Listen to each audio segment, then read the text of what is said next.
Welcome, everybody.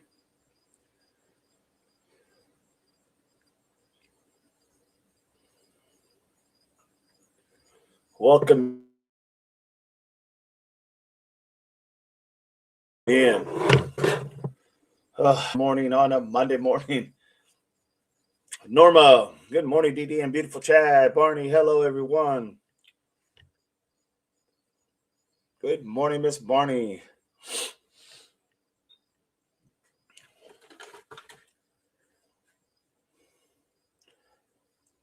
Miss Barney, this will be a great show as always.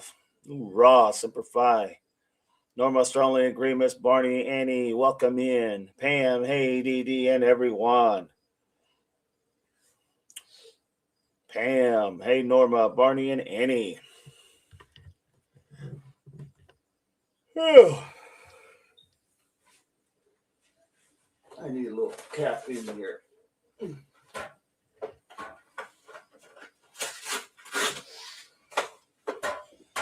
Yeah, give me a little caffeine. How you all doing today? Had a great show yesterday. A great show. I might add, we ended up at the end of the day with 27 more subscribers. We did really well. We are 8 short now from 2,500. Good morning, Terry. Good morning.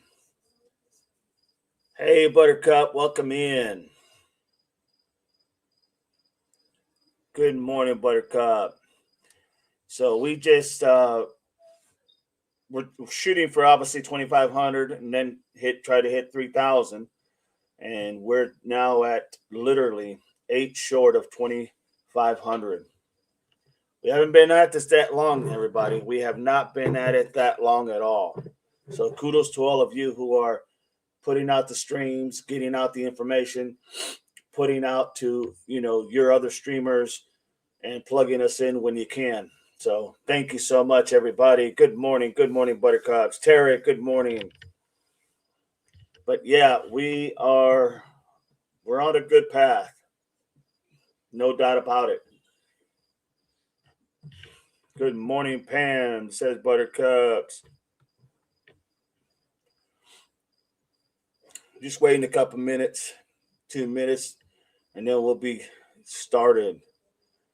We'll get started quickly. DD, so they caught 2 guys now. Yes, they caught 2 individuals now. They caught the guy. They got the guy at the hotel with no incident. And they also caught I believe it was the individual that was dropping the car off. Remember the guy that was dropping off the car and wiping down the handles of the car, with that rag or whatever he had in his hand? He's the other one that they caught. So now really they're thinking the way it appears, I don't know this to be factual, but the way it appears, the main guy that they're looking for right now is Alex James Barnett. He's the only one at this point that's on the loose of those 3. So, and he's not like making it secret how do I want to word this? He's not like he apparently was last seen on, I believe, I-10. And according to some of the chatter that was going around, but it wasn't like he wasn't out in plain sight, right? So I don't think it's going to be that long, to be honest, for them to go ahead and apprehend him, because of the fact that, once again, like I told you guys before, when it comes to, pew-pewing an officer, all stops. You see how fast the FBI came in. You see how fast they got involved. You see how fast they assisted on the federal warrant. That's something that just cannot be tolerated. Irregardless, full stop, cannot be tolerated. No crime is, nobody is more important than the next person. You understand what I'm saying? I don't want you to misunderstand what I'm saying. No crime and no person is better than another person.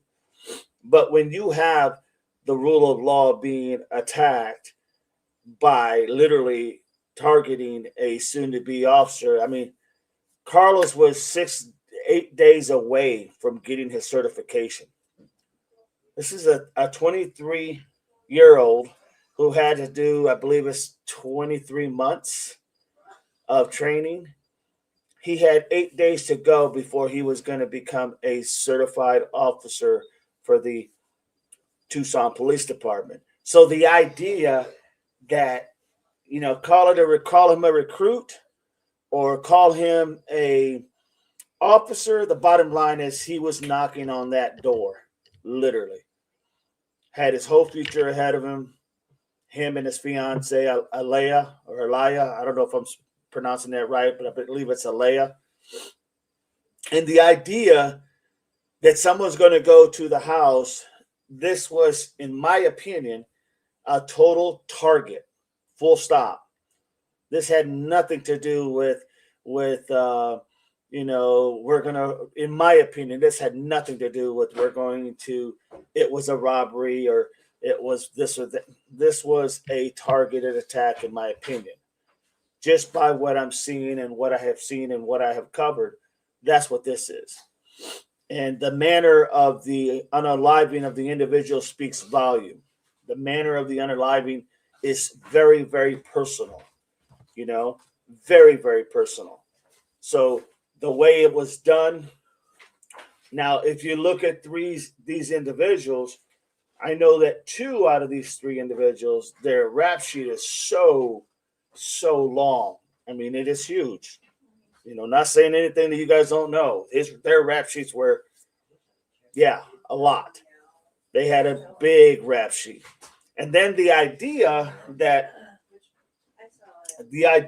they went ahead and did this and then also injured a Pima County Sheriff's Office corrections officer,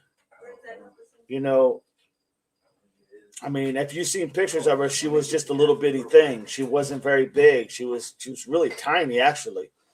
And they had, I believe they said that she was pregnant, and they had already 1 child. I mean, just to do this is crazy on itself. Okay, to literally think that you can go to someone's home and literally do this tragedy, it's just unheard of. And that's why you got everybody coming out. That's why you got everybody looking. That's why you got the State Patrol, of Arizona. You've got all these DPS, state DPS involved. You've got FBI involved. You've got Pima County Sheriff's involved. This is why everybody is throwing everything full stop. Welcome in, Fin. Welcome in, Carol. Welcome in. So that's the whole point, right? That's the whole caboodle in a nutshell. You cannot allow anybody to do that to anybody. Okay, I'm not saying, like I said, anybody's more important. But when you are attacking law enforcement like they did, then it's game on, and all stops come out, and they will do everything to go ahead and get this individual, and they will. They'll get this individual, not because I say so, because they're not going to let this go. And even if you're going to start seeing, if it goes on a little bit longer, you'll start seeing an increase in for better lack of words, an increase in the amount that they will give for going ahead and getting information to where he's at. Somebody will talk. Guarantee someone's going to talk. Tarek says, what was the motive? Well, the motive is still unclear. To me, from my experience, the motive I don't know like the exact motive, but I can tell you it appears there was some type of interaction. Most likely, just saying, not factual, this is just my opinion. Most likely this was done. There was some type of bumping of the heads, maybe at the Pima County Sheriff's Office. You know, before when you get arrested, you go to the sheriff's office more than likely before they sentence you and you go to court and then you go to prison. So at some point in time, there had to be something. Good morning, April. Good morning. Good morning, Whiskey. There had to be something of words that were crossed, in my opinion. In my opinion. Or possibly, somewhere they crossed paths where words were exchanged. I'm just leaning more to the fact that something happened in the jail where he was waiting to be go to court and everything before he was sentenced. Something was said, something was done, and the lines were drawn. Because this guy Barnett doesn't look like someone who's going to forget something. He doesn't like authority. It's obvious. He doesn't like anybody telling him anything. You look at his rap sheet, you will see that. You will see that he doesn't like authority, period, no matter where he's at. And this young man, he's 23. This for a better lack of words, this cadet, he was 23 years old. He worked at the jail, at the correction office, right, as a correction officer. So, I don't want to say young and dumb, but sometimes, when you're young, you might think or say something that somebody else who has been around the block a few times is going to take to heart. And I think this is probably one of those things. I don't know that to be factual, but I could see that being something involved in this because I don't know how really else they come in contact. You got to remember the age differences here, everybody. You got to remember the age differences. Yes, Terry, totally agree with you. You got to remember the age differences. This Barnett is like 36, 39. The other guy who was with the first one they caught was like 39. These guys were 23 years old. This is just a kid. Just chill for a few years back, 2-3 years back, he was in high school. So the idea that you're going to have somebody at that age, of that late of age, interacting or going after somebody that young, absolutely. Doug, I sent you the link already. So going after somebody so young, there had to be something that crossed. Somebody's wires got crossed. Somebody's feelings got hurt. And that's probably why this all unfolded the way it did. And the reason it wasn't a robbery, I mean, come on, his truck, was laid out. Yesterday we had an individual on here on our channel, and he was just relentless. He was, he was spot on a lot of things he was saying. A lot of things he was saying, he was spot on. And Tarek Barnett might be 33. I know there was a 39. The guy that was first arrested, they said he was 39. Barnett may be 33, but still 33 from 23. That's a 10-year difference. You follow me? That's a 10-year difference. And I don't know what the other guy was, but I'm sure he was in his 30s, probably in his mid to late 30s. The guy that they just got here recently. My point is, whether it's 10 years or whether it's 15 years difference, the idea is that there's a big age gap. It's not like they grew up together. For that matter, it doesn't appear that they grew up together. It doesn't appear because the age difference is there's a massive age difference. In my opinion, set up, why do judges fear for their lives? I don't know. I have no idea, FinFan. DD, I was thinking that too. Something happened. Carlos was a jailer. That's what I'm leaning to, Tarek. That's what I'm leaning to. Because nothing else.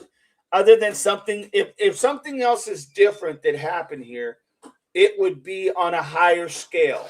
Okay. It would be on a, in other words, it would have been something that no one of us would be thinking. It'd be something way off the box. Okay. Let's just be honest. It's not going to be something that we're going to be able to see. It's not going to be something that we are going to go ahead and be able to go ahead and we're going to not be able to know until they come out and tell us what the main, possibly the main reason it was, if they ever find out.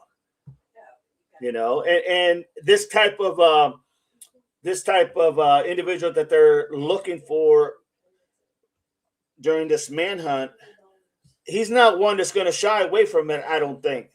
I think when he gets caught and when they have him in the interview room and they're interrogating him, I guarantee you he's going to be one of those that's going to tell you exactly why he did it. If he says he did it, he'll tell you why he did it. He won't shy away from it. He won't shy away from it because fear to him, his personality, his just by his record tells me that he ain't apologizing for nothing.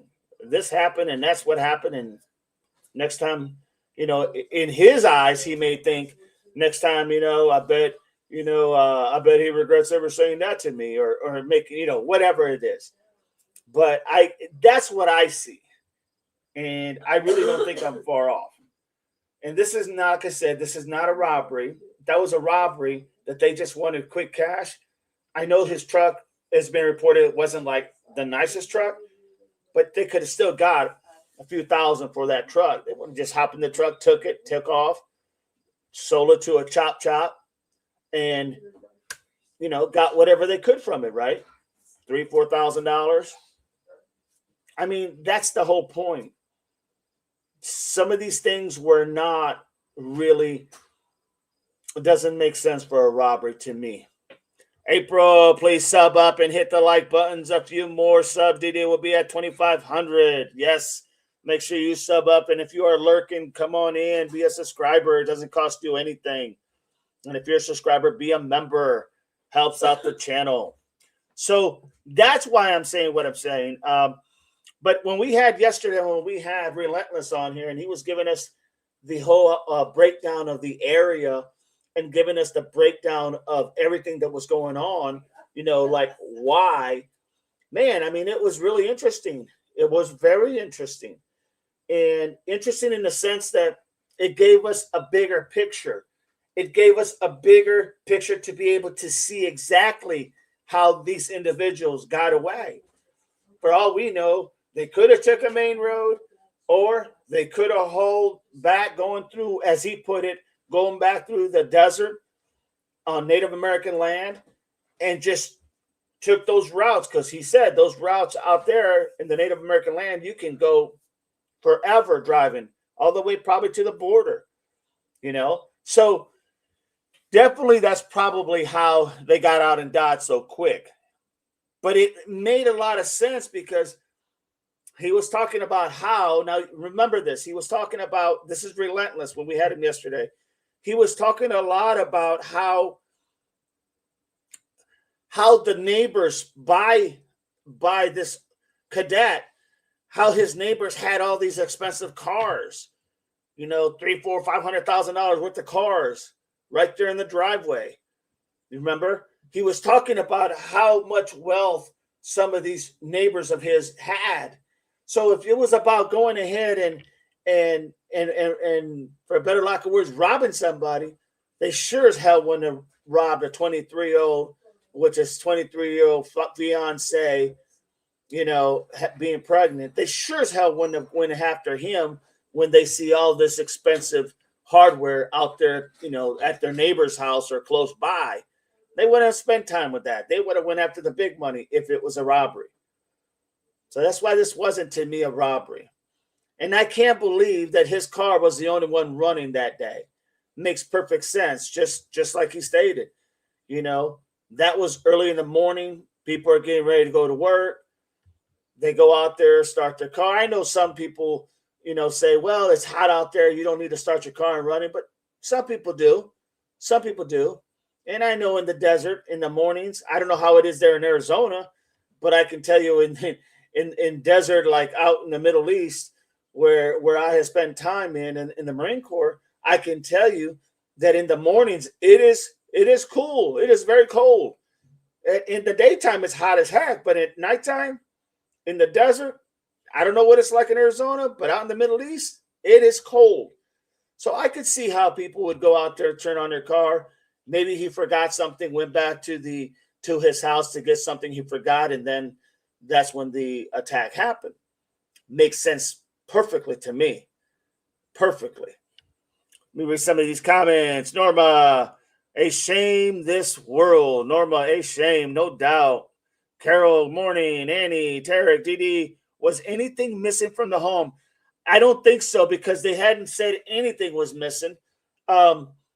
Yeah, I don't think anything was missing.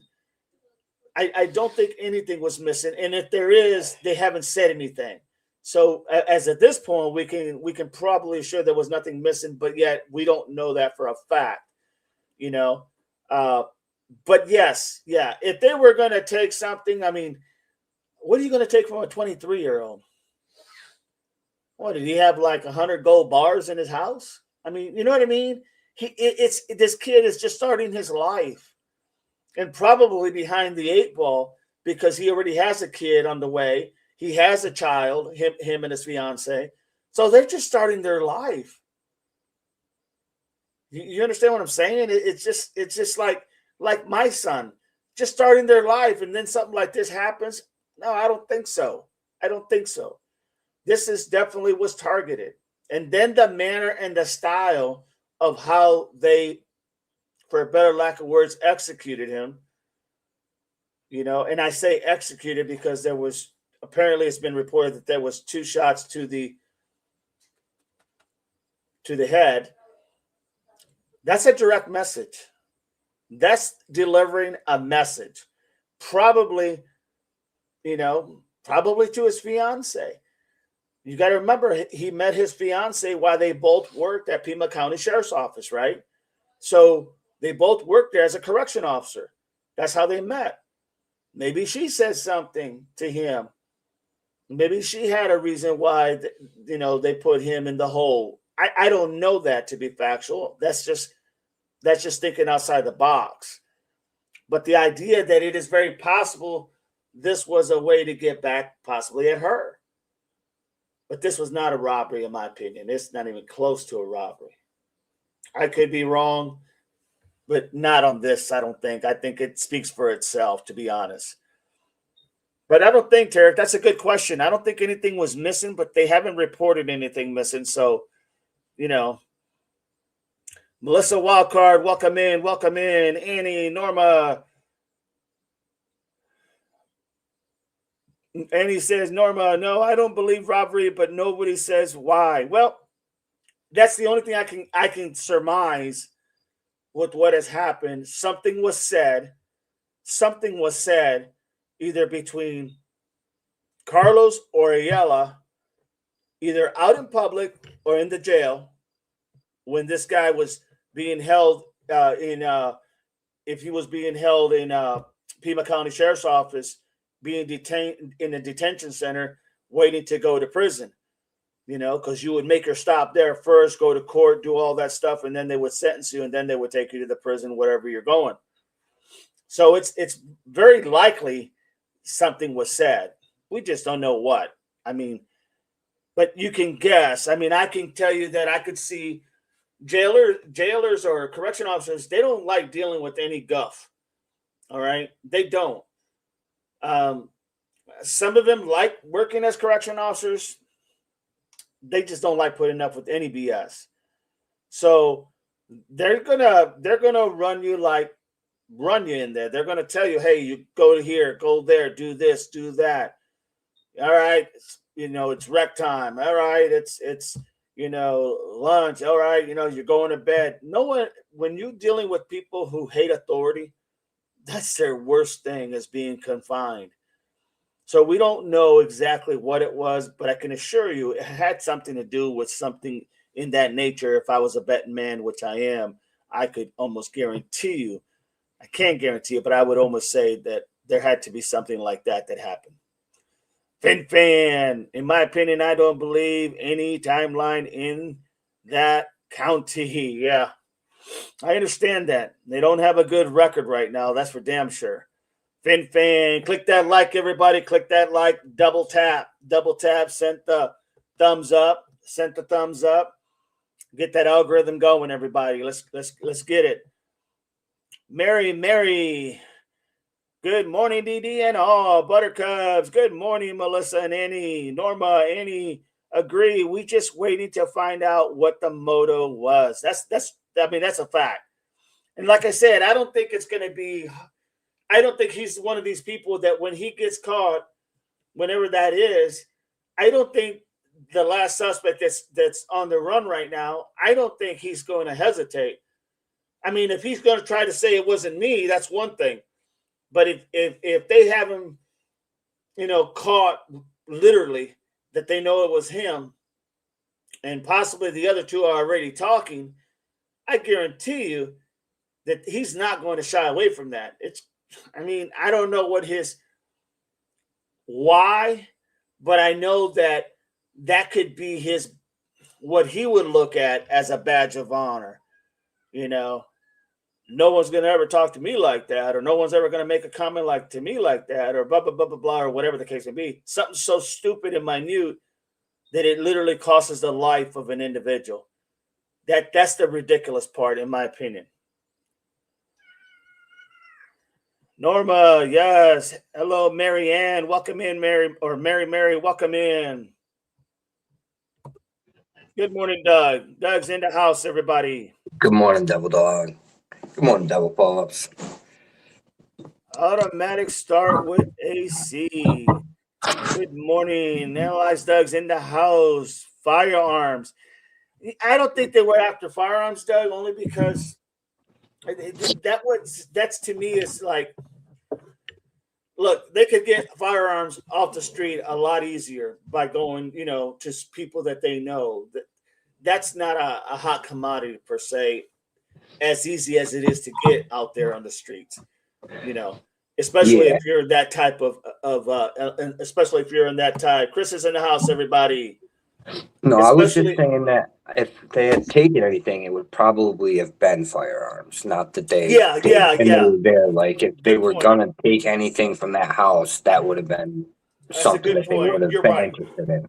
You're definitely right. Nothing like taking the cop's gun and going and maybe committing another crime and killing another cop with another cop's gun. That's just the only way I could see that, like they would have done that, would have been if it was sitting like in plain sight, in plain view.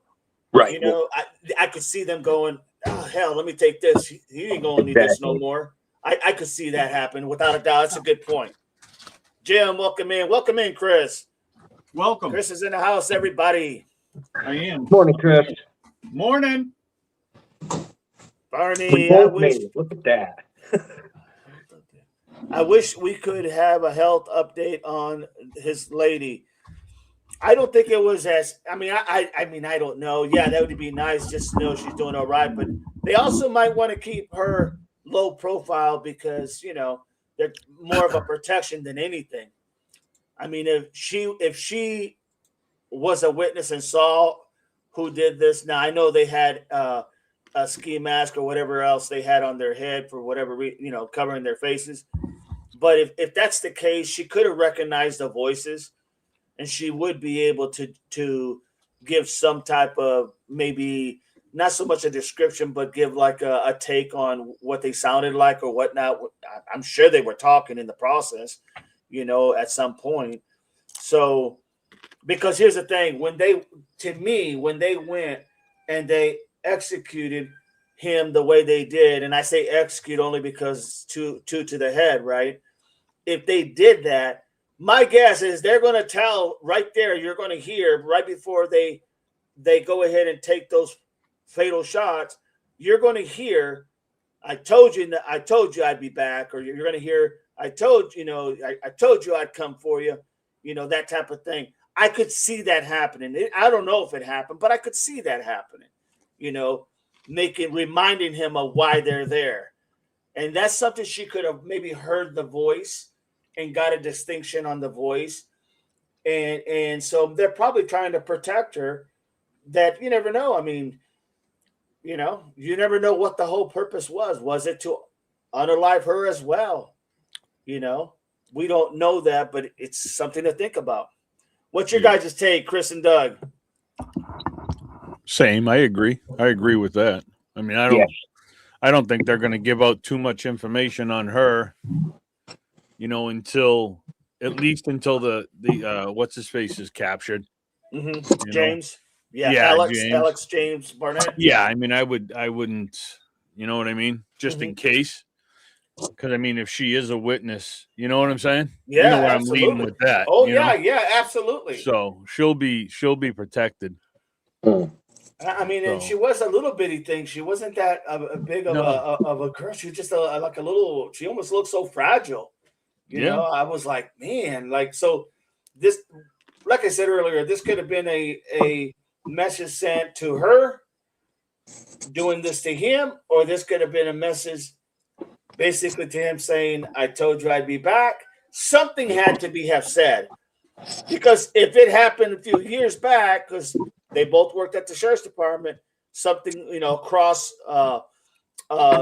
communications with each other, they had communication with each other at some point, right? And that person didn't like it. It's very possible that kid, 23-year-old, probably didn't even know what the heck was going on. I mean, I'm not saying he didn't, but he probably didn't. And he, in that little, remember me? I told you I'd be back.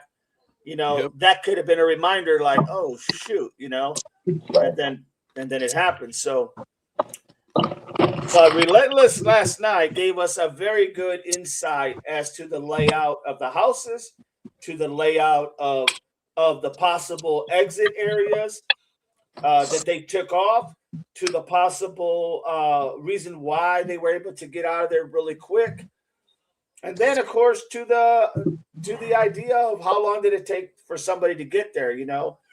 Usually he said that the tribal police would end up being there because it's their area, that they would be there first and then basically let everybody else get there before they leave, right? But this was something where that it was a call that came in, and obviously they had already left when the call came in, so they already had a start. So the idea that they were going to find anybody there was slim to none anyway, because there was several minutes that had went by, you would think, before the call came in. Jim Buttercups, Carolina girl says revenge, in my opinion, without a doubt. I mean, I'm leaning to that a lot, but I just, I don't know. Just an opinion. Could the message have been for nanos? I don't think so. I don't think so, Tarek or Doug. I don't know. I don't think so, only because this was too personal. This was way and if it was, I don't think this guy who did this, whoever it was out of the three, we don't even know if it was Alex who actually took the shots. We assume that's who the leader is, but right. It's just an idea that I think he's the kind of guy that would have just done it to. If that was the case, he would have just done it to the sheriff himself. That wouldn't. I mean, that's how. Sure. That's how he. You can just see that demeanor in his face. His demeanor, his attitude. Like, I'll do whatever in the hell I want to do. Until you don't. Because they do have the death penalty here in Arizona, and you can assure yourself that they're probably going to give whoever did this, that more than likely, the unaliving penalty, for the simple fact that it was technically not an officer, but it was as close as you're going to get, 8 days. Melissa, Jim, Doug, Derek, Carolina girl, Miss Marnie. Not trying to be a graphic, but exactly where he was shot, and it might be if it was two to the behind the head, that's execution, no doubt about it. If it was two to the front of the head, it's definitely going to be personal. they want you to see what's coming. You know what I'm saying? And I did hear for the first time yesterday, I did hear behind in the back of the head. Yeah. So they could have had him, for all we know, they could have had him on his knees. And then That's look, execution right there. Yeah, No question. Absolutely. If that happened behind the head, then absolutely. And then they could have been looking at her at the same time, going, "See, this is what you did." You know, blah blah blah. Once again, this is all speculation because we don't know as far as if anything was even said or if she was even like not incoherent or coherent. The idea is that I could see that playing out. It's just common sense. Barney, not trying to be graphic. Melissa, but good point, Barney. Good point. Melissa, Doug, possibly because they think this has something hooked to Nancy's case. Yeah, I don't buy that one. Yeah, I don't know. I just think that they're so cold that the reason that couldn't even have been revenge. It could have just been because they were law enforcement officers, and simple as that. Just because you carry a badge, there might not have been any previous engagement or revenge plan or anything like that, and it could have been just towards law enforcement themselves, whether he wanted to talk to Nanos or the chief at Tucson or the native chiefs. And I mean, that's why they maybe went into the store where the police station was inside the store too, and just was blunt about it, just straight up, like in your face, like, this is what happens.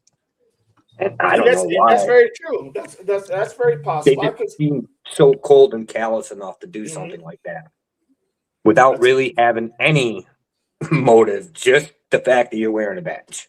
Right. That's what I meant. I remember Relentless yesterday saying that there's a lot of law enforcement that lived in that area. Exactly. Yeah, a lot of military and law enforcement. Yeah. So it's like, I mean, they could have picked anybody. Why a 23-year-old just starting his life? Why somebody so young when they could have went after? I mean, there was law enforcement that lived there. There was supposedly some tribal police that lived there, and then military that lived. So, you know what I mean? It just seems like, I don't know. It's going to be interesting to see when they finally catch him. What do you think there, Chris? I mean, obviously anything's possible, but I don't think this is related to Nancy Guthrie at all. But I mean, who knows? But I don't feel that, and it was definitely a targeted hit, whether it was revenge or like Doug just said, hey, but just to choose that neighborhood, or I don't know. I mean, I just think it is retaliation for something. But hey, who knows? Anything. That is true. That is very true. Can I just touch on one simple thing? Absolutely. There has only been one arrest.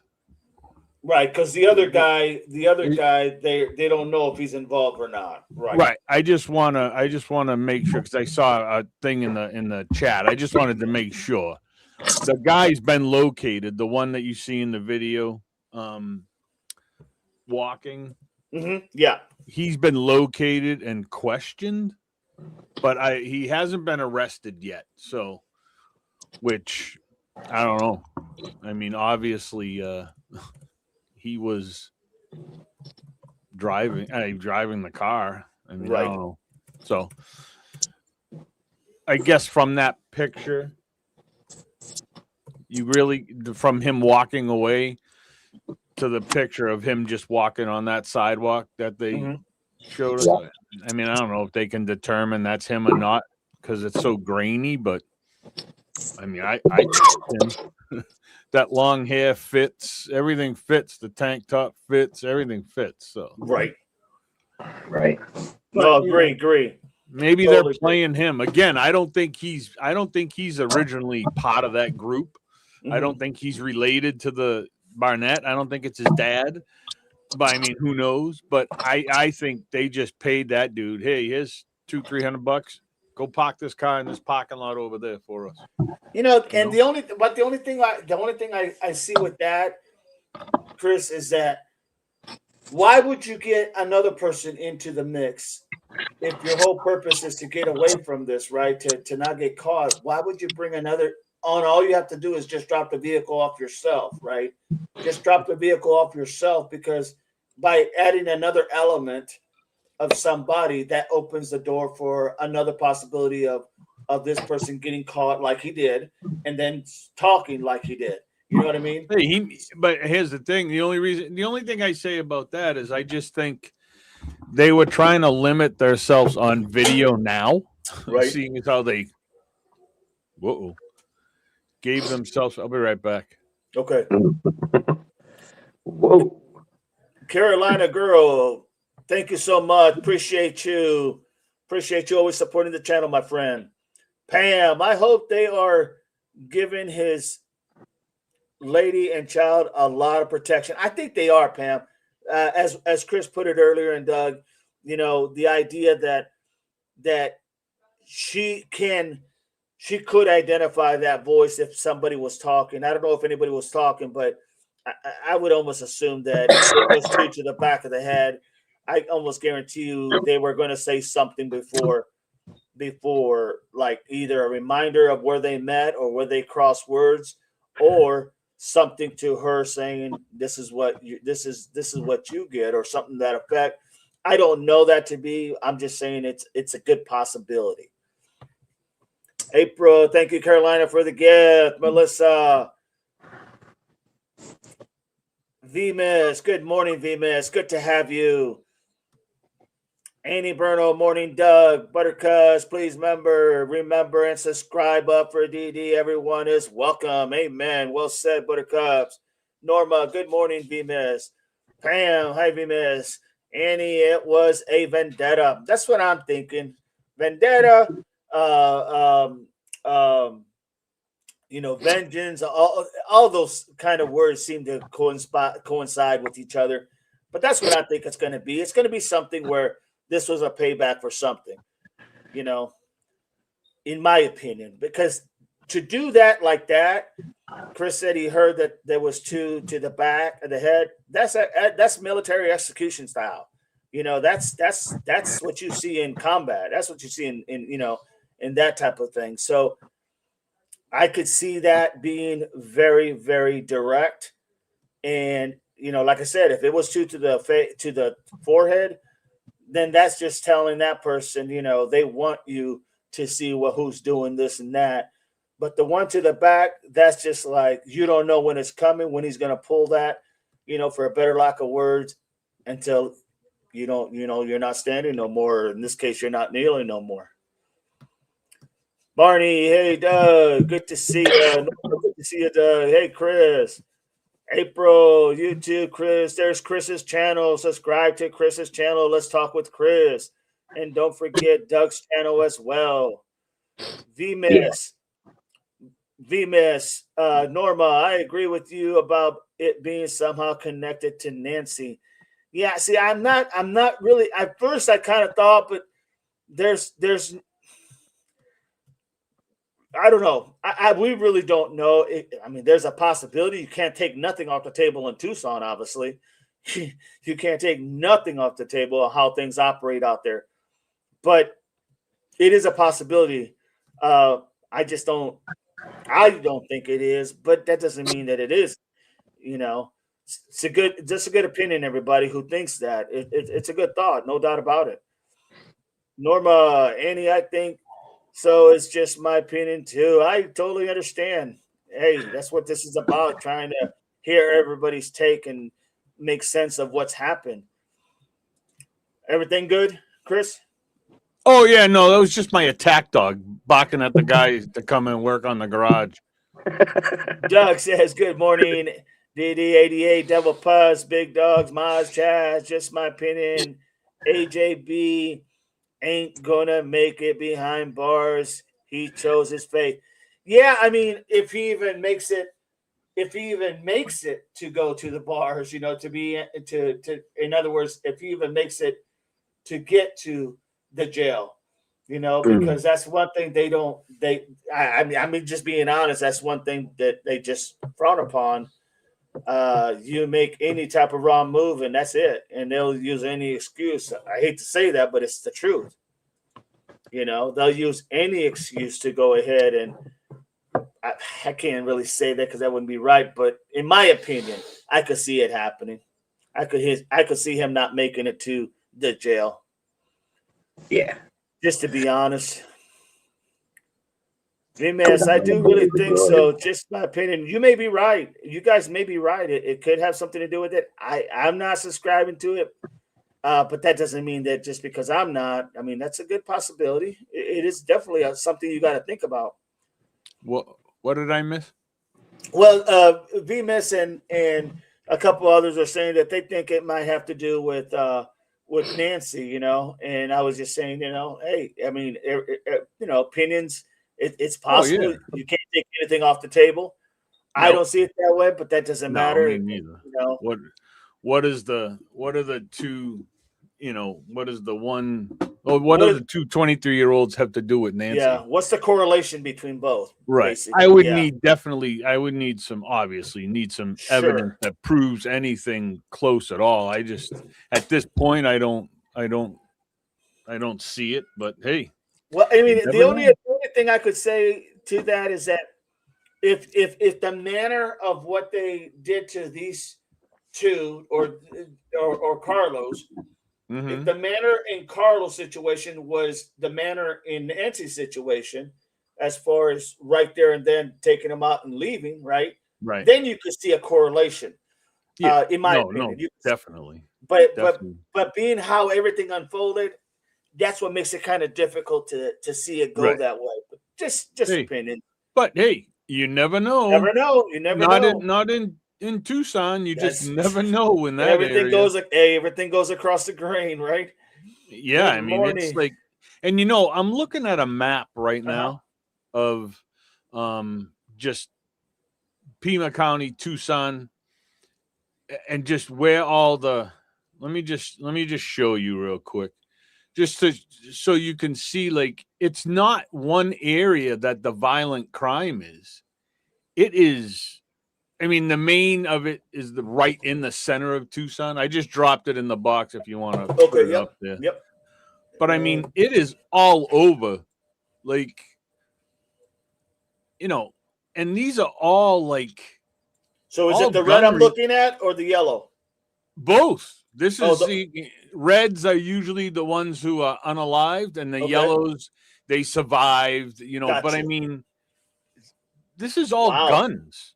I mean, this is, and it stretches down to here, Sierra Vista. I mean, it's not, and this is all gun violence, like shootings and unalivings. I mean, it is all over Tucson. When they say the crime is rough down there, they're not kidding. I mean, it's everywhere. One person killed. I mean, it's all. Even the 7-Eleven employee that was which was shot on January 26th. January 22nd. I mean, some of these are older, but some of them are new. I mean, there was a what was that one? There was just one recent, like, that's on this map that I think we were familiar with, but now I forget where, but whatever. But I mean, it's everywhere. And it's pretty bad. And this is all guns. I mean, I know it's all over the place, right? I mean, every state has it, but I mean, Tucson, like, it's out of control. Right. But that's crazy. Yeah, it's a lot. You know what I mean? Even when I looked at the Boston one, and I mean, we have some rough areas in Boston, and there's a lot of shootings, but nothing compared to this. I think the only thing that compares to this is, well, maybe worse would be Chicago. Yeah. But I mean, it's just a lot for me anyways to look at. But again, that's what happens when you have And how many of them are gang related? Because there's a lot of gang activity. There's a good amount because, some of them some of them say, this one was an officer involved in April 10th. This one was an officer involved shooting. There was a standoff the other day that SWAT was at. But some of the ones that I was reading was like, a group of so-and-sos, this party shot this party. I mean, there was definitely a lot of gang stuff. Yeah, I had a cousin who it happened to about Say that 15 again? years ago in Tucson. I had a cousin who it actually happened to in Tucson. My cousin, really? Brian Bowie, gang member knocked on his door. He answered the door, point blank with a shotgun to the chest for just no reason. I think it was over a parking spot. He was parked in his spot. Bam. Yeah, my cousin Brian died. I hear that, brother. Yeah, it's just crazy. Oh, okay. I've had family that lived there, so I know how prevalent the gang activity is. Right. The ones that came back told me all about it. Got you. That's crazy, man. Over a parking spot. So sometimes there just doesn't even have to be a reason. Just absolutely. You're in the wrong place at the wrong time, wearing the wrong color, and you're done. I agree. I agree with that wholeheartedly. Song says, "Good morning." So we caught two now. I couldn't get a straight answer. So they caught two. Well, first of all, they caught the first one, right, with no incident. The second one, they went ahead. He was the one that was parking the car. The guy that was parking the car, if you remember that individual, and then he wiped the door down and walked away. They got that individual. They just don't know if that individual is a part of it or not. So they got two people, but one they got, the other they don't know if he's a part of it yet or not. And then you got the one that's on the run right now, which is Alex James. So that's the information that we have at this point, or that's been released anyway. Just to answer your question, and thank you for being here, Melissa. I hear, hey, Song, Doug, Norma. Good morning, Song. Probably said I warned you once. Very possible, Barney. Very possible.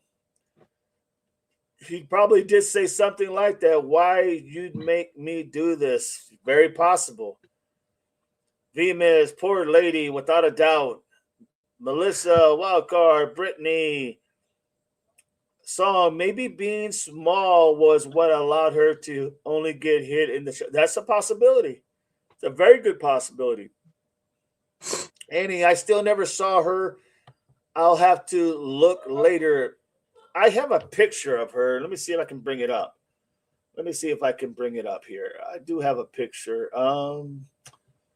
Yeah, hang on. I got a feeling she was hit for making the phone call. I feel like that first phone call was what got her. Mm-hmm. It's very possible. I mean, very, very possible. It was a control shot more than.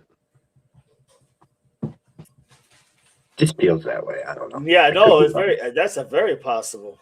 Because there was the two different phone calls made. It just. Let's see here. Trying to look for that picture, guys. Give me a sec. Let's see. Maybe it's this one. And I wonder what the protocol is there for two COs in a relationship, if that was actually the reason for him becoming a cop. So let me go to this one real. Go ahead. No, so if they met, I don't know if you're allowed to be in a relationship with another CO. I think that would be against some type of protocol. Not that it matters, but that could have been the reason for him to move on to become a cadet. Right. He met her. They wanted to be together. They moved in together. So he decided that he was going to let her stay, and I'm going to move on and become a cop. So I'll get to the other one here in a second. This one here is the one Song. This is the second guy they got. Yeah. This is the second one that they got right here. Just to give you an idea. Oh, Chris has to take that one off. So this is the one that this guy there. I can't make it. Maybe I'll make it a little bigger. There you go. I took it down. Oh, So this is the guy that actually they got the other day. He's the guy that parked the car. He was the one that parked the car. That's what he looks like. You know, kind of scruffy, it looks like. But yeah, that was the guy that actually parked the car. Still trying to find the other one. So give me a second. Give me 1 second. They wanted a picture, and you might have it, Chris, on hand. The one with the girl, the fiance. No, I do not have that picture. I have it. I did not find that. I didn't even really look for her face. I don't know why, but I didn't. Gotcha. But I still say that dude right there, he's either homeless, near homeless, or just lives a whatever. But I think they just paid him to drop that car off. Didn't tell him why, or just gave him some bull crap story. Hey, can you drive this over? There's a couple $100. Drive this over here. So this is the girl that somebody asked. They didn't know what she looked like. I think it was Pam. This is it right here.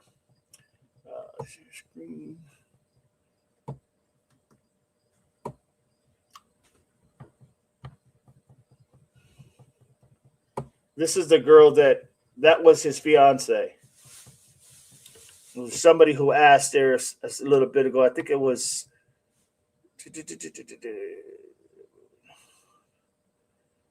I thought it was Pam, but I could be wrong. Anyway, that's the actual fiance. When she got sworn in, you can tell because that's how they usually do the ceremonies there. You graduate, get your badge. This is kind of like a graduation day. And then they just pin your star badge. That's her right there. So if you guys want to know what she looked like, that is her. Just want to give you guys that.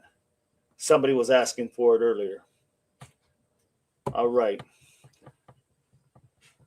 Let's see here.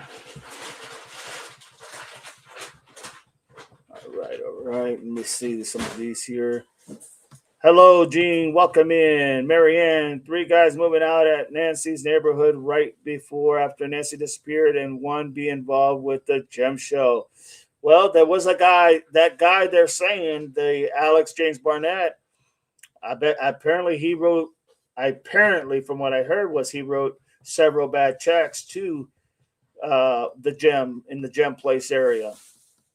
So you guys hear about that, right? Chris, Doug? Yeah, it was in his arrest record thing that we had there. I could see how it seems like it's drifting that way, that it could be a part, 3 people. I don't know, but yeah, it's possible. Anything is possible without a doubt. Good point, Marianne. And he says, I don't believe nothing with Nancy. Couldn't pay me to live in Tucson.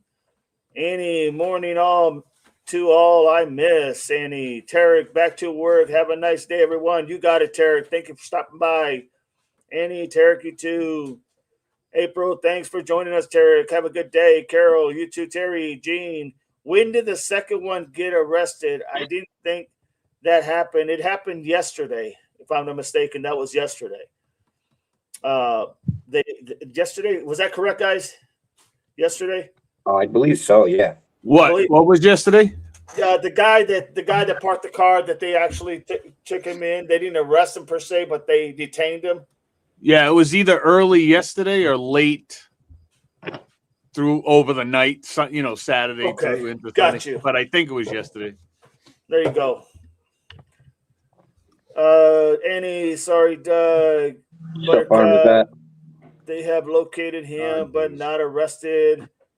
Buttercups, that's what I thought because I was listening 857 and 2:30 in the morning.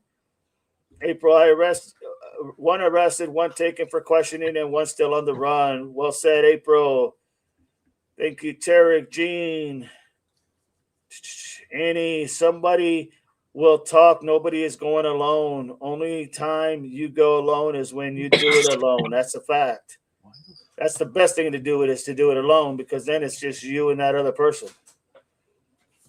Linda, hey, everyone. Welcome in, Linda. April, hello, Linda. Hello, Linda. Buttercups, good morning, Linda. Walked around limping. April, if you have liked and subscribed, please do this. It's free. It helps out Dee Dee's channel. Norma, don't forget, let's talk with Chris and analyze Doug. Subscribe to them as well. Yes, she's tiny, very tiny. Norma, not yet. She's petite. Thank you, Dee Dee. You got it. No worries. That guy's name is Jay Lewis. His friends with Alex's brother Shane on Facebook. So it seems they're all connected in some way. Interesting, Carolina. Thank you, and thank you for sending me some of those pictures as well. Yeah, there you go. So Carolina says that the guy's name is Jay Lewis. I did not have his name. Jay Lewis. His name is Jay Lewis, and he's friends with Alex's brother. So that must be Alex James Barnett's brother, Shane, on Facebook. So it seems they're all connected. Yeah. Let's just hope that they went ahead and let's go. Let's just hope they have that information already. Probably not. You got Carolina, you could have opened something up there. Absolutely. Well done. Thank you so much for that info. Pam, in my opinion, the guy parked to me is guilty, even though he may not have happened, but more park when a car, doesn't allow you or parking a place. Yep, that could have happened. Army Vet, welcome in, my friend.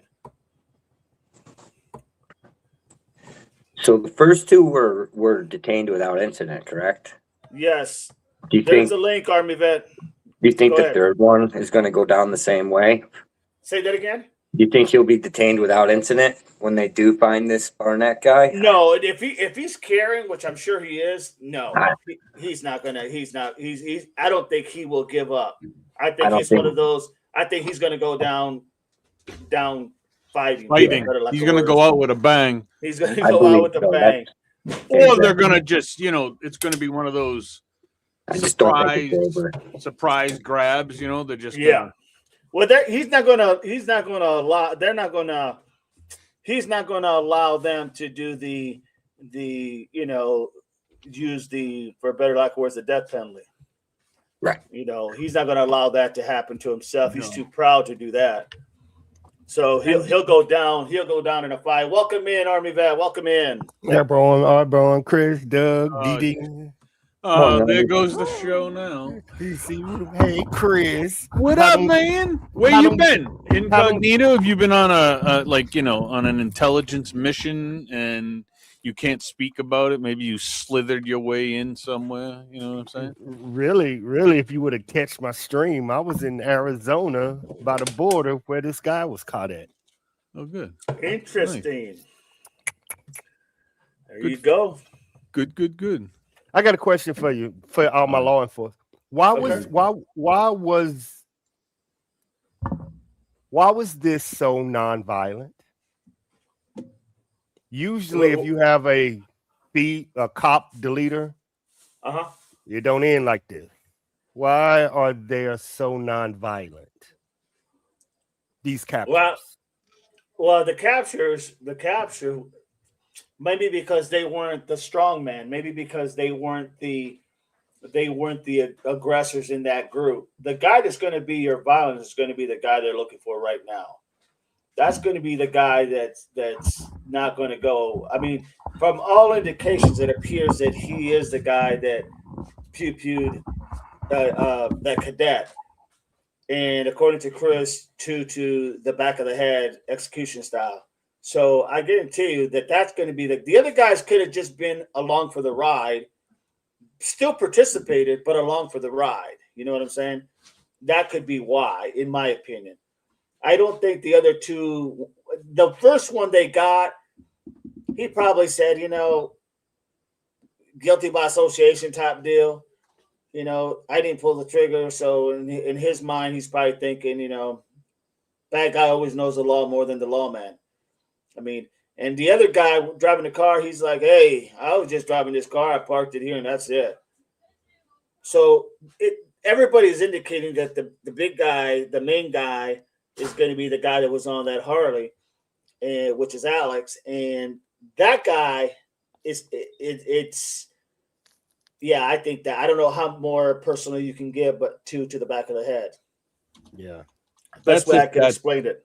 Yeah, that's if that's exactly what happened, because that's just from hearing from what a couple different reports said. So Gotcha.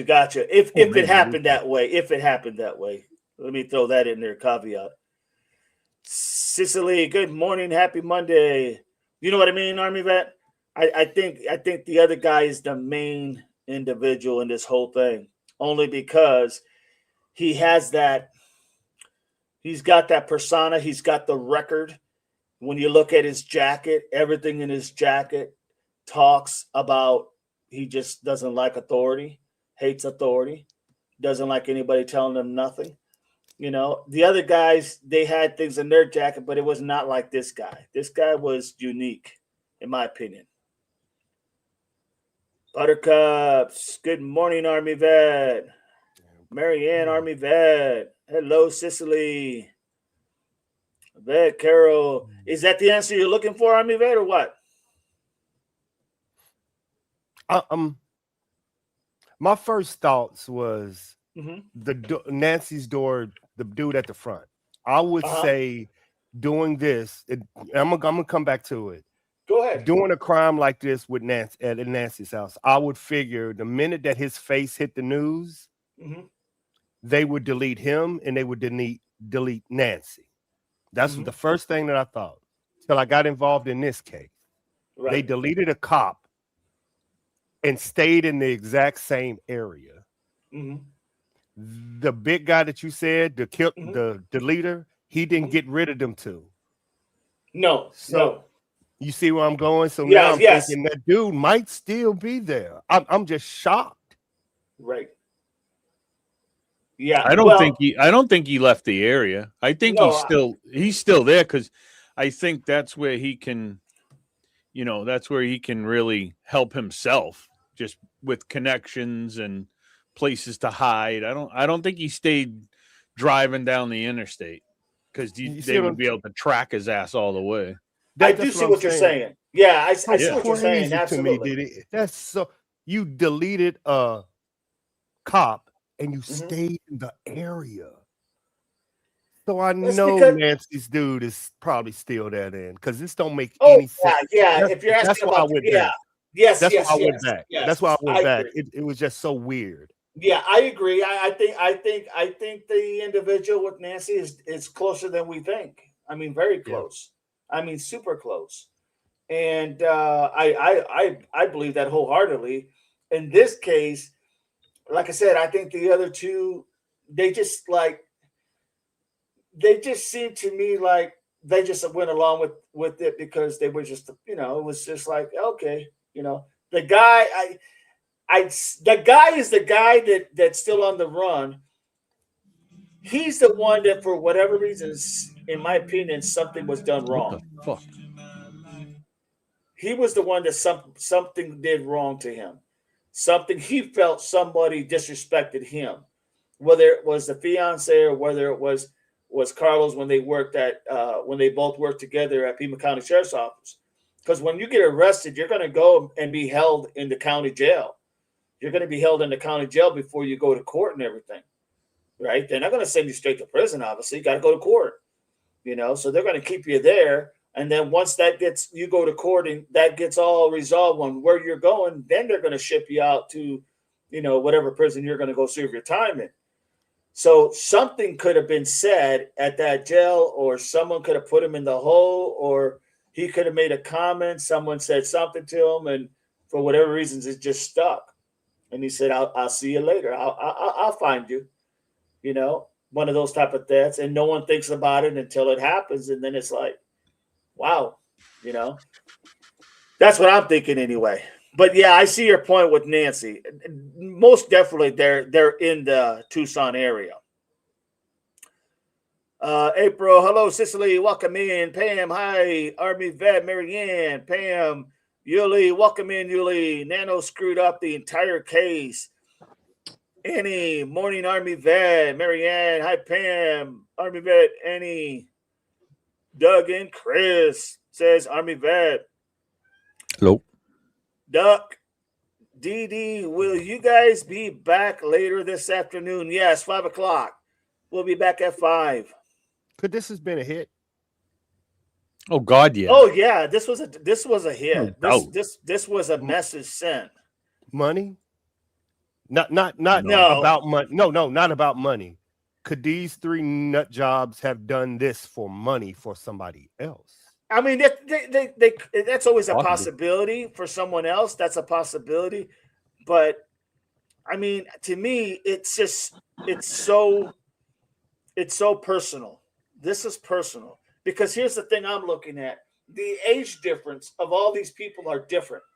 You're looking at people in their mid-30s to late 30s, and then you're looking at these two, 23 years old. There's no commonality there. You know what I mean? The age is so different that I don't see any connection like we grew up together or you used to run with me and then now you're being a cop. I don't see that. I think this is literally personal, direct, and I really do. I think that's what it is. But hell, nothing's normal in Tucson, right? Yeah. I mean, the base been put on alert. The base is on alert. The area is on alert. All ex-military intel in the Tucson area and the Catalina foothills, everybody's been put on alert. Yeah. Because the FBI have said gangs are terrorists. Yeah. Gangs are terrorists. That's what they consider gangs now. Yeah. And that's exactly right. So that's going to be definitely and hey, I mean, yeah, I see this going down for Alex as a blaze of glory. He's going to go down. I don't think he's going to be how can I say, he's not going to give up just willingly and say, okay, take me like the other one. That's not going to happen. No, I don't see that. I'll be shocked if it did, but I don't see it. Linda, I'm surprised these guys broke in the house when they have guns too. Yeah, I mean, it's just early in the morning, you know. You're going to catch somebody off guard early in the morning.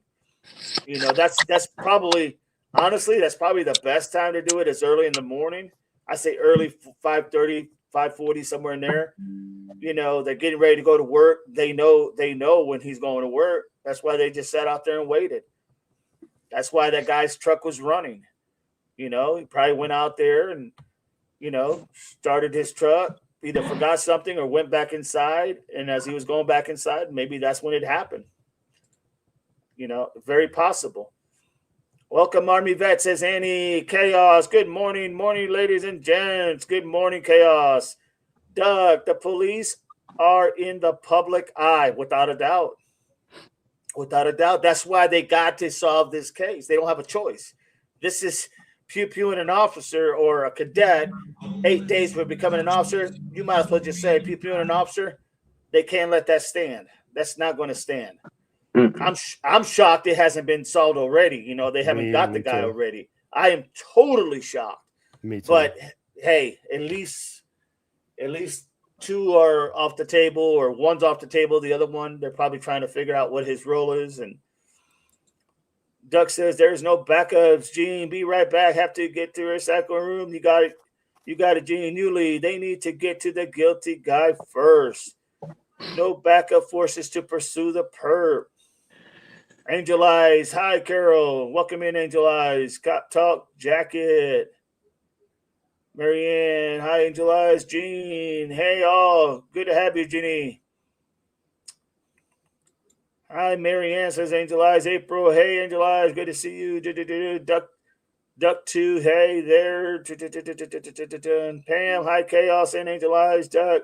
Well, seriously, AGB is waiting to sort out his situation. AGB is waiting to sort out his like. What do you mean, Duck? Who is AGB? AJB is waiting to sort out his situation. Oh, the shooter. I think that.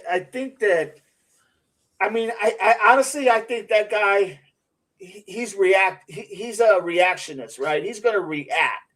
He's going to he's one of those loose cannons. He's going to do what he's going to do at that moment.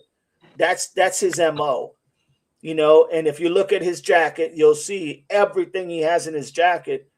I mean, it's all about control and power. Yep. Everything he has in his jacket is control and power. So I don't know if I don't want to say he's not smart enough. I just don't know if I'll pull it up, Chris. I don't know if he's I don't know if he is for a better lack of words, I don't know if he has even a plan. You know what I mean? He doesn't strike me as a strategic. A strategic planner? Yeah, he doesn't strike me as that. Nope. All right, let's take a walk down something. Who does this guy remind you of? Oh, yeah, that's the guy. Whoops. That hair looks familiar. Those tattoos look familiar, don't they? But I think I may have changed my mind and everything I was thinking just by looking at this guy. Okay. You want to know why? Hold on. Oh, look at colorful rocks. Well, that's what Carolina girl was saying. Gems. What about the Many other more goofy? gems? What about the other goofy that looked like the porch guy? He looked exactly. Ooh, look, like a diamond. I don't know, man. He's into gems and diamonds? Well, that's what Carolina girl was saying. No, that's why I went and looked up. So now if you do this, so there is definitely a lot of friends. So I've changed my mind for this guy being homeless. Yeah, I know, bro. Definitely. He's got more money than we do. What'd you say? I go, he's got more money than we do. Yep, looks like. But what does that mean? Oh, maybe I have to go some. Oh, look, Shane Barnett. Look at that. Man, he kind of looks like Alex, huh? He does. That's his bro. He does look like Alex. That's his bro. But when you go in to see all of his friends, oh look, Alex Barnett. But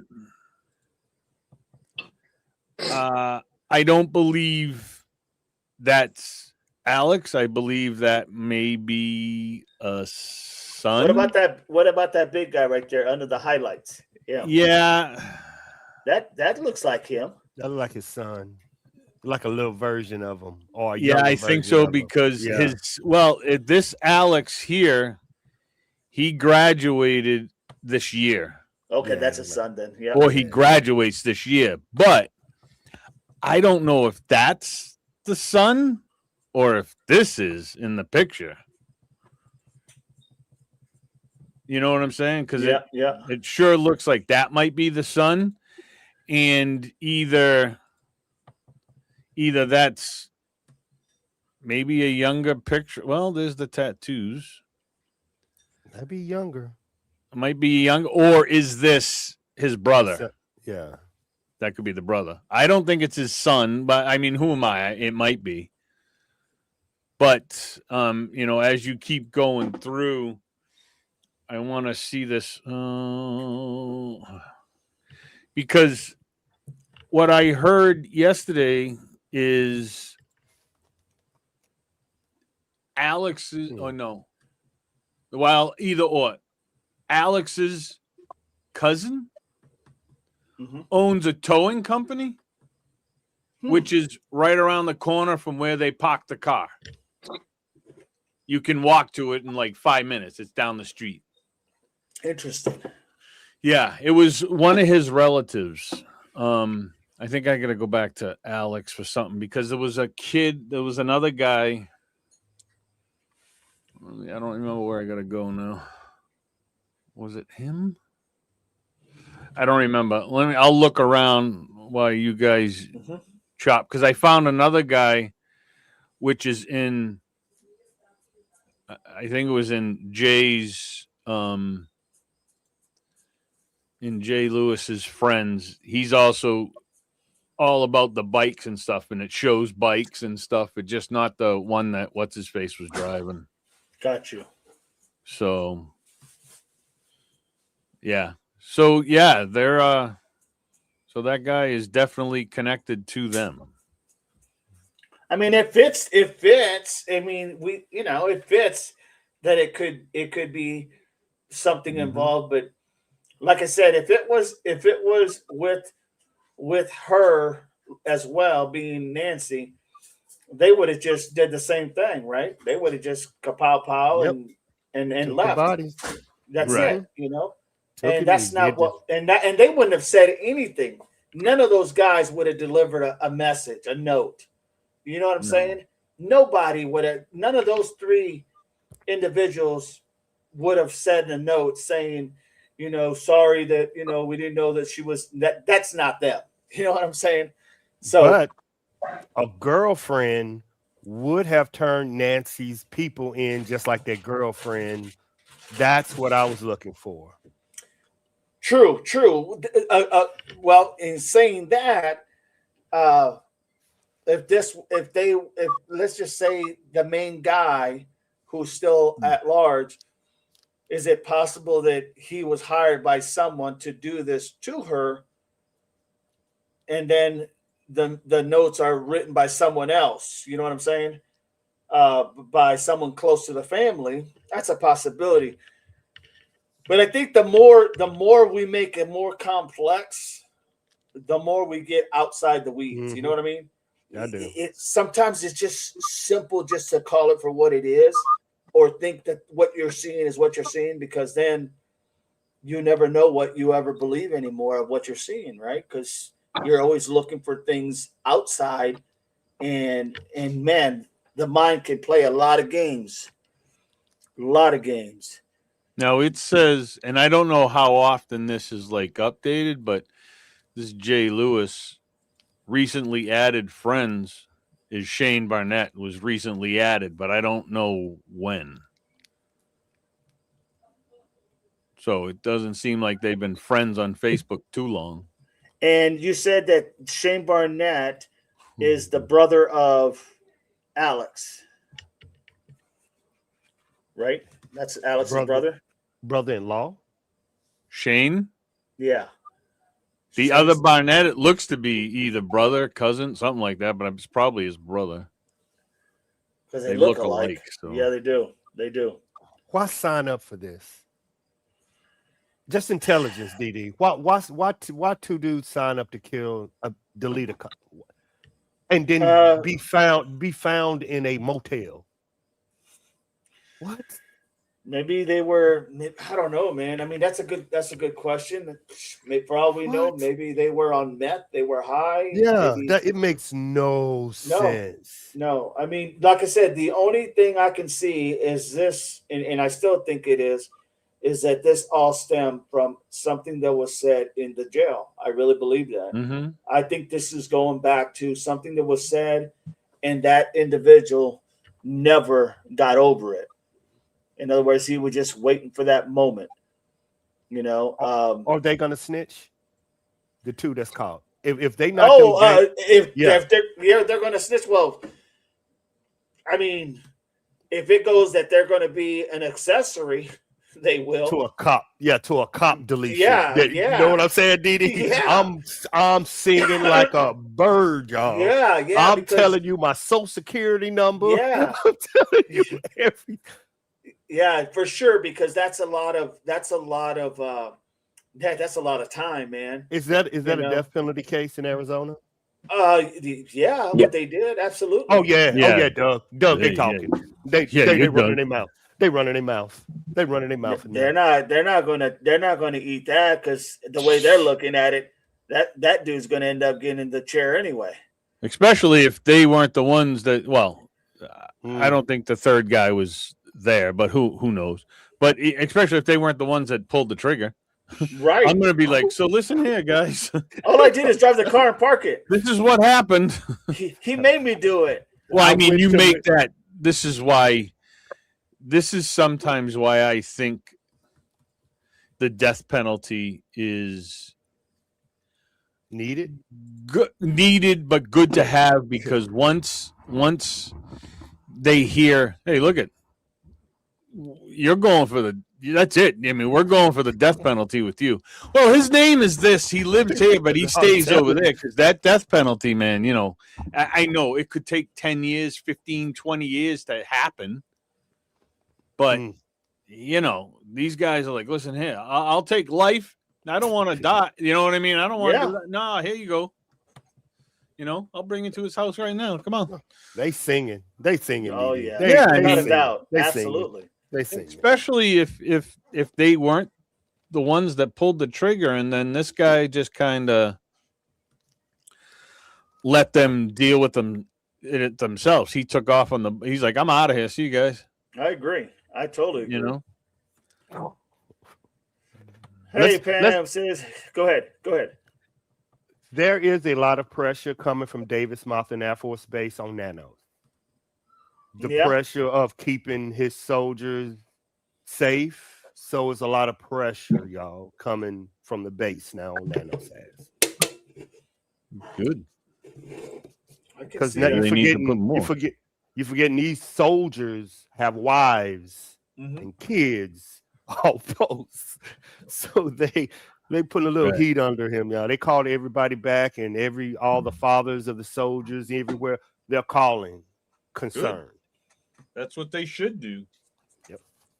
The dude should be gone. Shouldn't even be there. I'm thinking we should set up we should set up a special ops and, go in there and be like, hey, man, can I show you this out here real quick? Next thing you know, by accident. I mean, they just got to do something. That's all. I mean, it's not. They just got to do. They just got to do the right thing, man. Is what they got to do. But it's not that difficult. But no, I don't. There's nobody there with this. Sorry, but there ain't nobody there with balls, man. Come on. Yeah. No, they got to do the right thing because that's what you took an oath for, man. That's why you took the oath. Yeah. Exactly. So the right thing. So there's if that's the case, then who does the right thing? Who does it, right? So nobody can do it but either the citizens to go with the recall, which might not even work. Right. But then the only other thing is you need to charge him with breaking the law, which he did in plain view. He had the guys arrested. That's it. Yeah. That's the crime right there. File charges against him and he's gone. But remember what Didi said. You need a puppet there with all the power, the Senator Kellys, the military families there. You need somebody that you can control. No, I get it, but I mean, shit, dude. I get it. The crime in that area is it's off the hook, man. Oh my god, dude. It off is the hook. And remember, Space Force just moved there, so more families, more military. So yeah, he getting some telephone calls. Yeah, Barney says biker probably has connections out of state. Oh, I'm sure. I'm sure he's got somewhere to go. Good to see you again. 2C DD88, that was a direct hit. Without a doubt, that was definitely a direct hit. Pam, good morning, April. There's Angel Eyes' channel, everybody. I mean, it's it's so easy to look at it and determine that it is a hit. It's not a random break-in. I'm sorry, it's not. Everything, if you're a random break-in, I mean, and I know it happens, but how many times in the last year have you heard that people were unalived from just a random breaking in to grab money or jewelry? I can't. Not that I've heard of. I mean, it happens, but that was a hit, especially if 2 to the back of the head was exactly where they were, shot, whatever, where the wounds were. Mm-hmm. That's an execution. Mm-hmm. I know. I mean, I know what happened, but I'm going to ask y'all: how was she grazed? If this was 2 shots to the back and 3 people, how is she walking out that house? I think there's either 2 things. They were in masks. They were all in black. They were all in masks. And who knows if they were saying words or talking. They may have said nothing. But either they tried to unalive her too and missed, or they just shoulder just to put her down and then do what they needed to do and then leave. I mean, those are the 2 things I can come up with. Or, one of the things I said, this was actually, not for him specifically, and they were there to pay back her. And what do you do to make somebody suffer more? You don't unalive them because that's it. It's done. Get off the table. And then, if it's to get back to her, they unalived him in front of her to make her suffer. Because now not only is she shot, he's unalived. And, those are the 3 possibilities that I can think of. I mean, it doesn't seem like they were worried about a witness either. Do you know what I'm saying? Like, yep. No, they weren't. They just did what they needed to do and they were gone. Either maybe they didn't give 2 craps about her and they just fired. I mean, and better than anybody, Yvette, that 2 to the back of the head, 2 to the front of the head, 2 to the side of the head. You're not just running in the house and, unless you're a marksman, you're not bang, bang, 2 to the head just out of the blue. I'm sorry. I mean, in my business, if I ever was to do, and I don't think, allegedly, I hope he didn't do 2 to the back of the head. But if he did, that means she was watching, and it did it. That's what I'm saying. Yeah, I get what you're saying. I did that for her. She's the one that's she's the one that's suffering now. I would do it in front of her. That's what I'm saying. Like, she suffered to see that, number 1. Yeah. Now she's without him, number 2. And then she was injured, number 3. And number 4, she was pregnant. And number 5, they had a child in the house. I mean, that's a house, y'all. And I'm looking at it as a soldier. It would be It would take me less than 10 seconds to eliminate that whole house. So they didn't do it on purpose. But then you go and put him on his knees. Why? Because I can just pew pew pew pew and just walk out the house. So it was for a reason. I want to see the crime scene. I want to see the. It was for a reason, man. They were there for, again, they were either there to relentless, whatever with him, but I believe that they were there to make her suffer. Yeah. For whatever, maybe, this stems from the jail. I mean, she is a jailie. Maybe she, I don't know what she was be doing there, whatever, but I just think that it was payback to her, and let's make this lady suffer. So, I mean, that's my opinion there. But if it was revenge, it would be in the face, and it would be brutal. It would be an empty clip. You see what I'm saying? That's in our line of business. I'm emptying the clip to send a message. Yeah.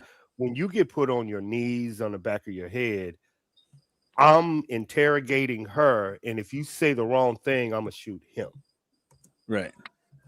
But I want to see how they entered, where he was shot, where she said. I need all of that, and I understand why they were holding it, but I'm not blaming anybody, y'all. I want to know how this happened from the front door, right? Because something don't make sense to me of why they didn't finish her off.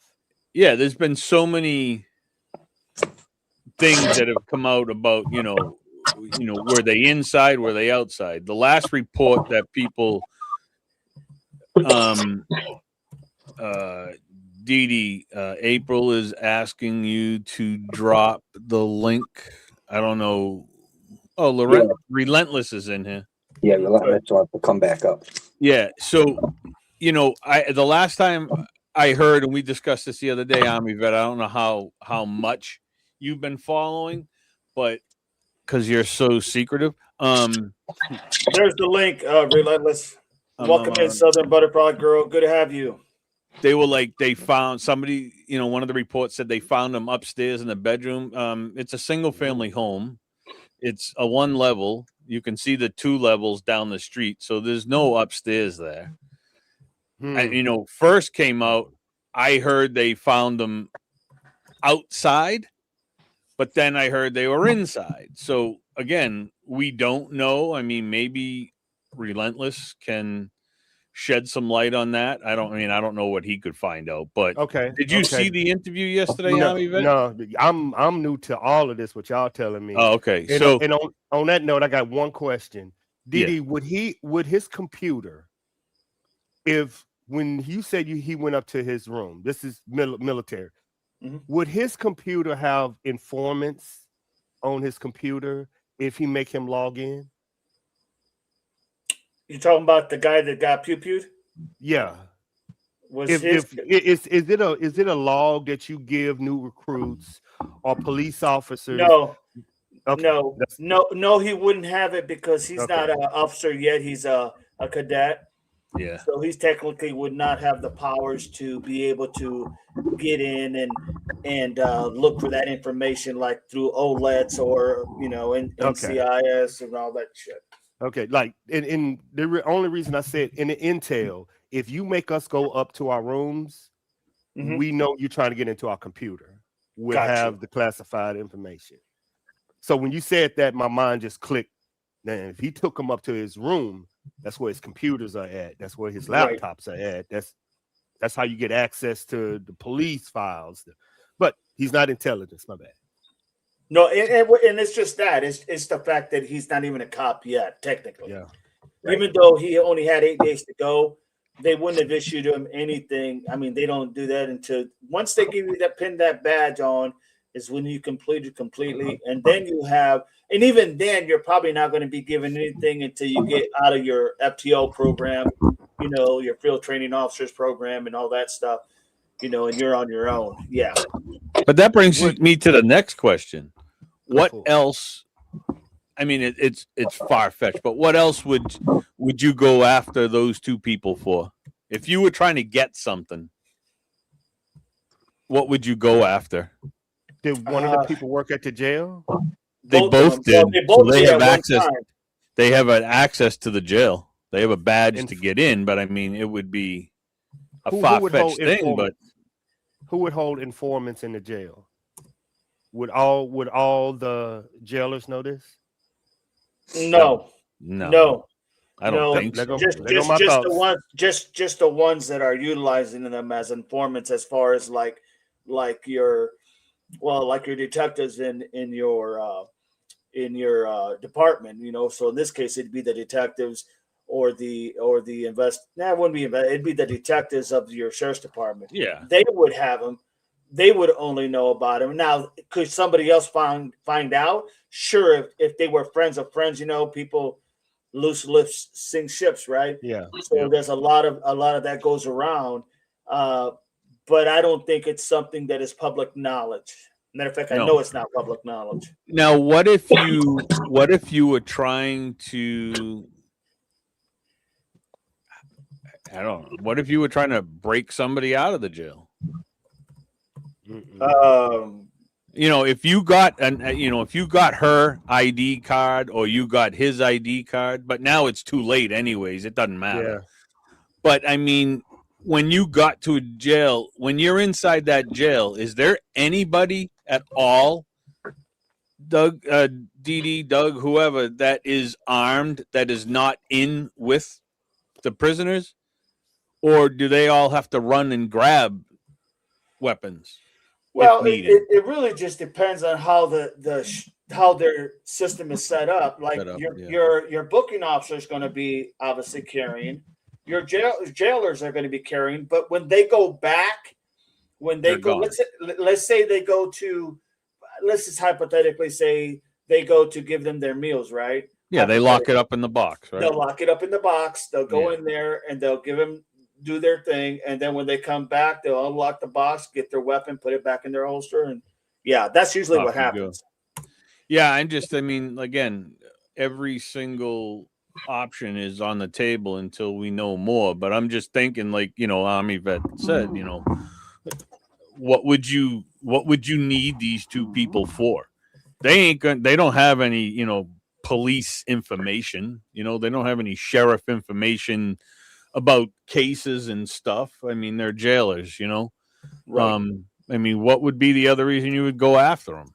And, either there's two that I come up with. They wanted something that they had, or it was just retaliation. And they certainly retaliated. And I guess right now the person suffering is her and his family. Yeah. And the other jailers that he knew and they knew. So, I mean, that Army vet, that didn't even cross my mind until you brought it up about, would they have informants? But that was good. Now makes you think something else. But then you got to think about the 67 unalivings that happened inside the jail. These people have some type of connection to them. And that's what I'm saying. Like retaliation, man. You killed blame these people for it. You took one of mine, I'm going to take one of yours type deal. Yep. Maybe.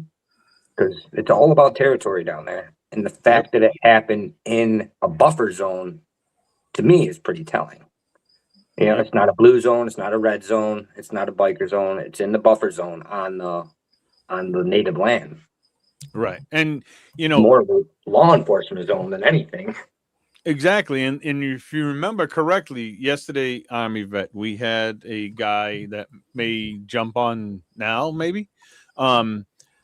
He lives in that area, like very close to the ground zero. And what an amazing, interview. So if you have time later, you should go check out Devil Dogs from yesterday. We were on for a while with him. But, the other thing that I just thought of as we sitting here, remember what he said, guys, yesterday, is that there's the Ona, what the hell is the name of that? Ona, whatever. Tahona. The tribal police, they live right there. There's a guy that lives right around down the street, a couple houses away.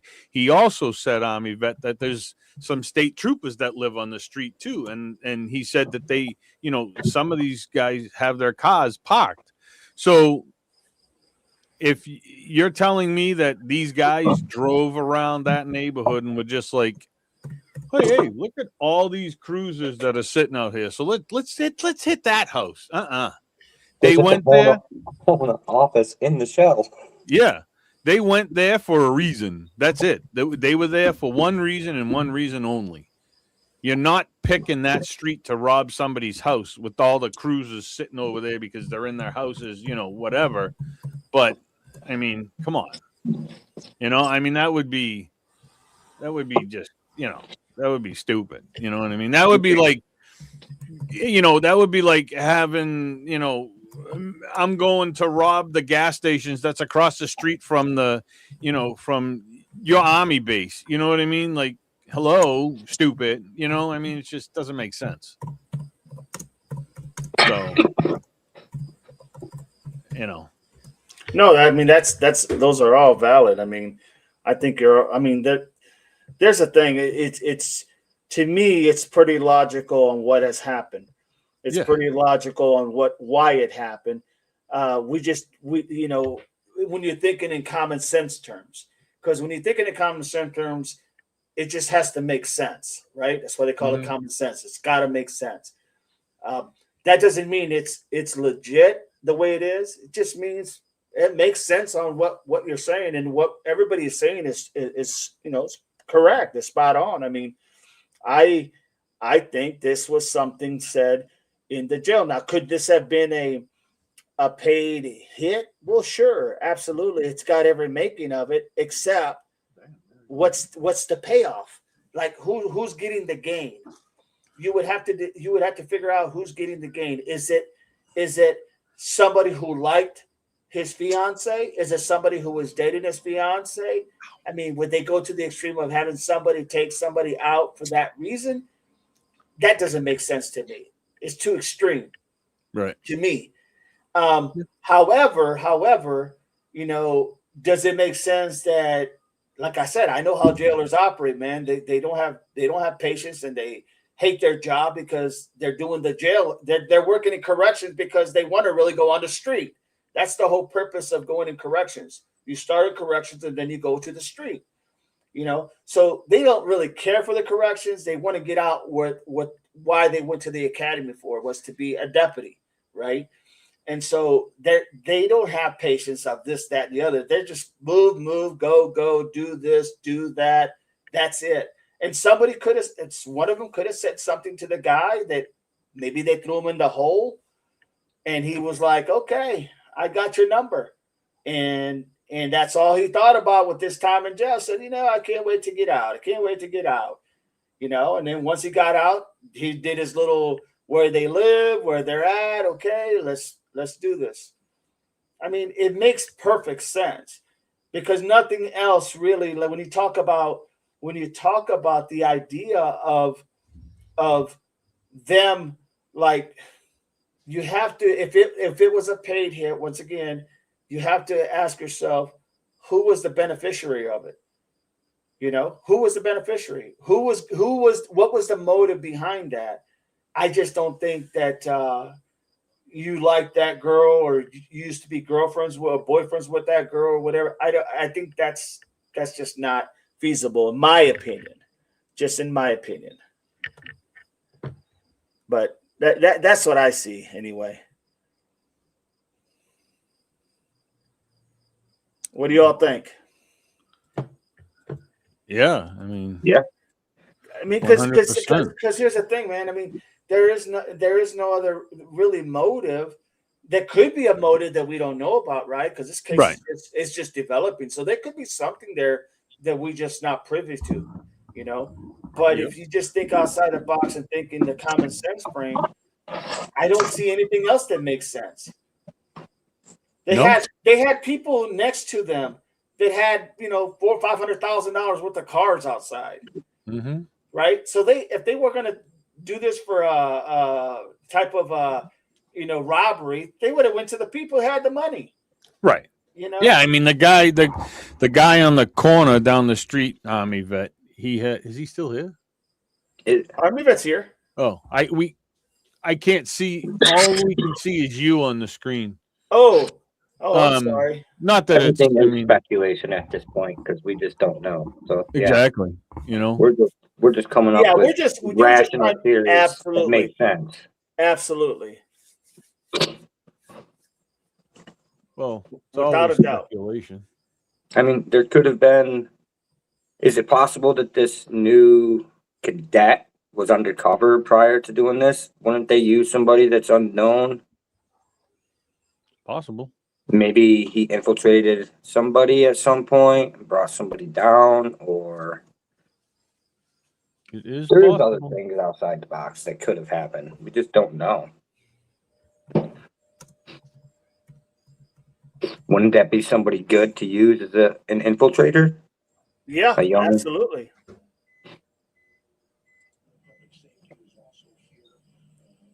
Not saying that is how it happened, but What's wrong with his ear?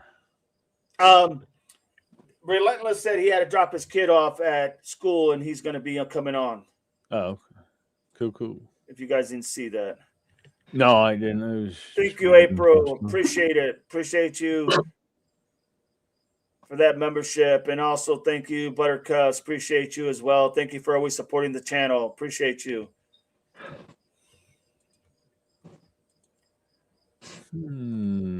Her diamonds full. Good to see you here. Thank you for being here. Click that like, subscribe for free.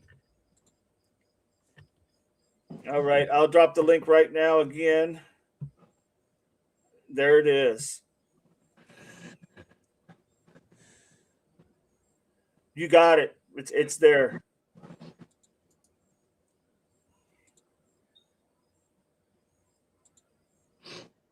Yeah, there's a lot of stuff happening. I mean, it's, this is real time, right? So things are always changing.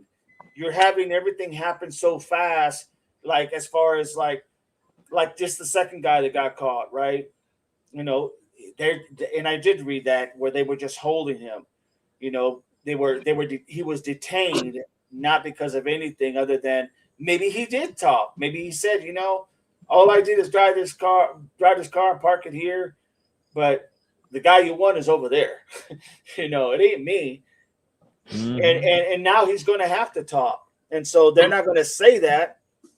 They're not going to say that. No. They're not going to say that unless it's something that they're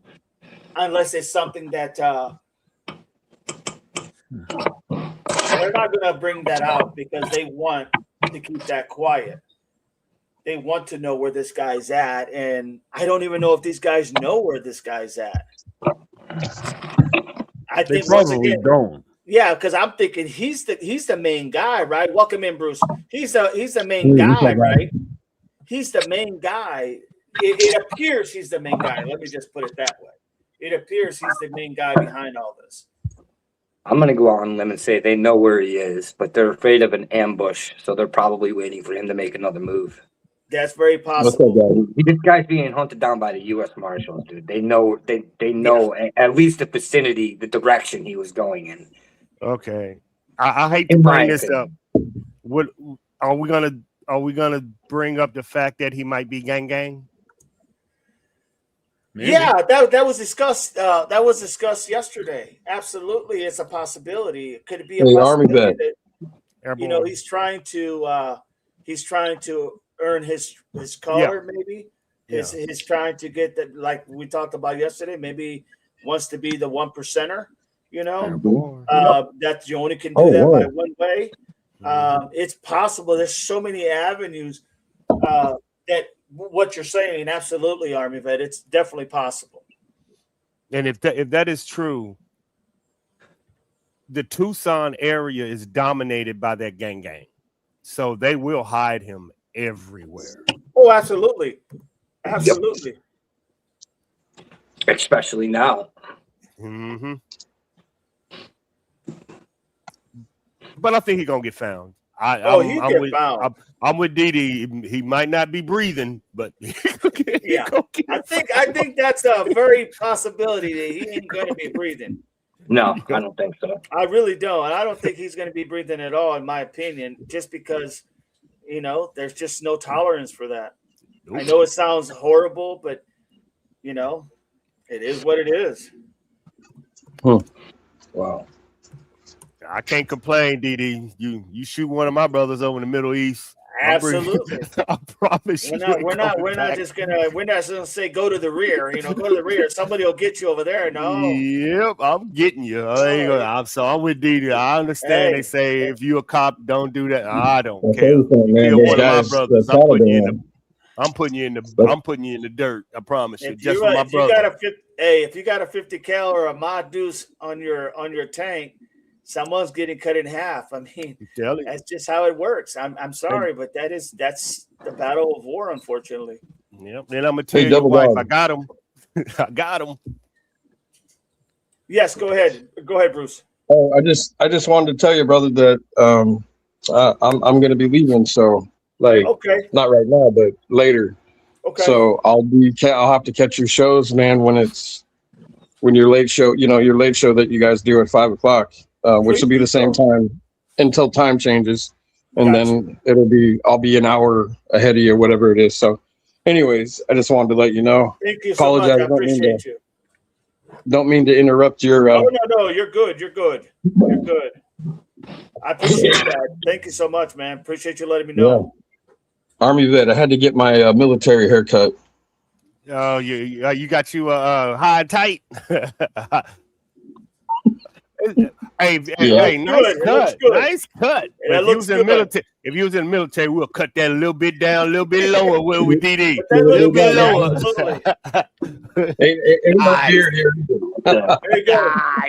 There you go. There you go, Doug. High and tight. High and tight. High and tight, man. There's only one way to roll. High and tight. Anyways, yeah, man. I'll be around when I can. Double Dog. Okay. I appreciate you guys allowing me to come up here and there and stuff and be a part of the conversation. You guys are awesome people, man. My friend. Oh, you're always welcome. Thank you. I appreciate the kind words, my friend. All right, thanks, guys. I'm gonna jump back down in the chat. So take care. Bruce. Good to see All you. right, my man. Welcome to the Ball Head Club. No shit. I'm dropping off my kids at school. I already posted. Just waiting for him to come in. Waiting for him. Phil's in the house. Welcome in, Phil. Good to have you.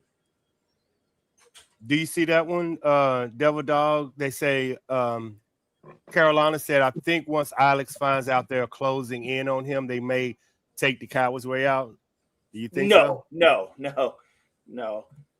he ain't going to. No, he wouldn't do that. No, Blaze of Glory. He's going to Blazing Glory. That guy's not taking himself out. There's no way in hell he's doing that. He's going out on his terms. That's what I see, in my opinion. He's going out on his terms. Remember, you got to remember, if he could take another person out in the process, hey, he did what he wanted to do. He went out the way he wanted to. I mean, he's not going to No, he will not do that to himself. He'd be looked at as a less than, a coward, not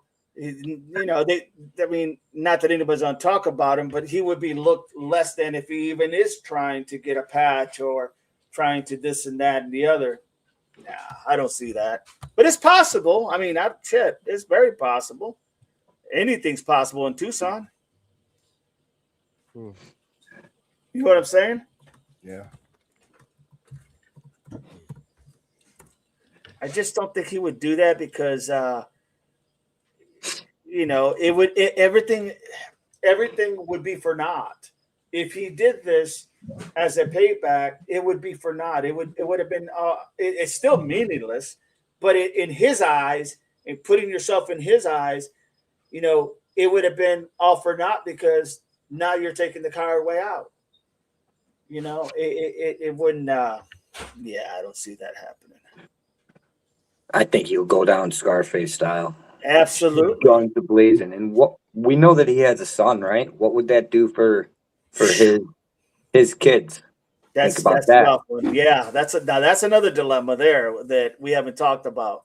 In a good way or a bad way, depending on which way you look at it. Absolutely.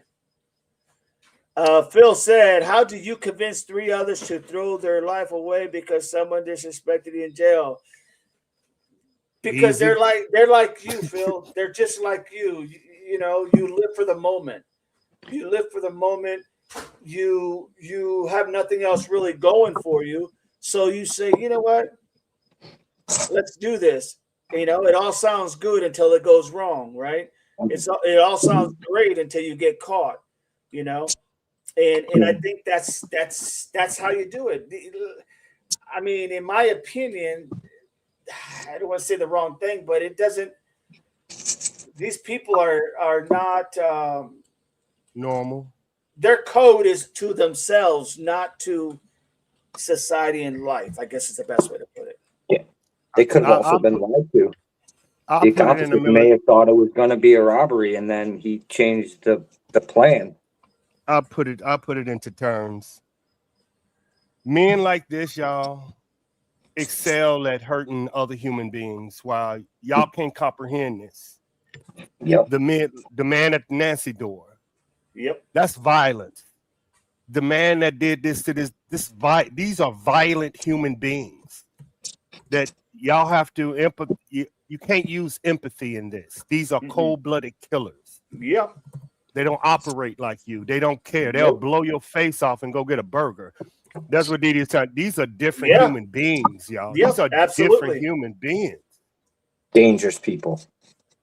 Through and through. No, you're exactly 100% right. Click that like, everybody. Click that like. Be a member. Be a subscriber. It's free. Doesn't cost you anything. Sign up to all the channels from Army Vet to Chris. Let's talk with Chris to Analyze Doug. And don't forget Relentless. Relentless is coming in as soon as he drops his kid to the school. He's going to come on in. So we'll be able to ask some questions with him there too. I would love to see the body camera, Didi, of all of these extractions. That will be so exciting in trial. Just to see how it was. Why, like, y'all, it's so much in this. I want to see the intel, how they got it, how they staked them out, how they went in, I love this. This is military 101 for me. Yeah. Well, you know, and the thing about it, the sad thing about it is we never see it because then they give up the means of how they, you know what I'm saying? It's kind of like when you do an ops, right? If you were able to illustrate it, my God, everybody would know it. Yeah, but it would be awesome to see, no doubt about it. And the talking radio noise, and we're going in at 6, 7. I see the suspect. Y'all, this is hey, I can honestly tell you, like I said, I have worked a hit case myself with being a part of the DA and all this kind of stuff. And I tell you what, you talk about the pucker factor kicking in, man. When you're on the radios and you got all your shit on, and you're in the van with the little scope, just like you see in the movie, the little scopes, in the van, and you're hearing everything. And then when they talk about, okay, it's time to go in, and then all that shit starts to click, it's like, wow, like this is, and I was just lucky and privileged enough because I was bilingual and the people we were dealing with were Hispanic, that I was just privileged enough to be with these guys. It wasn't because I had earned anything other than I had something they needed.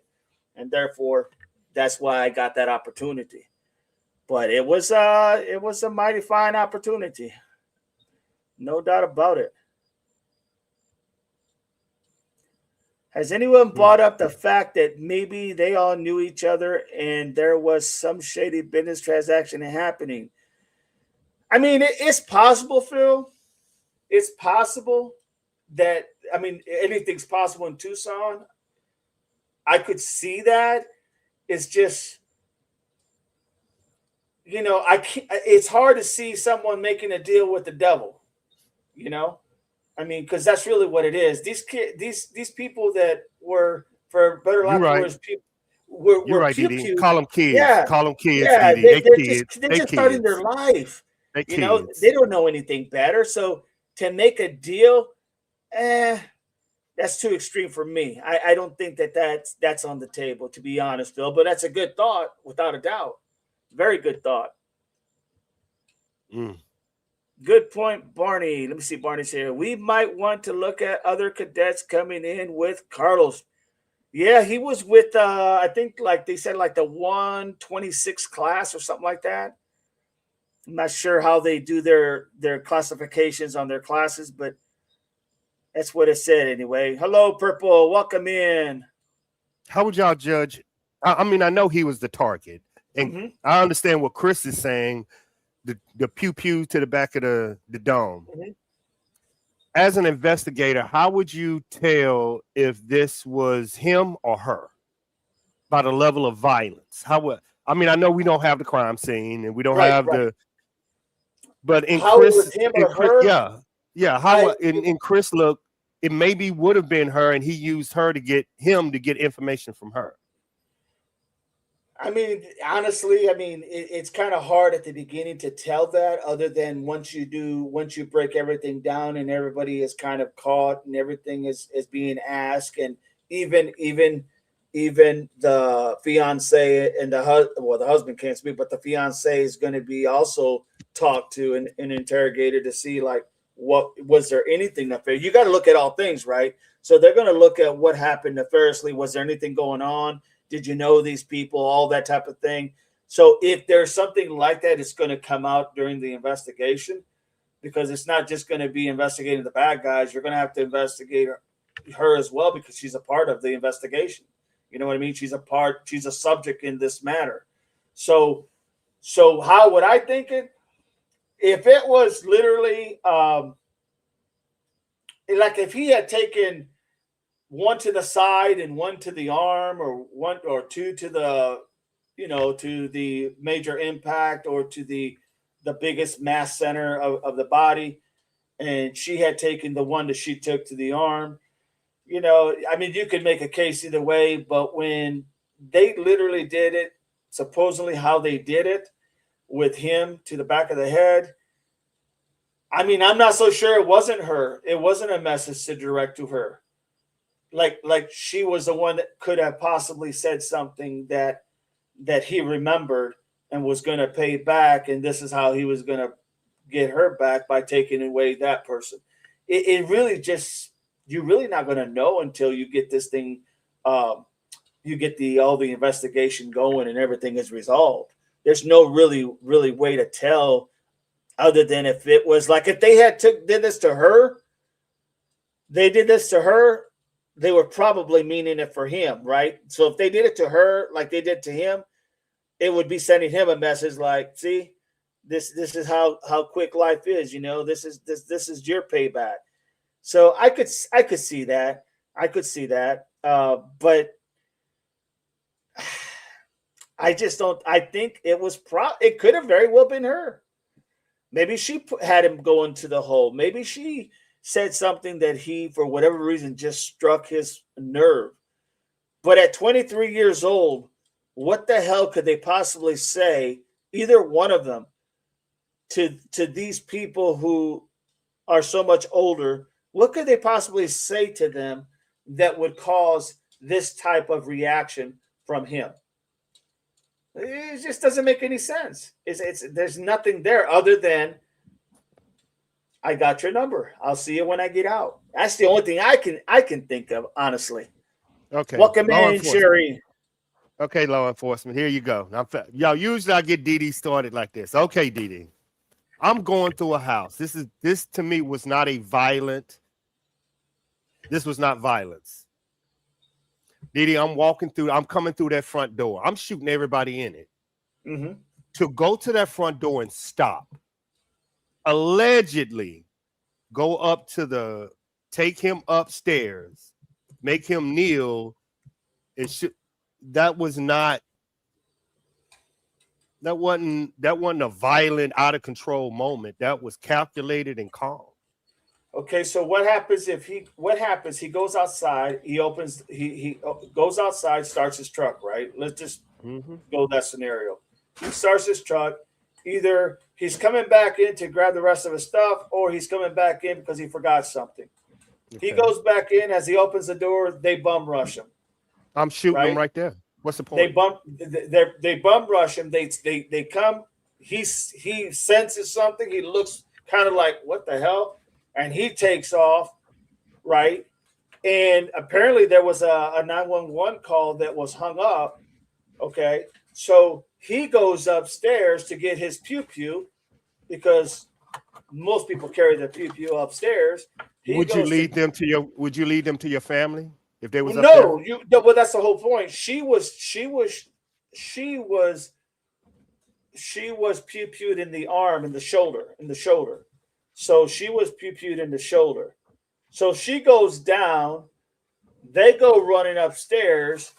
He goes to get his pew-pew. By that time, he knows it's done. And then they do the ultimate, get on your knees and, say whatever they say, and so I could see that. I could see that. I really could. I'm not sure. I could see that being happening. And even once Relentless comes in, he had a good point on that too. He talked about that. And it made a lot of sense. I mean, how. So one gun, DD? One? No. There was 3 people, right? There was 3 people. So it should be 3 pew-pews. Right. One had the woman. I mean, one had was both shots from the same gun? I mean, pew-pew? I don't know.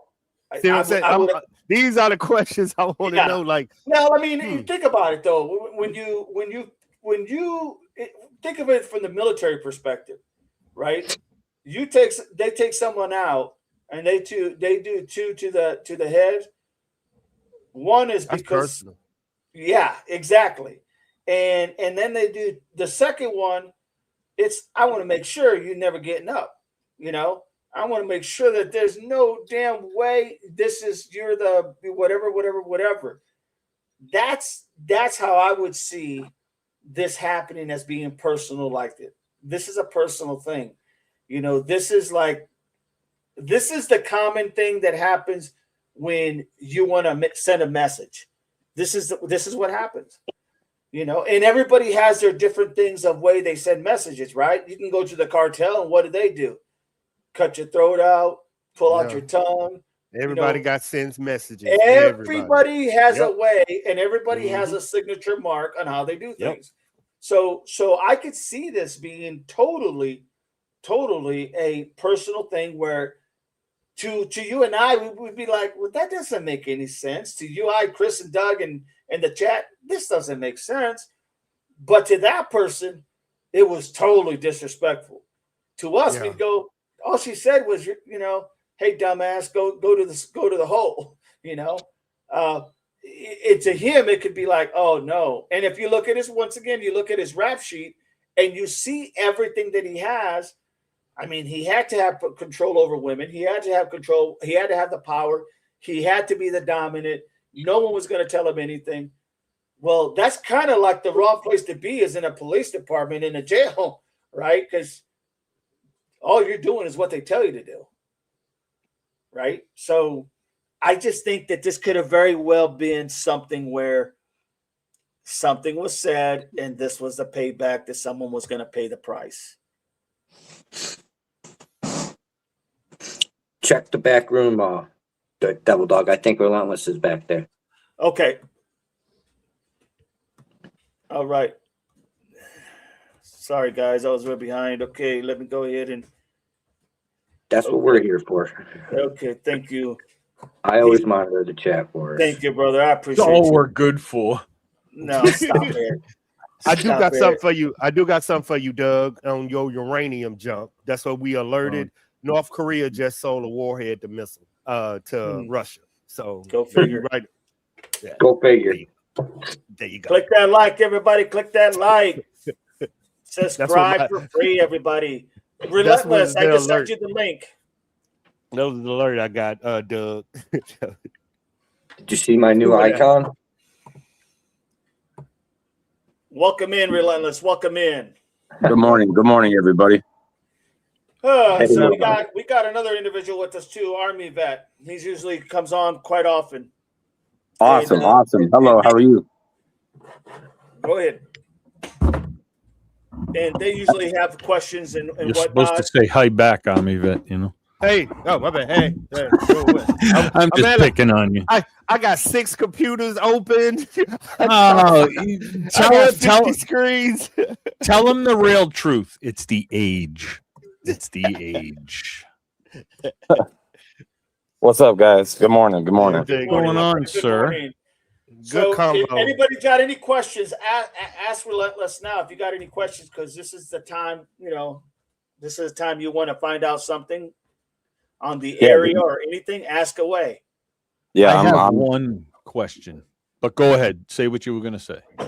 I wanted to add one thing. that I found out that was kind of interesting from my child's school. So my child's school has been like overwhelmed now with parents dropping their children off, as everybody could imagine why they're now dropping their children off. And the school has requested for a sheriff to come and help direct traffic in and out of the school, just because, I mean, Chaos. if you guys seen the school, it's like quite a hazard trying to get all those people in and out and then back out onto the neighborhood street and then back out onto Valencia. And the crossing guard, when he mentioned it to me, I sat there for a minute, I talked to him, and he said that they've reached out to the sheriff's department 12 times, every time got denied. Now, the reason why I'm bringing this back up is, does this have to do with tribal land? Is that why they don't have a sheriff that's available to come here and help escort traffic in and out of the school? And why would they deny that? Why would they deny all those requests Nanos from this? That's what else makes me like, I keep going back to the separation of, you know, Tohono O'odham Nation and the sheriff's department and land. Yeah, no, I mean, you know, it's a great question. It kind of makes me wonder, you know. You should call and ask them why. I'll say, you know, honestly, I'll say about driving down there and asking them. Well, that's what I'm saying. You should roll up in there and be like, hey, listen here. Because, you know, I said to myself last night, the next time that I got the chance to speak with you is, you know what? If I was you and I'm in that neighborhood, I'd be calling the sheriff and being like, hey, look at and I'd get your neighbors to go and either be right with you for the call, or you guys roll up into that place and be like, listen here, until you guys catch this crazed lunatic that's on the run, we would appreciate if you could send the sheriffs to our neighborhood a bunch. Have them patrol this area like 700 times a day, or plant a sheriff in our neighborhood, but instead you plant them on the main highway sitting in the dirt talking. Right. You know, and they won't even have a sheriff help direct traffic for children. That's kind of, it's like, you know, what? So this is my next point. You can't get anywhere with the sheriff. So what about and I can never remember how to say it, the reservation? Tohono. Yeah. Maybe you can reach out to them and say, hey, look I get nowhere with this Nanos Sheriff's Department. We are requesting this, and this. And if they can't do anything, it's their land. If they can't help, then I'd reach out to the state police and be like, listen, something's got to be done. Right. And, you know, maybe they can help. Maybe they'll send a statey down there. Because, I mean, you're probably right. That's what's going to happen. I mean, the sheriff's department's going to say that that's technically not really their jurisdiction. And then when you go to talk to the Tohono O'odham, they're going to say the same thing. They're going to say, well, you know, that school is not connected to any native, even though it's on native land. True. Or, I mean, there is another one to call, too. That's what's super unique about this situation and where it happened, I do believe. And that's why I keep bringing that up about. They intentionally chose a buffer zone. Right. Yeah. And then, same as the military base. I wanted to clarify also yesterday with like a lot of the stuff I said that it's just speculation. Yeah. You know, that, you know, we're all just speculating on what could have happened. Yep. So I just want to clarify on that too. Like, I wasn't trying to say that, like, you know, this guy for sure is in some type of motorcycle gang or what have you. Right. I was just kind of speculating on what would make more sense versus a robbery, because that makes zero sense. Yeah, no, not at all. Yeah, I think we can all agree that this is not a robbery. Yeah, for sure. No way. And then like a lot of the things that I can chime in on is, you know, ground zero, the way the neighborhood is. This is Tohono O'odham Nation. There is a delay when you call the sheriff's department for help, all of those things. Yeah. I mean, even to find out from my daughter's school, you mean to tell me that they can't send an officer out there to help direct traffic? Like, that's crazy. That's crazy. Yeah.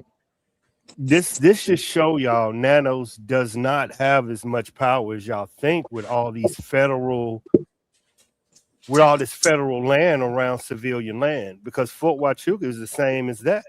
They don't have any power. Nanos don't have any power around this area once the federal steps in. He ain't even allowed to go in half. About 80% of the area he's not even allowed to go in. Right. Yeah, that's what makes this situation unique, I think, on that side of things, is because I mean, this is Tohono O'odham Nation.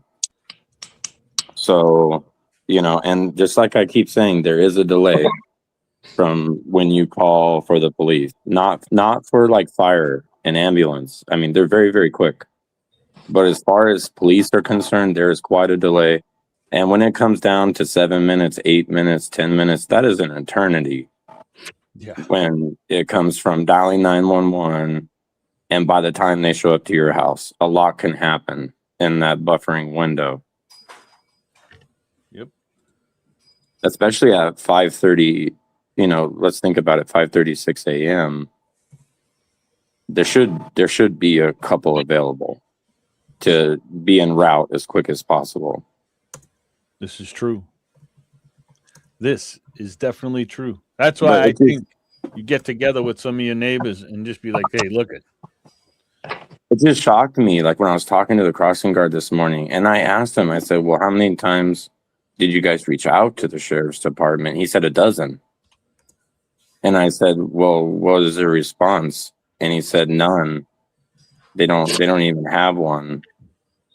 And I said, well, have you had somebody from the school go over to the sheriff's department? And he said, no. And I even mentioned it to him. I was like, well, maybe I should, you know, maybe somebody from the neighborhood should go and speak up and be like, hey, look, you know, there's a couple of things that us as United States citizens are not going to stand for.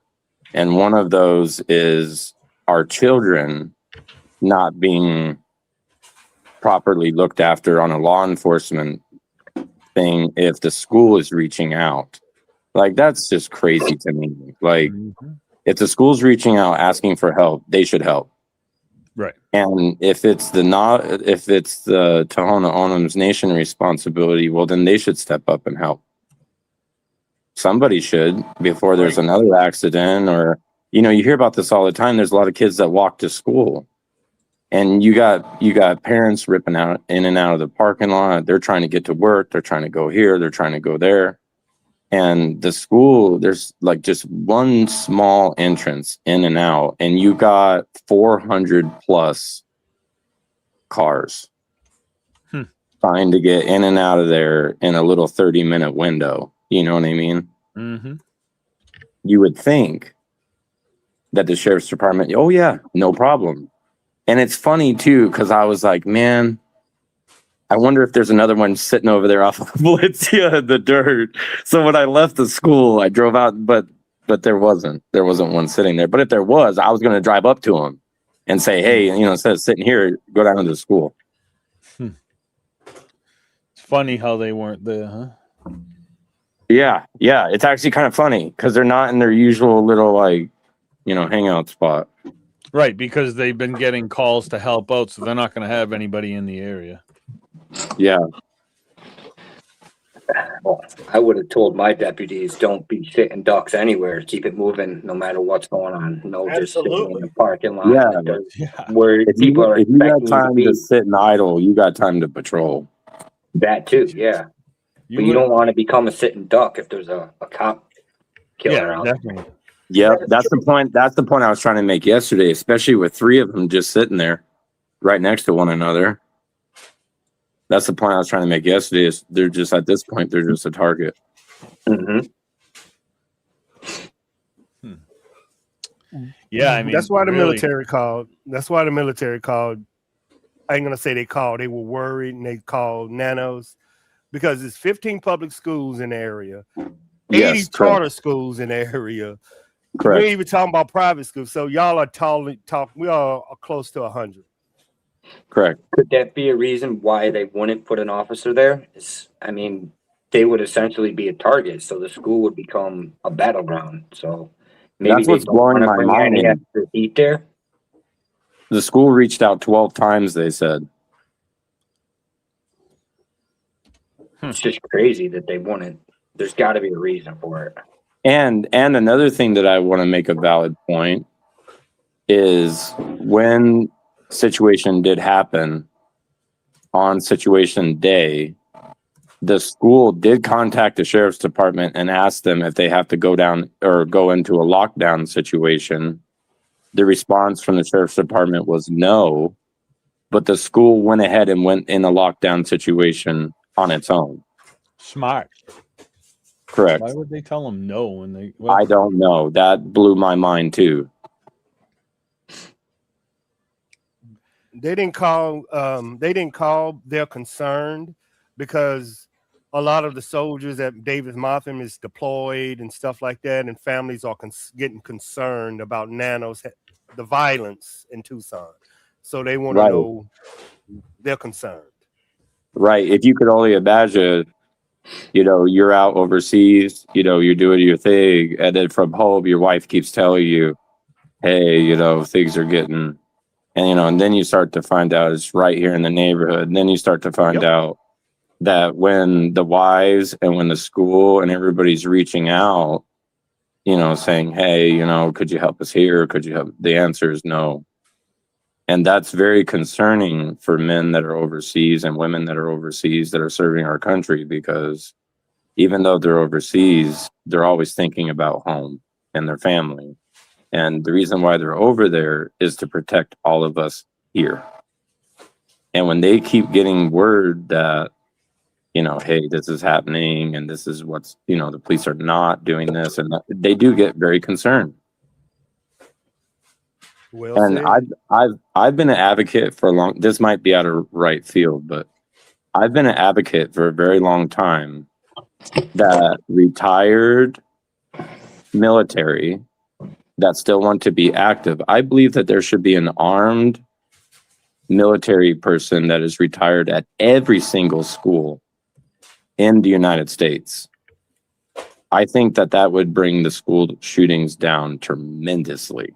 Well, they talked about that a while back. They have brought that up, that they were talking about a lot of military veterans had volunteered that they would. This is I believe this is when Sandy Hook happened and a couple other schools happened. They talked about how retired military would love to go ahead and do that. And I think it was just a thought that came out, which really made a lot of sense. But then again, it's like, no one really acted upon anything. And I think honestly, for the military, the retirees, the ones that still have everything together, I think that would be awesome to do. And that would be awesome for them, they already gave so much of their lives, being in the military, and they volunteered they actually talked about volunteering for this, but I don't know why it never got any traction. I don't know who was behind that didn't really want, to, for a better lack of words, to go ahead and try to put something like that together in any way, shape, or form. They're doing it in Louisiana a little bit, DD. Okay. Like if you are a veteran around the house, I mean, like say you have a school, like private school, Christian schools like we have in Louisiana. If you're a veteran around that school, your house will be designated a safe area.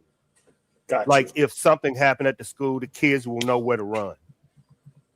You will have and the kids will know the safe area. Because all the way that they're saying it's going to move, instead of a locked area, they were discussing what would happen if this happened on a schoolyard. The kids would run. Where would you tell these kids to run? Back to the school? No. Right. So they're already preparing them for the next stage of, I guess, terrorism. I hate to say it like that.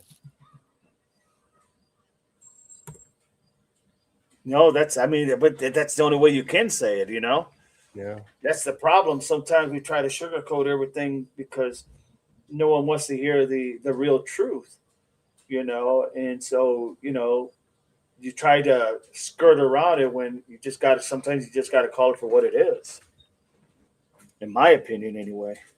I mean, if you have soldiers, the community, children, schools, parents, moms, what you're seeing is terrorism. Everybody's worried about their freedom and their safety and their children. So what happened in Tucson, to me, it has everybody looking over this like we back in the Middle East. So I just look at it Yes, as that.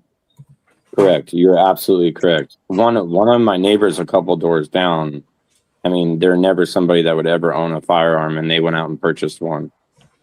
So it's like it's come down to the realization that, for one, if something catastrophic or crazy was going to happen, you're on your own for the first 8 minutes. And there's no question about that. And people are starting to realize that. Is that a true fact, DD? That, and now I don't know the civilian, but in military, we teach our exes, the police are not going to get there in time. Your job is to survive until they come or something like that. Like police are not going to, their job isn't, they aren't going to get there in time. So you better hold your own and defend yourself, because it was something like that it was saying. I would say the majority of military spouses, because of what their husbands do, they're kind of in tune to the survival mentality. You know what I mean? Not necessarily because of any training or anything, but more so because of what they see, like with their husbands or vice versa. Their wives are in there, they see what's going on. And so they just adapt to it. Law enforcement, would they have the same? That's what I'm getting at. Oh, law enforcement. No, law enforcement. No, law enforcement. The usually the person that's in the law enforcement, usually, obviously, I'm just going to say there's a lot of women in law enforcement too. But as far as that goes, like I would show my wife how to do X, Y, and Z. I would show a lot of officers will show their spouses because they're all targets, man. Mm-hmm. At some point in time or another, you are a target. You made the wrong stop. Someone didn't like it. Someone is, you don't know what their mentality, state of mind is. You are a target. So you always want to make sure that your family is well protected by letting them know how to utilize X, Y, and Z, right? And I think that's just a given in law enforcement. Yeah, that goes without saying, to be honest. But is there anything like, honestly, there's not a whole lot that haven't really trained or worked with their spouses, I would say, on a majority, if you ask the majority, because of that reason. And I think if you're honest and clear about it, you would say that's exactly what it is. That the cops may not be there in time. Someone's trying to break in the door. I can't get there, like, lickety split. I can't get there. So you need to, take that next step measures. I see that. Absolutely, without a doubt. Is there? Sorry guys to interrupt, but I was just curious. Does anybody know how Arizona works exactly? About, like, do we have a castle doctrine? Like, if they do break into your home, like, do you have the right? I think you have to stand your ground law. You have to stand your ground law. Yeah, we do. I got my guns at Fort Huachuca. Yeah. So as long as they come into your home and they are clearly there to cause bodily harm, then you have every right to stand your ground. Yeah, they're going out feet first. Yeah, I believe it's a stand your ground law. That's, and a lot of the red states have it. To be honest, a lot of the red states have it. But that's what I was thinking. And sometimes it gets somebody in trouble because they think it's like, they think it's a complete license to pew somebody, but there is some regulation, but yeah, that standard ground law it's pretty lenient. That's pretty like that's for like if you're in your home, like if That's if somebody somebody is coming into towards your you. home. Yeah, Well, if someone's coming on your property to do you harm, yes, that's the you have same. the right, or into your car. Your car is considered your property. You see Right. what I'm saying? So if somebody's Right. trying to break the window to get to you, and you are in fear of your life, absolutely, they do have that. Anything that's considered your property, a car, a boat, you're out on a boat or something, anything that's considered your property, that's where that stand your ground law kicks in. Yeah, because my neighbor, like she was asking me, and I said, well, if they come into your home and they're there to do bodily harm or kill you or anything, I think you're allowed to go ahead and do that. But I told her, I said, you know what? I have some military buddies. I said, I'm going to ask them and I'll get back to you. That's why I wanted to ask you guys. Absolutely. Yeah. No, that's something. Now I know, I think even Ohio has that law. And there's variations, there's a lot of variations, but for the most part, it's pretty standard than it was before. You used to hear the old thing, well, he has to be in your house, in your, threatening you to do X, Y, and Z. Look, dude, you have to think of your family. You do what you got to do. Ask questions later. I mean, if somebody comes to my house, if they're in your home, like if they come in your home. Well, in your home or in your private, somebody comes. Let's say we're having a cookout and somebody doesn't like something and they want to come and think they're going to do harm to somebody in my family. I'm going to protect my family, and the threat has to meet. The threat has to meet the justifiable force. You know what I They mean? have both. Yeah. They have both. They have both, Yeah. DD. They have Yeah, castle they doctrine and they have stand your ground. They have both. You have no requirement to retreat, y'all. Yeah, None. yeah. So that the key is just for me. I'd rather take my chances with if I can justify why I'm doing what I'm doing. I'll take my chances if it comes down to the safety of myself or my family. And that's the end of the thing. I mean, look how many cases have happened already that everybody has been screaming like crazy about. Oh, that's not right. That was wrong. This, that, and the other. But then you hear that they get dismissed because, well, they were, knocking on so-and-so's door. They were trying to get in. This was an old person, was worried to tell them to leave my property. They still try to get in. I told them leave, they got to leave. And he was scared. And then he ended up taking out his pew and shot at the door and took out some people. You know what I'm saying? It's if you're going to pull it, you better not just pull it to play with it. You better pull it to use it. That's the whole point. And if you pull it to use it, it's because you're at your last where you're just that concerned for your safety or your family's safety, basically. But like I don't pick and choose, but that was a good question, Miss.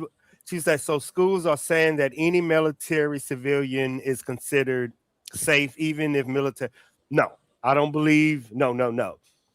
I think me and Dee and is talking about weapons training. If you're being trained, now we will look at you. Then your mental health. But it's most people when they hear a gunshot, a pew pew shot, they either run or they duck. You want somebody that know how to handle it, know how to shoot it, know how to perceive a threat. That's different. Yep. That's fact. You want somebody calm, not just shooting your kids. That's somebody calm under fire. But good question, great question. Absolutely.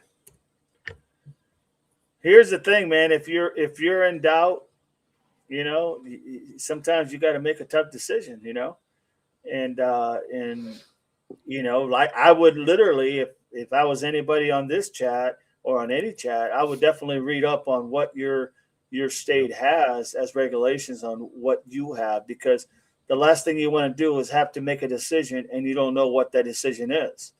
You know what I'm saying? You don't know, like you're hesitant because that hesitation can cost you your life, literally. Yep. You know, so you need to know exactly what the laws are for your state. You know, that would be my tidbit anyway. Right. Yeah, you could tell that, like, just by people, like even the neighbors, like even them asking me questions and then going out purchasing a gun, like you can tell the morale. You know, obviously people are starting to come to the conclusion that, you know, you have to stay safe, you know, and ultimately when it comes to your home, I believe if what I'm hearing correctly, but when it comes to your home and family, your protection route number one. That's Protection route number two would be the authorities.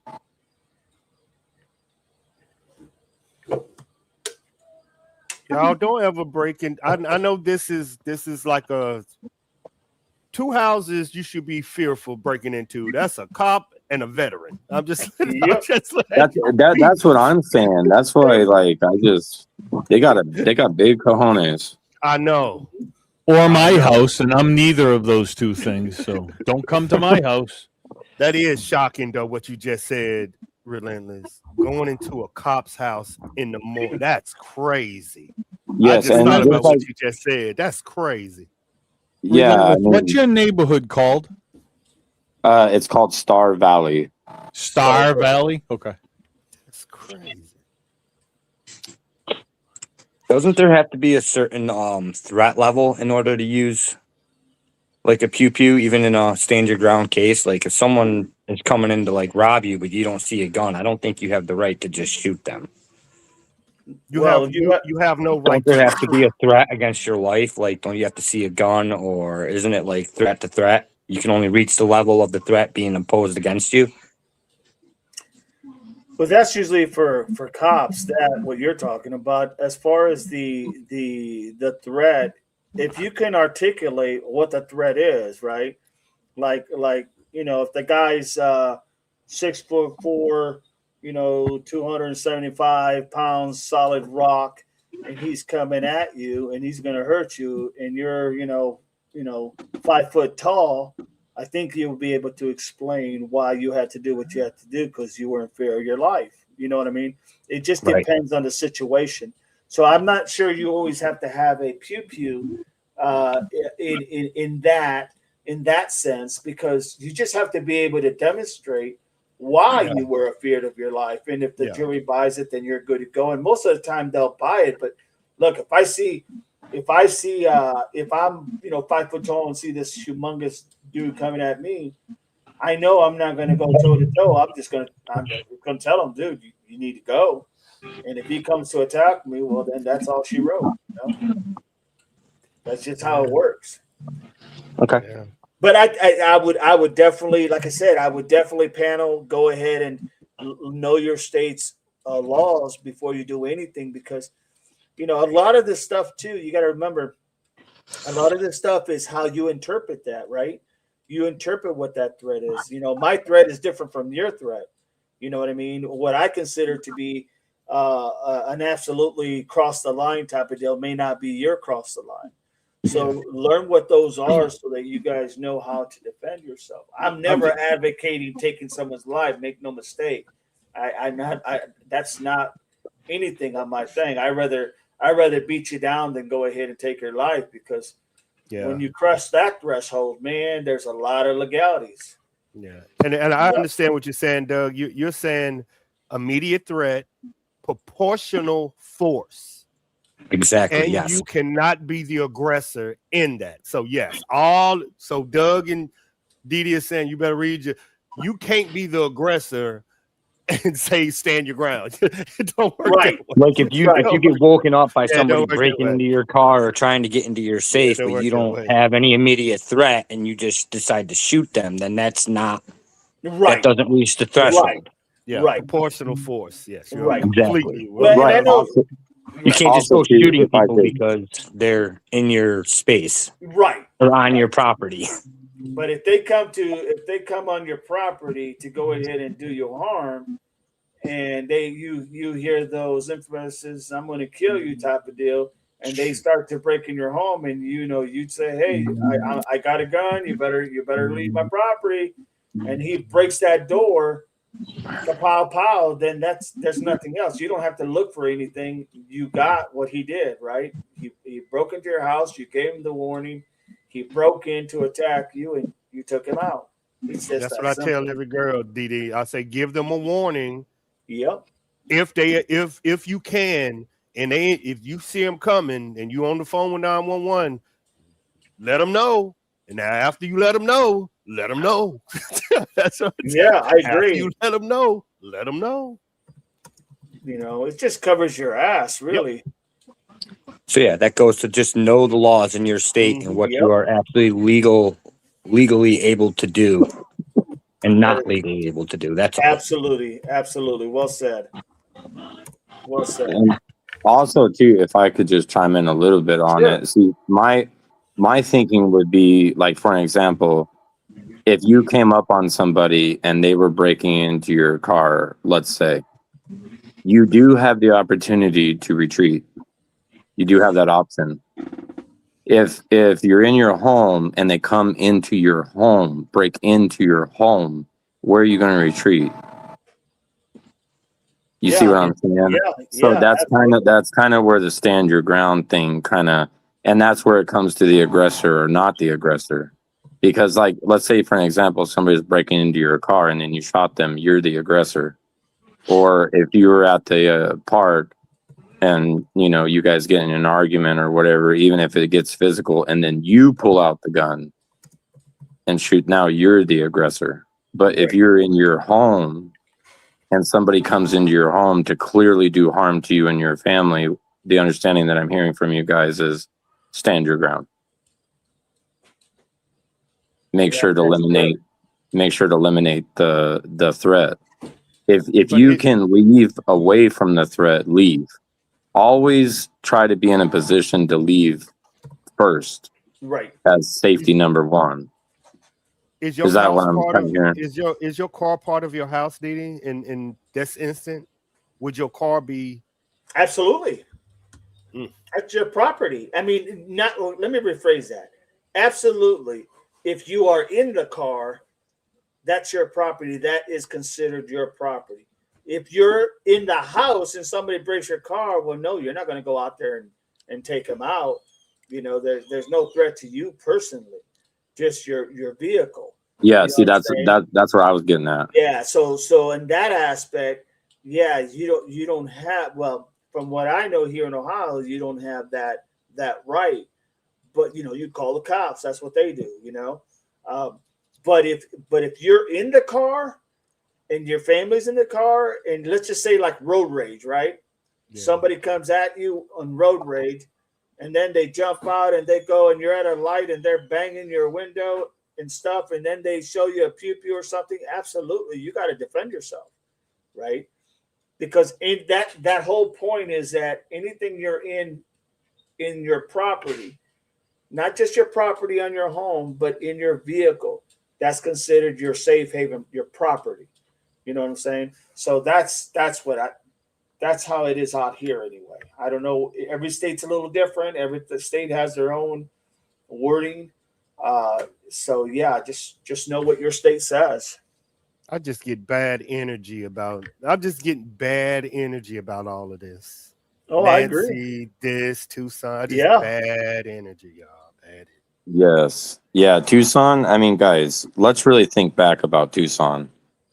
I mean, as far as you go back, there's not really a whole lot of too crazy. And then you start getting into the Nancy situation and forward.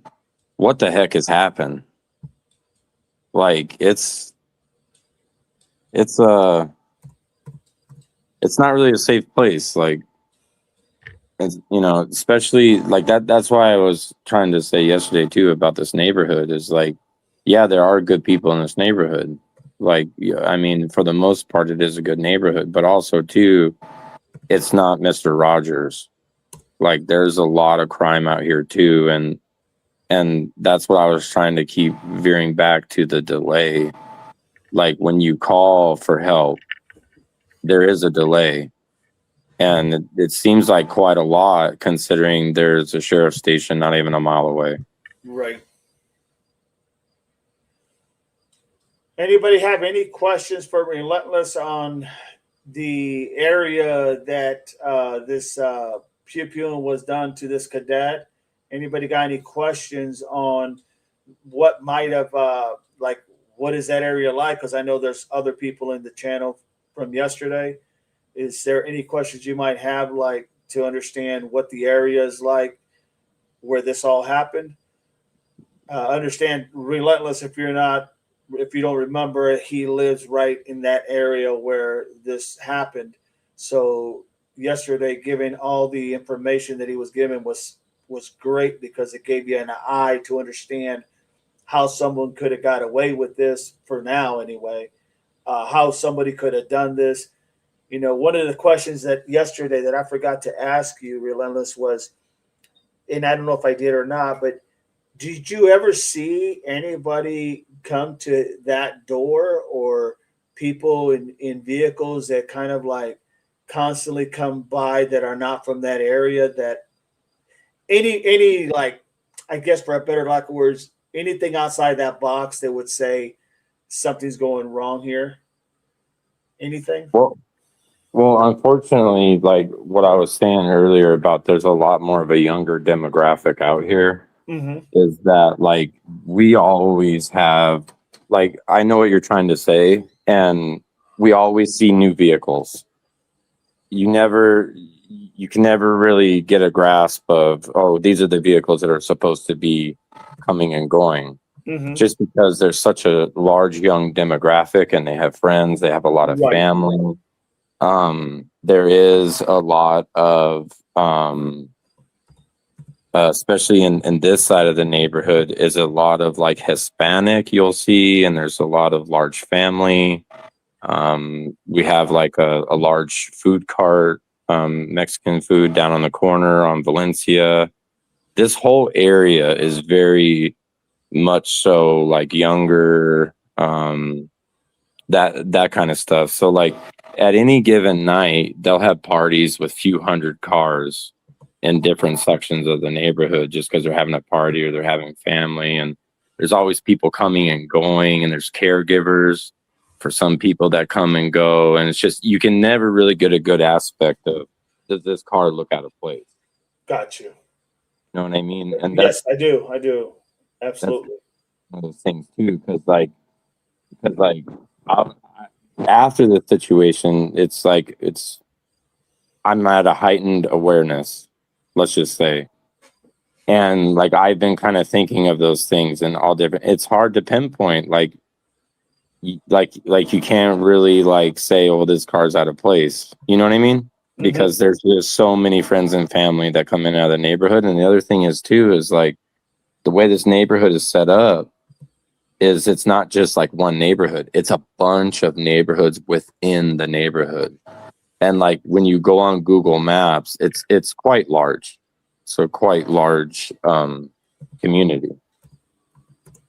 Right. So yeah, I mean, I wish it was like a smaller community where you could kind of like pimp, oh, well, that car looks way out of place, you know?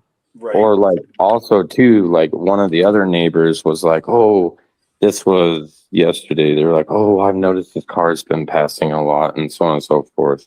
And it wound up just being a solar sales person, like a person that sells solar. And then like a couple of weeks ago, one of the neighbors was like, I had this drone flying over my house.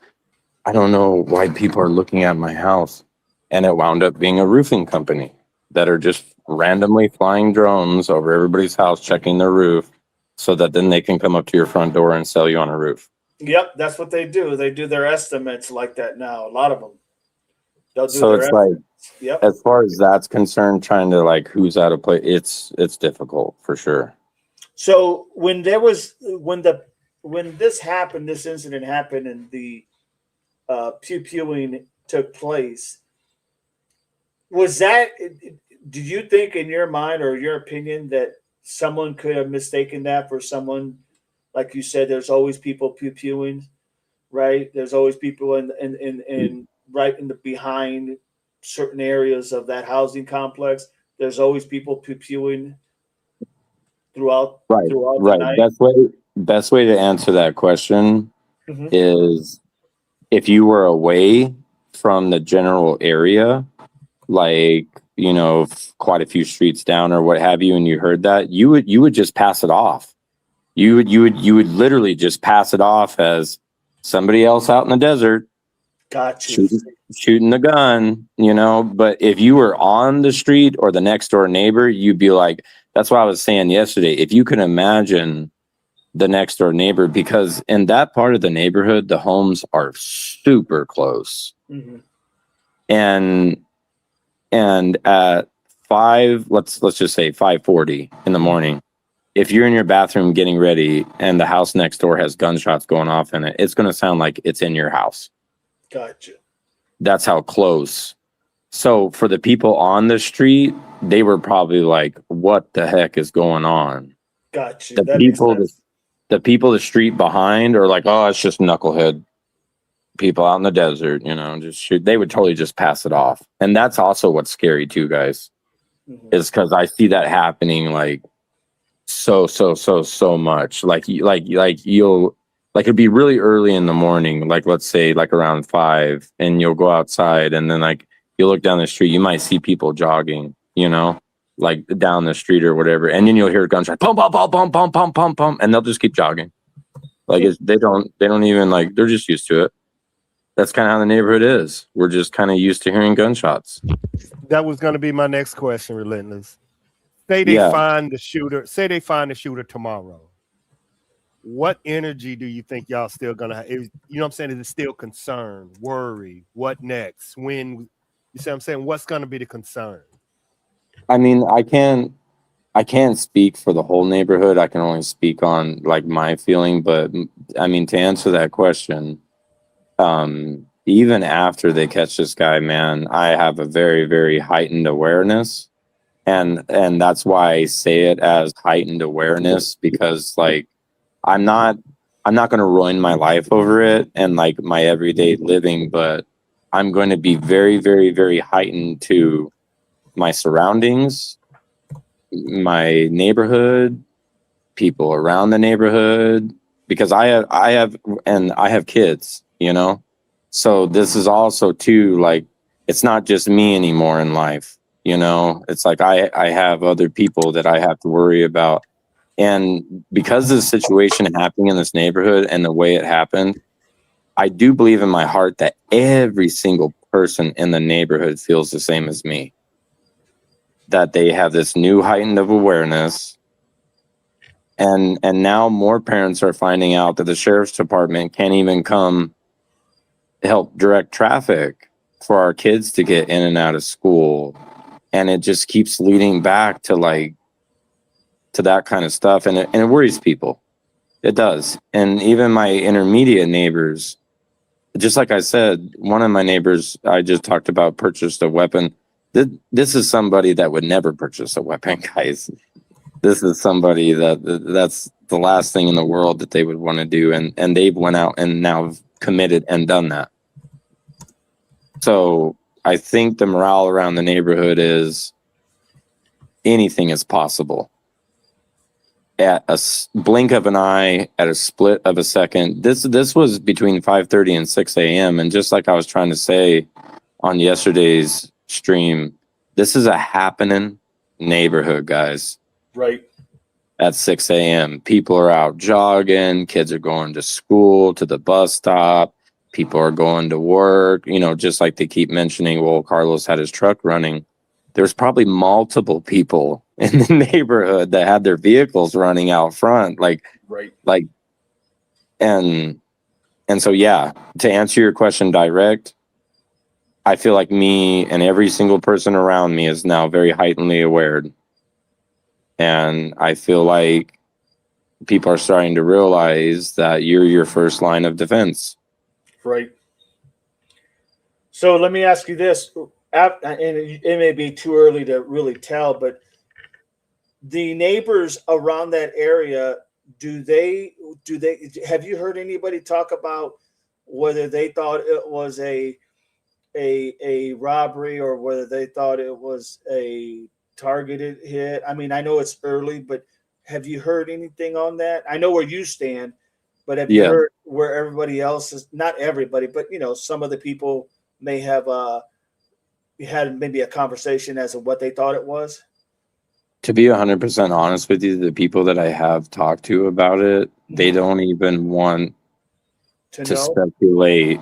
Gotcha. Or even say like when you begin to talk about it, it's just the demeanor changes. Sure. Well, it's a scary time, man. Yes, you can tell that they're scared.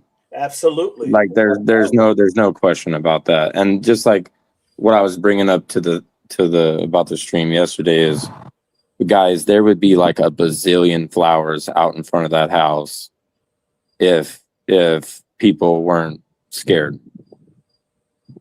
Like and that's the feeling that I'm getting, because we all have good neighbors here. Like for the most part, everybody that lives in this neighborhood, we're all good people. Just your everyday run of the mill. Mm-hmm. But also too, like if you think about the situation that happened, that was the crime coming into our neighborhood and targeting inside. That wasn't the neighborhood crime. If you really think about it, I don't know. You guys understand what I'm trying to say? Yep. Like that wasn't the crime in the neighborhood. The neighborhood crime is like petty stuff. Like, you know what I mean? Like if you leave your packages out front of your porch for a couple days because you're on vacation, you'll have like some person come take your package, or like late at night, like they'll check cars, like I was saying before, for change or whatever they're doing to see whatever they can get out of your car. But this was crime that came from elsewhere into our neighborhood, and they committed this into our neighborhood on our neighbors. Got you. And that's what really has everybody like. And a couple of the people said that, hey man, if they're willing to target those type of people, like anybody can get hurt. Yeah, everybody's fair game. Yeah. Right. And then also too, I did notice that there is one of the police officers in my neighborhood that's kind of close to me. They used to always park there. This is what's crazy, guys. So this police officer in my neighborhood, he would always leave his car or his truck in the driveway backed up. Always. It's been like this for years. It's now in the garage. Interesting. And I kind of like thought that was really interesting. It's let me correct. Does hyper awareness in that area mean fear? On fear the default, yes. Yeah, yes. Fear of surroundings. Okay, I got you. Yes. On the default, yeah. I mean, you can just tell. I mean, just like I was saying before, especially like really close to around Carlos's area, people used to leave their cars and stuff just outside in the street, really, because they would have their garage like plumb full of stuff. And now like everybody's took everything out of the garage, and now all their cars are in the house. It's like, and I don't think they're worried about their car getting broken into. I think they're worried about coming and going from home. Right. They want to be able to go out into the garage, get directly in their car before they open that garage door and have that sucker locked before they go pulling out. You see what I'm saying? Then immediately close the garage. And then this is the morale that I got. So when you were saying that there's that one cop that with this car that he puts it in, is there a lot of I know you talked a little bit about yesterday. Is there a lot of law enforcement and or other type of people like in that field that would go ahead and live in that area? And on top of that, do you know if there's like when I lived in California, in San Diego, we lived in a townhouse, and there was it was a big area, and there was for better lack of words, there were a lot of different, not different, but there was certain gang members that you knew who they were, and they lived there. They didn't bother you. They didn't bother me. I always came home with my military uniform, so that I never really got bothered with anything. But do you see some of that there with not only law enforcement but also people who may be affiliated with a certain type of gang or something? You don't like you don't really see that. It's not really like pretty much what I'm trying to say is like when you drive around the neighborhood during the day and at night, there's never like a large presence of that type of situation where you'd be like, oh man, there's a bunch of hoodlums. You know what I mean? Mm-hmm.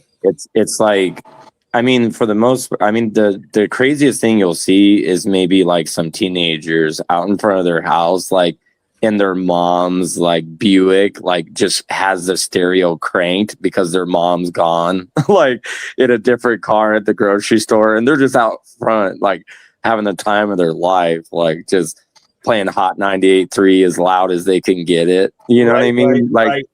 Like you'll have that kind of stuff, but you know that they're just teenagers. They're just like, you know, they're just trying to impress the girls across the street or whatever. You know what I mean? I do.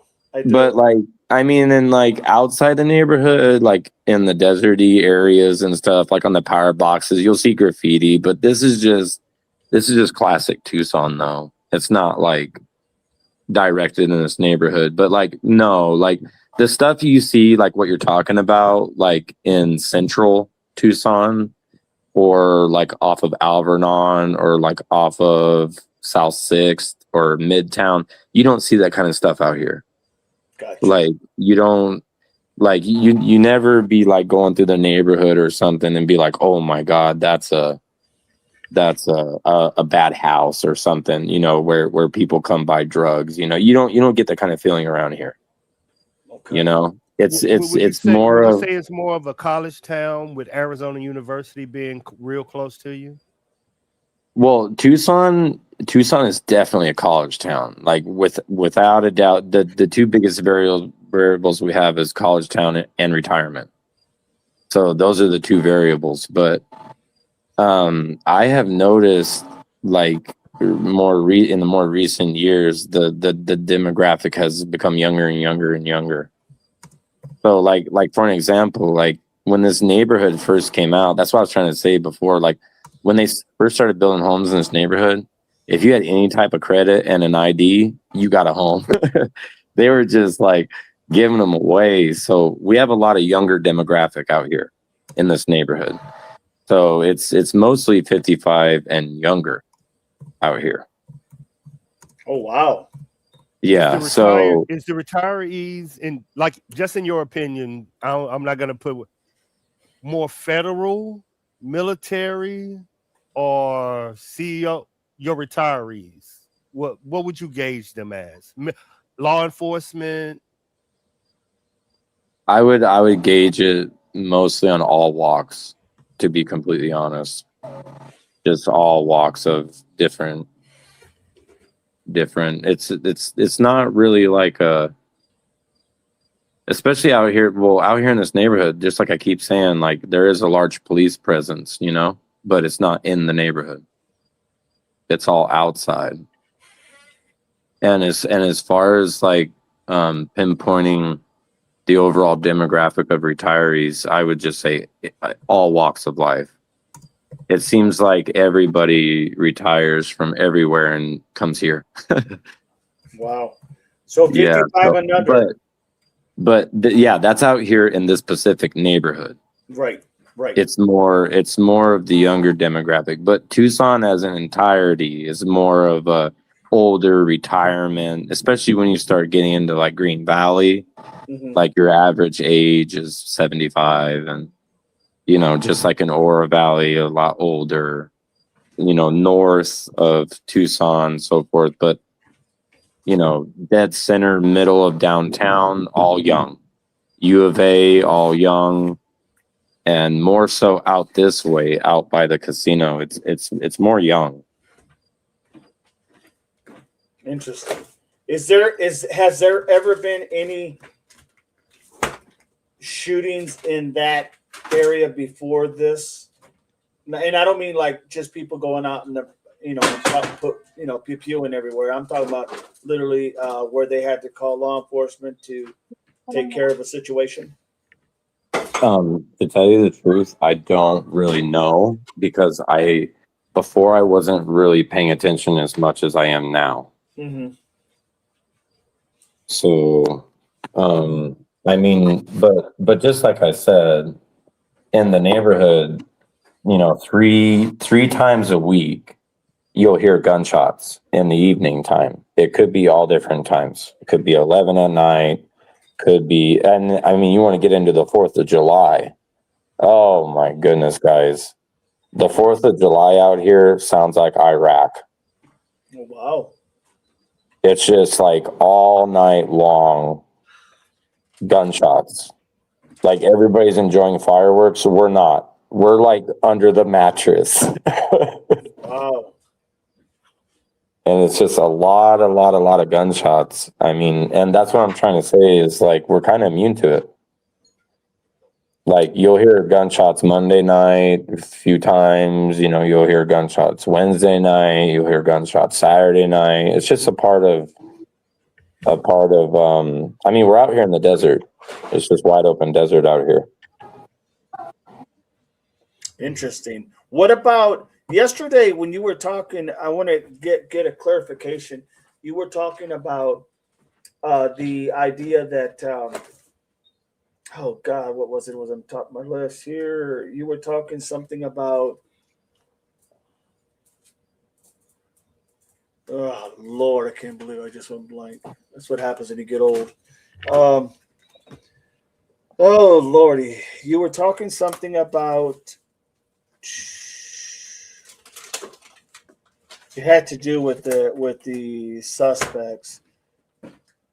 Oh, what the hell was I going to ask? Oh, go ahead. Somebody else. If you guys got questions, ask. I got one for you. Go for it. I got one for you. The income of the area. Would you say 80 to 100, 50 to 100,000? I'm trying to get how the area is compared to the Catalina foothills, upscale, that type of area. Because if you're hearing gunshots in the upscale area, yeah, you got a problem. Y'all got a problem. Yeah, I would definitely say not upscale. It's definitely not upscale. And I would probably pinpoint it at $200K a year or less, pretty much for the entire area. But then again, like that's what I was trying to say on yesterday's stream is like, as far as a robbery, as far as targeting, there's a lot other homes out here that would be a lot more of a target than Carlos's home. So I mean, there is people that have money out here, and there's a lot that are just everyday run-of-the-mill people that are just working their career. A lot of people come out here and buy these homes for forever homes. These are homes that they come out here and they purchase, and they're planning on staying here forever. This is not really like a community where there's flip homes or, people come in to rehab, resell. For the most part, everybody who comes out here and gets homes, they're here for pretty much forever. That makes sense. So he said residential family home area. Yes.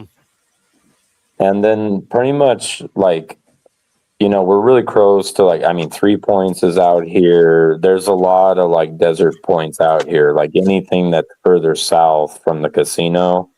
Like if you go on Google Maps and you look up Casino del Sol and you start looking around the area, you'll kind of see what I'm talking about. Anything south of the Casino del Sol is just wide open. It's just desert no man's land out here, and there's a lot of, this is where people come out to party. That's what I was trying to say on yesterday's stream too, is like for the longest time before they built this neighborhood up out here, this same land where all the houses sit is where everybody used to party back in the day and like come out and drink in the desert and get wild and crazy. You know what I mean? It's kind of always been known as that type of thing. And the law enforcement has always been known to not be very present. Makes sense. Makes sense. So I'm like, my feeling is, some people, in Tucson, if they want to shoot their gun, technically you're supposed to go to like an indoor shooting range or a designated shooting area. And like the closest areas I would say would be like a shooting range out by the fairgrounds. There's a shooting range out there that's outdoor, and there's like Reddington Pass, but that's quite a drive. So my feeling is a lot of people just come out here like kind of close to our neighborhood, and they just kind of do their thing out here. And then like people in the neighborhood too, just like I said, it's a lot younger, and they all have side-by-sides. A lot of people out here are armed. They all have weapons. And just like I said, like more nights than not, people are out in the desert having a ball of a time. Campfires, gunshots, side-by-sides, racing, jumping, all that. So yesterday, I think the question came back to me. When you were saying yesterday that you were asking if maybe a streamer could get out there at like 5:30 in the morning till like 6:30. What was the reason? Clarify that again for me and for everybody watching. Okay, so a couple of the reasons why I brought that up. The first reason is it would give your chat and the viewers like a bird's eye view or a look into how the neighborhood actually is from those time points. And if somebody would come out here and do a video from 5 o'clock in the morning until like 6:30 in the morning, you guys will see what I'm talking about. The neighborhood's very happening. It's a very, people are up, they're awake, they're getting ready, they're going to work, school, the kids are walking to the school bus. People are walking their dogs. Well, not so much not as much anymore, but they still do it. But yes, it's a very happening place. And also too, on the other side of it is how difficult it would be to get the heck out of Dodge if you did something crazy and you were trying to get out of here. As far as somebody doing 120 mile an hour through the neighborhood and getting out of here, yeah, right. There would be 100 people calling 911 at once. And that's what gives me the feeling that they didn't exit through the neighborhood. Right. They didn't leave through the neighborhood. They turned and went the other way, which also gives me the feeling that they know the area. They've been out here before. They might have partied here when they were younger. They might know this area pretty dang good. Interesting. And that would give people really a firsthand view of everything that I said in yesterday morning would have a lot of truth to it. Gotcha. Like, hey, this really is a happening place at 5:50 in the morning. That's crazy. And for somebody to come in, pew, and then try to get the heck out of here without anybody seeing them. Yeah, right. Yeah, they didn't. Right. Yeah, that definitely wasn't a concern on their end. Their concern was just doing what they were going to do, and just get out. Right. That was their whole purpose, and that's what makes this to me. That's what makes this more of a targeted attack, is because of that reason. And it also too, like, it makes it that much more scarier. Guys, this is not like, even if we tried to dissect what Nanios was saying and try to make sense of it, like, even if it was a robbery gone wrong where they wound up shooting the people, like, guys, we're talking about like 5:56 in the morning. Just like I keep saying, everybody is up. Yeah. People are out jogging. Kids are walking to the school bus. Like, this is not the time to rob anything. I wonder if it'd be fair to say that these people didn't know that. You know what I'm saying? I wonder if these 3 individuals or however many. I know. I see what you're saying. Maybe they were high or something. They thought it was still 3 a.m. or something, maybe. Or maybe they just didn't know, like they didn't know the neighbor. They knew the area, but they really didn't know the neighborhood. They knew where they were going to find the individuals they were dealing with, right? For whatever reason, they knew they were going to find this for a better lack of words, this cadet who was living there, but like it didn't process in their head that, oh yeah, there's going to be people up at 5:30. There's going to be kids walking around. There's going to be this and that. You know what I'm saying? Well, that would make sense.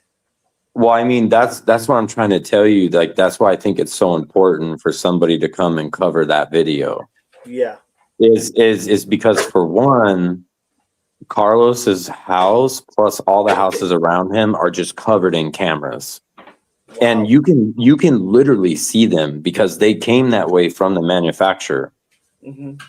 So like they're in front of the garage, they're over on the side, they have doorbell cameras. You know, you can easily tell that every single house on that street is like cameras. You could tell by driving by that you're on camera. You know what I'm saying? Right. And some of the neighbors, believe it or not, in the evening time, they have sensors on their cameras with lights. And like, let's say you're walking down the sidewalk past the house, it'll whistle at you. It'll go, shoo, and the light will turn on to get you to look up so that the camera sees your face. Right. You see what I'm saying? Yes, and, yes, I do. And at 5:50 in the morning, like, people are out jogging. People are walking their dogs.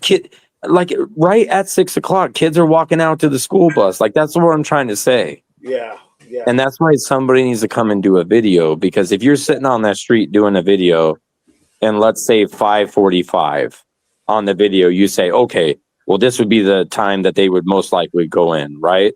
And you just keep looking down the street. Somebody's going to jog by and say, good morning. Right. It just makes no sense. Right. Well, probably too, they want to get out there that early because they don't want to get caught in the sun later. Yeah. Right. It's going to be done in the morning. That's the best time to go. Yep. I get that. And the neighbors are friendly, you know, like if you weren't wearing all black with a mask, right, and you were just wearing normal clothes and they would jog by and say, good morning. That's interesting. Yeah. What about you chose the date on Wednesdays? What was the significance of that? Because it was the day that the incident happened. Okay, got you. Okay, that makes sense. So like, if you, let's say you did it on a Sunday, mm-hmm. right? Or sorry, let me back up. Let's say you did it on a Saturday. For the most part, a lot of the neighborhood doesn't really have to be up the next day on Sunday. So you will have like less traffic, let's say, on a Sunday morning or on a Sunday morning at 5:50 versus Wednesday morning at 5:50. Right. So that was the significance there. I was just trying to get like whoever goes out there and does the video just to like basically reenact the timeline. Got you. You know, and just show people like, you know, this is what it's really like at this timeline. And trying to rob a house at, you know, between 5:30 and 6 a.m. in this neighborhood is horrendous. Like, you're not getting away with anything. Like, let's say even if they weren't home, the neighbors are so close and there's so many cameras, dude, they're going to bust you. Right. You know what I mean? Like, nobody's getting away with anything like that, especially around Carlos's area. All those houses have brand new premium cameras, and they come like that from the manufacturer. Doug's backstage. Okay. The other thing too was there you go, Doug. The other thing too was Wednesday. Oh, because Righteous Monkey is in here right now, and I know Righteous Monkey lives in Tucson, and I think he would be more than willing to do that. I'm not speaking for him, but I'm sure he would be willing to do that to try, you know, to see what it looks like, because that'd be awesome to see. That'd be awesome to understand. Just imagine we see what happened. You know, we know what was reported. Let me rephrase that. We know what was reported that happened. and we can see that, the patrol cars out there, and we can see like what they're doing. We can get a gist of it. But then all of a sudden, to see how many people, if in fact so many people were walking in that area on a Wednesday, like you said, replaying that scenario, man, that would be a jaw dropping if there was so many people out there. Because I know I'd be like, wow, like this really, they had no plan, or they had no idea either A, that there was going to be that many people there, or B, they couldn't give a rat's ass that there were so many people there. You follow me? It puts the suspect in that mentality. You can see what he's thinking. So that's why I asked that. I think that's awesome. If somebody did that video, let's say, and we all watched it, there would be no question in the chat or anywhere else that is not a robbery. like people would be like, no. That glass doesn't hold water. You know what I mean? Like, yeah, absolutely. Yeah. And it would really be an eye opener because just like I said, even at 6 o'clock, guys, it's light out here. Like, it's not dark. Like, that's what I was trying to say. Like, right at 6 a.m., it is not dark. So it's not like, that's why I'm saying that video would be eye opening just for everybody. I mean, because a lot of viewers and a lot of people, and this is getting interest all over.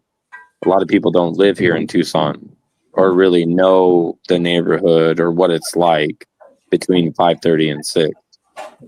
Yeah. And I mean, let's take it a step back. Even around 5 o'clock in the morning, you'll see a whole ton of traffic down the main thoroughway out of the neighborhood because everybody's going to work. Right. So it's like it's really eye-opening if somebody could see like what we see between 5 and let's say 6:30. It would really narrow down how people think about the situation and what truly happened. All right, give me a sec. Oh, here it is. Okay. Give me 1 second. Yeah, I keep sending Doug this link, and I don't see him in backstage, but there's a link again, Doug, if you can get back in. Because I don't see you like I normally would see you. Do you follow me, Chris? Yeah, I got you. Okay. He is backstage. I'm not sure how I bring him to the front. Chris? Hello, Chris. Are you there? You're not there?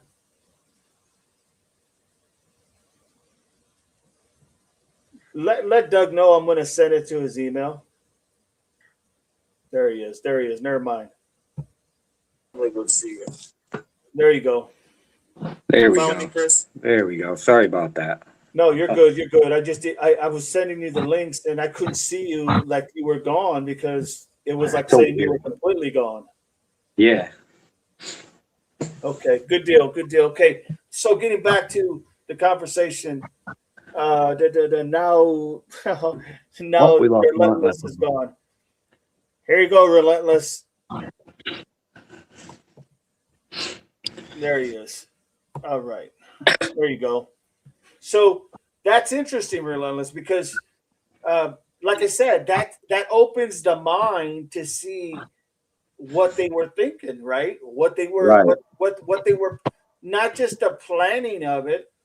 I like what you said yesterday when you were talking about how you believe that it's very possible that his car was running, so it's very possible that he went back into the house and that's when everything happened. When he went back to open the door, that makes perfect sense. But we don't know that for sure, but that does make perfect sense. And the idea that would really give a more clear picture for everybody to understand why, something like this was literally because see, when you're not there, you can only surmise and guess what's happened, right? Nanos can say he can say, well, you know, this is was a robbery and whatever. He can say all that, and the people really, unless you live there, they wouldn't have a clue. They would say, oh yeah, they were trying to rob this person, blah blah blah. But when you see all the elements and you're talking to people who understand those dynamics, everything becomes clear. And then everybody realizes, oh no, that had nothing to do with the robbery. In not just in my opinion, but logically, it does have nothing to do with that. Right. And I mean, when you dive into the logic side of it, like, let's think of it another way. If you're going to steal something, why would you murder somebody? Now you have something that belongs to somebody that it has been murdered. That doesn't make sense either. Right. So that would directly link you to that, let's say. Like if you stole like a Rolex watch, let's just say we were figuratively speaking, right? Right. And let's say you ran into somewhere and you murk the guy and take the Rolex. Well, when they find the Rolex, not only are you going to be looked at for the theft, but now the murder. So that also doesn't add up either if this was a robbery. I mean, let's really like think about it. You know, common sense would tell me that glass wouldn't hold water, like if they were actually trying to rob. Why would you go in there to steal something and then kill the people? And then also too, on another side of the event, let's say you went in there to rob something and you saw that the people were home, you would run back robbers would leave, they would retreat. You know, they wouldn't commit to murder. I mean, let's really think about it here. I mean, also too, if the truck is running out front, why are you committing to a robbery if you know people are home? Right. It's just every way you look at it, like you're running to the front door, you see the door camera, the doorbell ring camera, like, and the police never said breaking and entering. They said home invasion. Right. That is true. So that tells me that they followed them through the front door. Yeah, no, absolutely. They didn't say anything about any forced entry or anything. So right. What would make the least amount of attention would be to get him when he's going through the front door. Absolutely. That makes sense. You know? And I'm willing to bet, like, if it was these two guys or whatever, you know, and, you know, he comes out, starts his truck, you know, probably yawns or whatever, looks up at the sky, you know, whatever the scenario is, turns around and goes to walk into his house, you know, they're pulling down the street slowly, boom, they jump out. You know, they chase him into the door. The one guy puts his hands over his mouth so he can't yell. Let's really think about this, guys. They go through the front door. There's a struggle. Boom, boom. Because the guy's already on the ground. I mean, come on. This is not a robbery. Like, no, like, it makes no sense of a robbery. Like people who rob, they would sit there in case it. For one, they wouldn't rob a house on the street. To be 100% honest, like this is not really a prime area to rob. But they would wait until they know that the people are not home. That's when people rob. They rob like in the middle of the afternoon when the entire neighborhood is at work. When they know nobody is home and they case that place for a month or two. Not only the house, but the entire street they'll case. They want to know when the neighbors are home too. They want to know, you know, things like, you know what I'm trying to say? Mm-hmm. Like, and, you know, and if anything, if they were really robbing, this would be like 3 a.m. or 3 p.m., like when people are not home, not 6 a.m. when the truck is running and you know the guy's getting ready to go to work you're not going to go running into the, I mean, it just makes zero sense on the robbery aspect, no matter how you cut it. You know, even if you try to envision yourself as a perp and you're trying to replay the same thing, it doesn't make any sense, guys, on the robbery side of things. No. This is a targeted 100% for whatever reason. What if They had every intention in the world of doing what they did. What if the circumstances themselves was intentional and they went in, at this time in this neighborhood? That's what I've been saying from the Just to beginning. incite the maximum amount of fear and let everybody know nobody's safe. Right. That could be the message itself. Like, circumstances could have been intentional and they actually want it to be seen. Right. Like, why is the guy on his Harley riding down flipping I-10? It seems intentional to me. Where he knows, like I don't know, if you're from Tucson, Arizona, like going down I-10, just like I was saying on the stream yesterday morning, you guys remember me saying this. I can't drive from Tucson to Phoenix, which is the next city, with my window tint without getting pulled over 3 times. And if I was on a motorcycle with a bolo out on my butt, the last place you want to be. Oh yeah, dude. Like, he either has the biggest rhinoceros cojones on the planet, or he wants it to be like that. You know, like I don't know, man. It either, like, it's really, everything is reckless, guys. Them going into the convenience store, like come on. Like, either they're the most brain dead people on the planet, or it's just reckless. You know, it's like either he has the attitude, I don't give a you know what, yeah, or he's an idiot.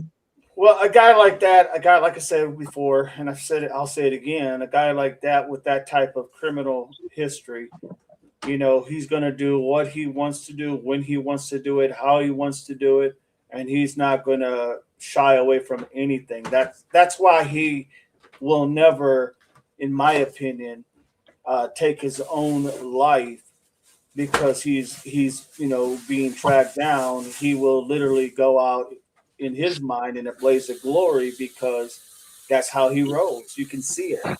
Mm-hmm. You can see it. And also, too, I have a question for you guys. Mm-hmm. What do you guys think about the second person when they raided the hotel, going down with no fight at all or nothing? How do you guys feel about that? Like, it's almost like they pulled up and he just came downstairs and got in the back seat by himself. How do you guys feel about that as far as moving forward? Like, well, I think. Well, do you want to take this, Doug, and I'll follow you? I mean, I think that it could have went to the point that they didn't know actually what was going down. Maybe they got dragged into something. They thought that they were going to do a robbery or something along them lines, and then all of a sudden it becomes a homicide. So now they're dragged into this, and that would be the reason why they don't stay together. Like, he leaves one way and they go in a different direction. They go down without a fight. He could have just dragged them into his mess and had other plans. And that's well said, Doug, because I was going to say something very similar. My take would have been that the guy that went down easily knew he wasn't the, for a better lack of words, the trigger man, and he had really, like Doug just said, either he didn't have any knowledge of it, or he wasn't the main player in this. Now, a lot of times people don't understand. I mean, when I say people, I'm talking about the bad guy.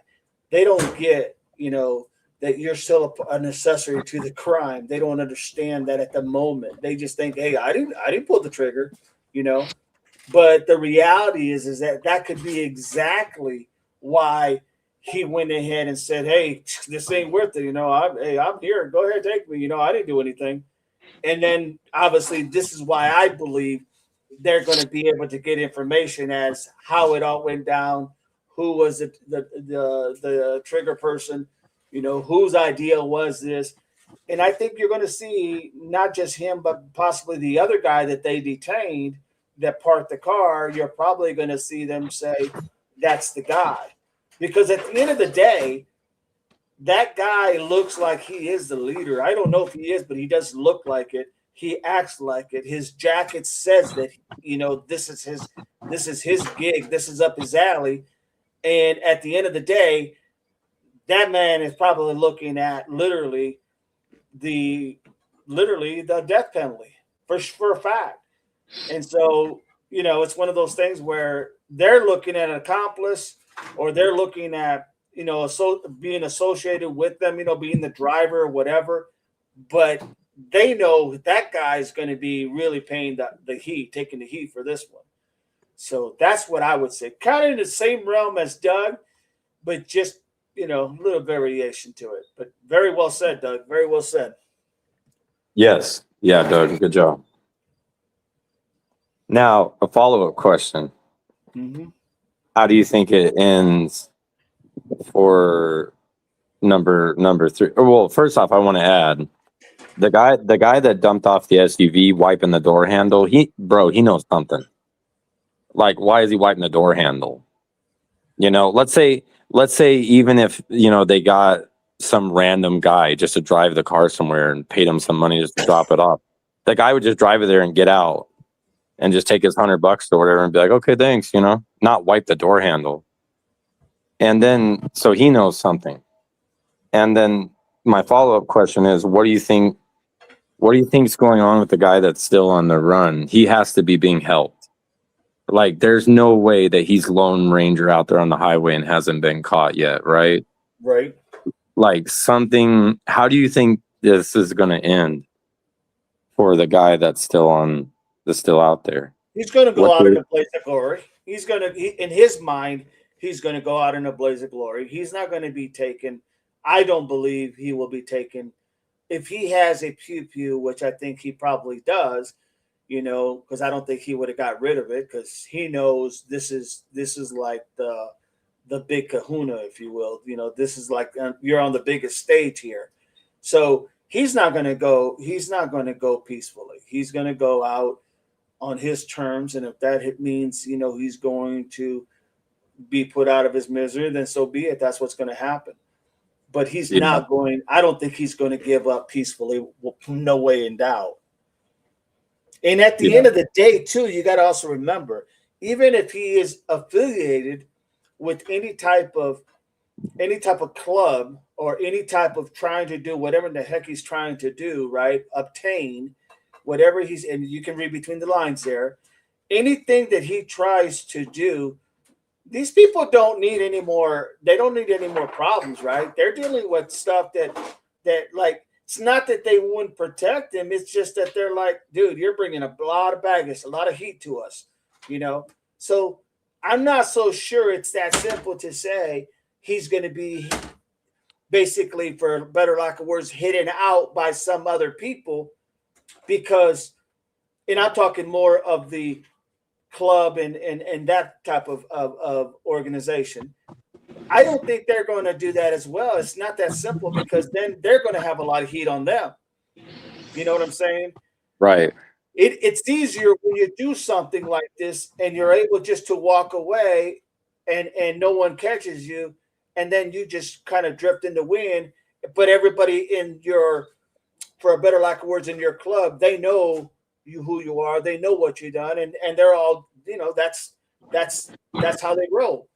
But I don't see that. I think once they have your picture out there, once you are plastered out there, once they're looking for you, which they are, I don't think anybody's going to want that baggage in their club. It's just going to bring too much heat on them, and from what I know, that wouldn't happen like that, in my opinion. What are your thoughts, Doug, on the number 3 that's still out there? What do you? I think I think they probably even know where he is, but where he is probably heavily armed. They're going to ask him to leave because of the heat. So they're going to just wait for him to leave, be by himself, and they're going to take him down when he's solo. And I think that's what's going on right now. That's why it's taking a little longer than we all think. So Wherever he is. So do you guys all agree that, I mean, at this point, at least, he's not Lone Ranger? Because he would, I mean, don't you guys think that he'd be caught by now? Especially like, guys, he's like a rolling bulletin board down the interstate, wearing those clothes with the bike and I mean, how easy is it? I mean, when you're driving down I-10 and you look up at like the signs on the freeway and it says silver alert. Mm-hmm. I mean, dude, like, let's say it's like a Toyota truck, like a silver Toyota truck in the license plate. Bro, people are looking for that silver truck because they want to like help the silver alert. You know, it could be an old person or something that's lost, that has dementia or something. Imagine with his picture and everything being out there like that. Dude, they're looking. People are looking. Like, that's a brutal, especially. Yeah, so like in my mind, like, did he just like jump on the freeway real quick to get the flock camera shot and then throw the bike like in an enclosed trailer or something? Like, it just like, it seems wild and crazy that he's cruising down I-10, gets hit by a we believe to be a flock camera, and then nothing. He doesn't, there's not a high-speed chase down the interstate. Nobody knows nothing. They don't know where he went.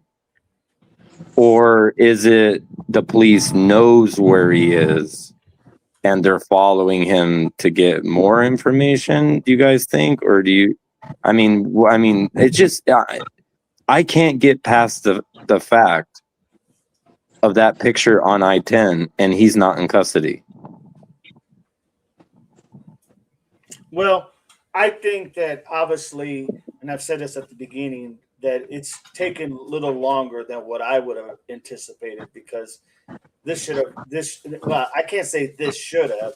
Normally, when you're dealing with this type of situation, that person's it's not going to take that long because they're going to throw every resource, every dollar, everything they have to get this guy off the street.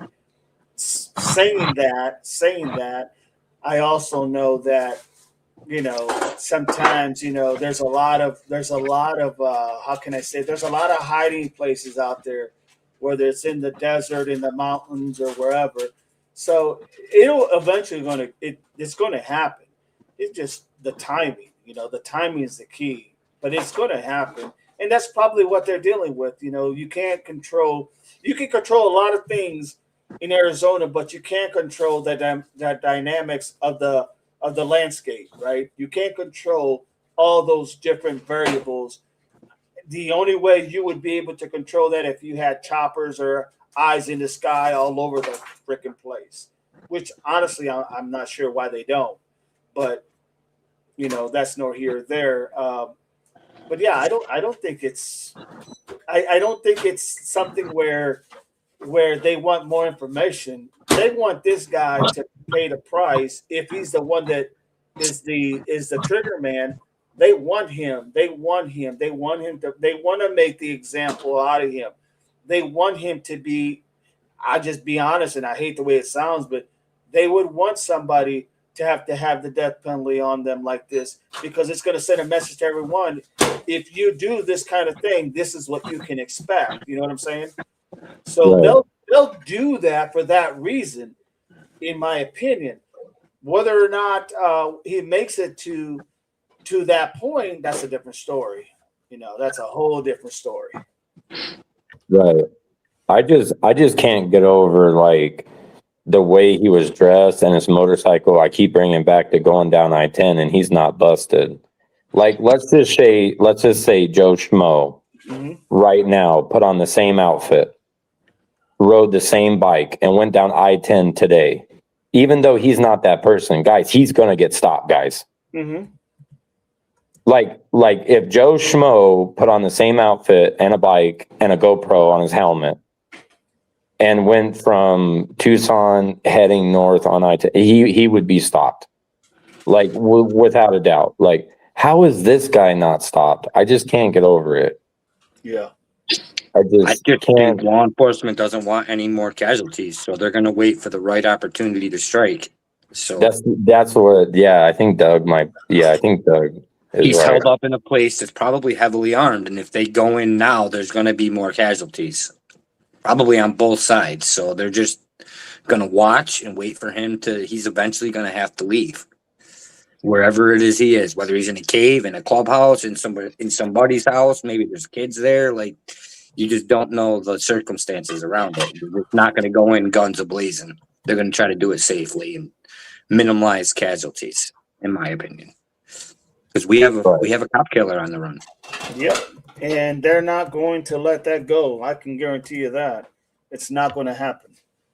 It's not going to happen. They're not going to. They'll do whatever they have to do. And if it's to minimize casualties, yeah, I could see that happening.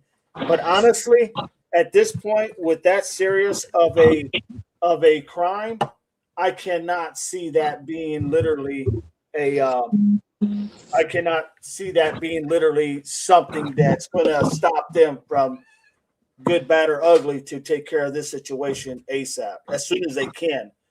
You know what I mean? I just don't see that's going to be an issue. But yeah, we'll find out here shortly because it's going to happen. That I can tell you.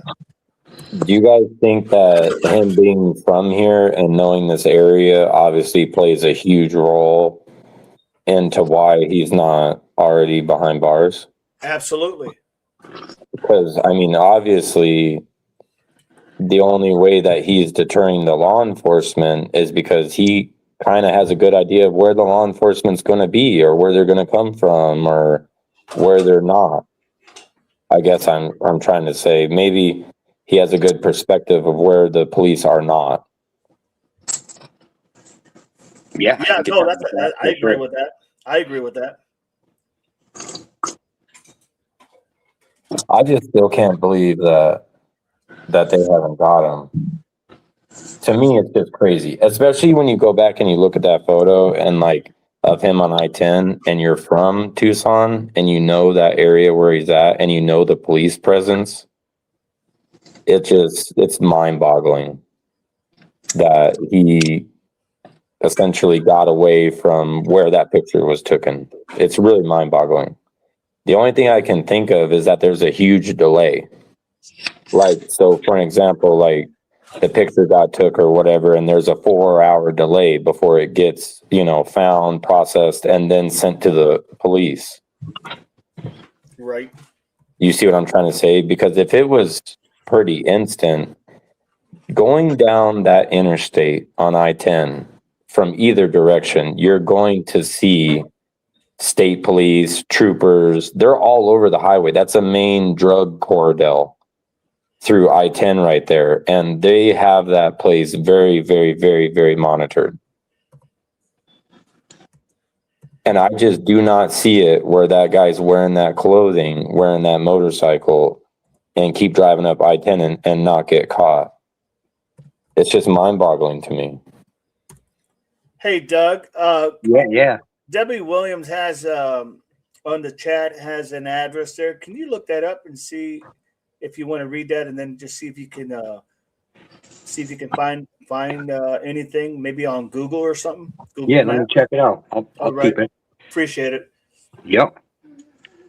Yeah, you're right. I mean, there's no doubt about it. The idea that this thing can go so many different ways and why and how come and who's involved. The idea is just that they're going to get him off the street one way or the other. And they're not going to wait, in my opinion. They're going to, you got to obviously be smart, right? You got to be tactical. You got to be smart. That's the reason why you have tactical teams. And these people are not, they know what the hell they're doing. But I don't see this waiting being like we're going to wait only because they need to close this as fast as possible so that no one else thinks that it is possible to go ahead and get away with it. It's just one of those things in law enforcement that you just do not let go. It's like a pit bull. Once it locks in on you and it locks its jaws, it's hard to let go. And that's what they have to do. They have to throw everything they can, because at the end of the day, the quicker this thing is out of the news and this guy is being charged or tried, if he's even alive and makes it that far, it's going to be very interesting to see how that plays out. But I don't see them worried about, anything like, I don't think they're worried too much about the repercussion here, the casualties, unless it's innocent people, right, around. But if it's people that are trying to hide them out, they're not worried. They're not worried. That's the least of their worry. They're going to go in there, and if you're hiding them out, well, guess what? You're also an accessory to this, harboring a fugitive, So they're not gonna go ahead and think twice. This is what they plan. This is what they do. This is how they use their tactical experiences to go in and really extract people out, and they will do that. In my opinion, and what I know about law enforcement, that's usually how it works. But yeah, man, this is some really good information, because you give a lot of open eyes to a lot of things that we can only think about from the outside looking in. Right. And with you being right there, you're able to at least, give us some thoughts. But no matter what, I mean, the idea that this guy is going to get caught, I mean, that's going to happen, and it's going to get caught because that he has to get caught. It's not even an option. And I know that sounds crazy, but honestly, it's not even an option. That has to happen. Do you think the guy that's already in jail, do you think he's going to talk, considering what he's up against? Absolutely. I do think he's going to talk. I really do. And do I think that he'll give up? He'll give up what he knows. There's always that price to pay, right? Because when you become the, for a better lack of words, a person that works out a deal for yourself, you also become a target, especially if this other guy has a lot of people or knows people that are in a group or a club or whatever, that you become a target as well. You know what I mean? So that always is a possibility. But look, I don't think anybody that I saw on there, as far as the two guys that were first caught, I don't think that they are. I just don't think that they are like masterminds in that. You know what I mean? That they're not. In my opinion, they're not masterminds. So I think that's just. I don't think so. I could be wrong. They could be fucking geniuses for all I know, but I don't see that. Nothing tells me that. Right. Jody, hey DD. Hey DD says Jody, hey DD, welcome. Welcome in, Pebbles. Debbie, are you saying that they're just possible and they need to look? Debbie, very interesting. Debbie, yes, mama, hello. Jody, just reading some of these chats real quick. Jody, there was people helping a lot of people. Bet he's helping him hide. And there probably are. They're probably helping him hide, but if they get caught, there's going to be a lot to pay there too. So, you have to remember too, also, law enforcement is just that, law enforcement, right? Law enforcement covers all the avenues of highway patrol, calls the DPS, you got the FBI, you got all these other things, right? All these other law enforcement realms, and at the end of the day, the last thing anybody who is doing something they know is illegal, they don't want anybody to come around who are being, for a better lack of words, hunted down. They're not going to want anybody around. So I'm not sure that they would be helping. Could some friends of his, if he had some friends, could they be helping him? Sure they could. But as far as on a bigger organization, nah, you're too much of a liability, in my opinion. He would be too much of a liability. Correct. Are you still with us, Doug? Oh yeah, I'm still here. All right. I was just looking at the house and all that. Pretty interesting. I'm not sure someone said it was a sister or something. Yeah, they just said that they saw a bike out there or something. Yeah, there's some motorcycle. It looks like a little junkyard. There's all kinds of broken down cars and. Yeah, guys, that neighborhood, like where the car was dumped, is not the best by any means. Like, Got you. and it's been known to not be the best since like the 80s. So it's nothing new. You know what I mean? It's very, very like a lot of it is industrial. Like there's a lot of businesses, but the neighborhood, that back neighborhood there is very bad. Very bad. That's definitely not the best area.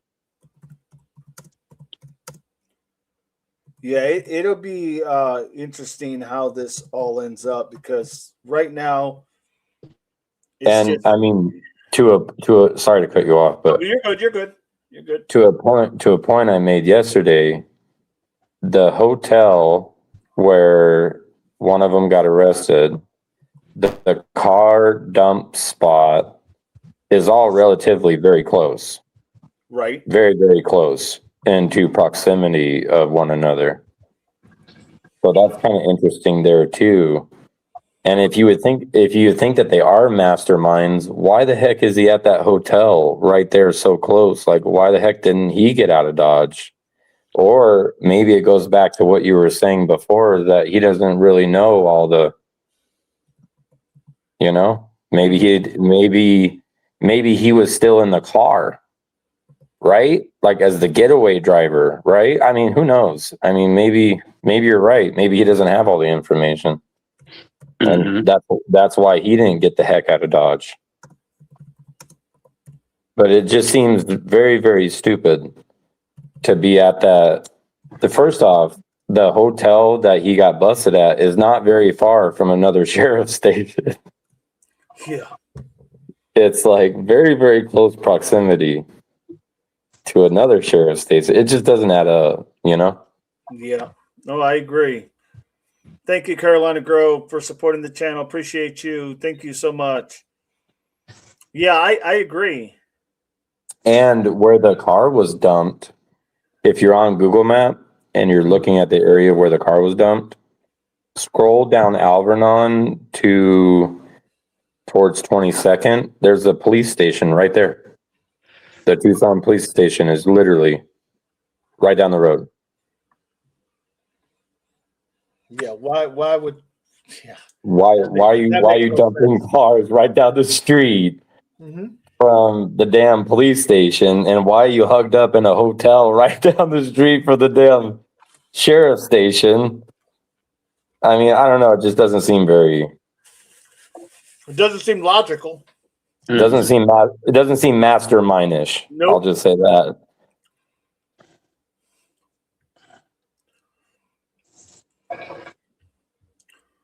Yeah,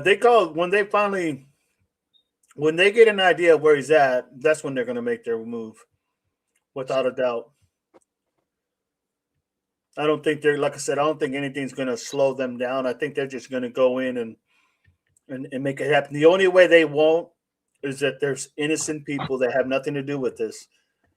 There's innocent people that have nothing to do with this that are there. You know what I mean? Yeah. In that aspect, they're going to try to do damage control. They're not going to try to do anything outside that box. But if it's just a group of people hiding them out, they're not going to give 2 cents, in all honesty. Right. They're not going to want another Waco situation either. Absolutely right. Right. But I mean, once again, it's just, I agree. I totally agree.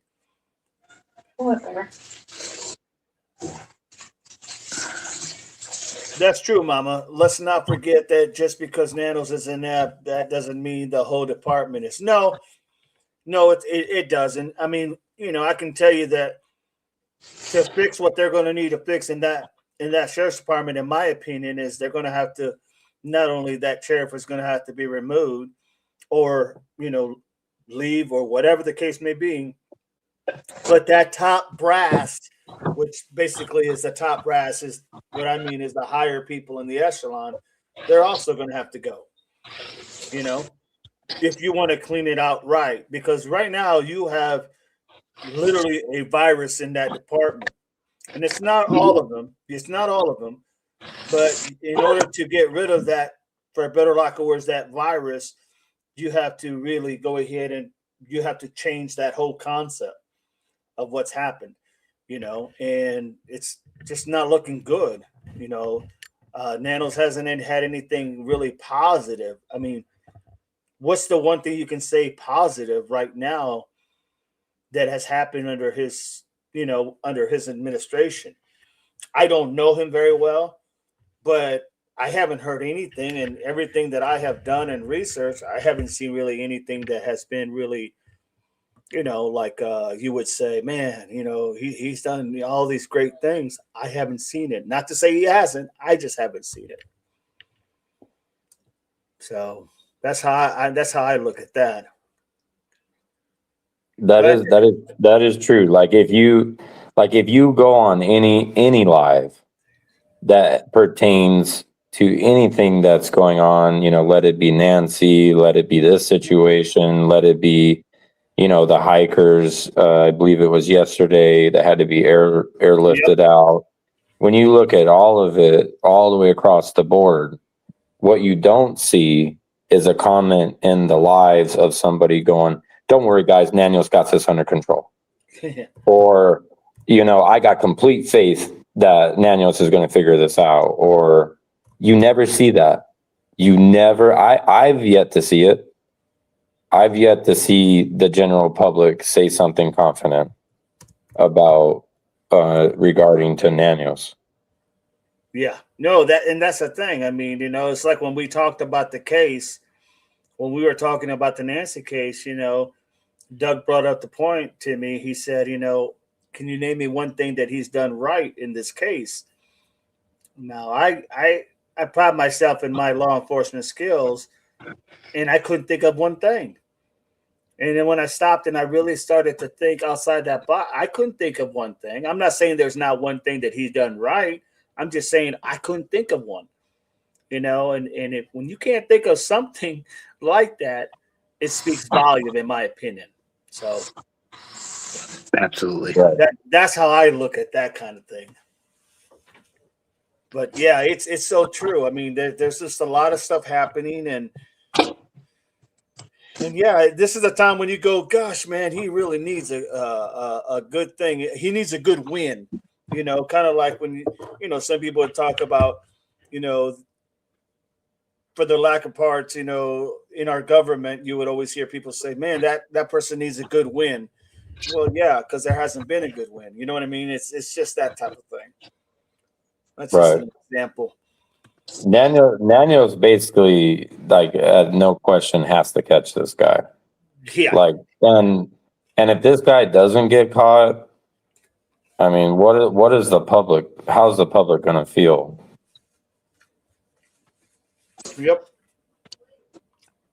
Yeah, he should do the community a solid and just back out.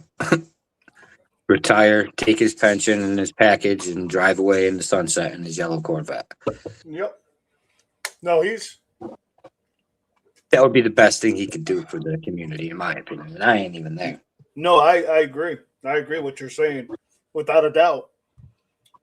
I'm just seeing if I can say it any nicer, but I really can't. No.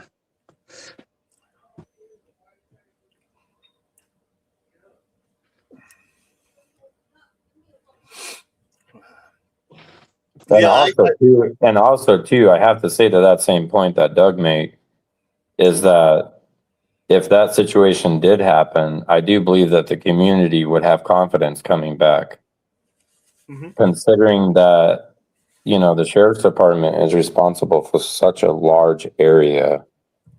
I mean, it's something that is very concerning, especially when it comes from, imagine you think of a perp in some other state, and he keeps hearing about Tucson, Arizona over and over again, and they don't catch no one.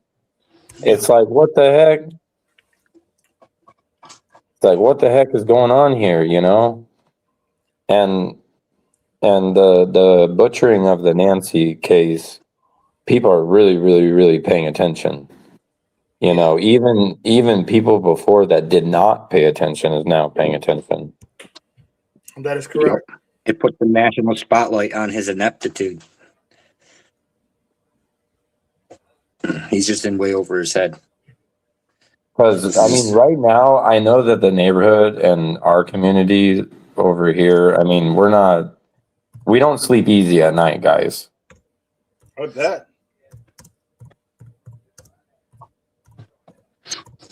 I bet.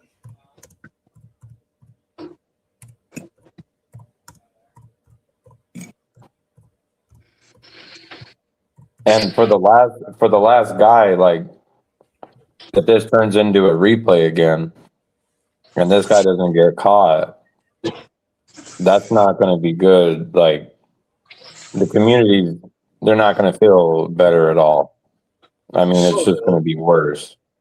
Yeah. No, there's no if he can't get this one right, yeah, definitely talk about people really being for a better lack of words, feeling hopeless to a certain extent, especially the older community.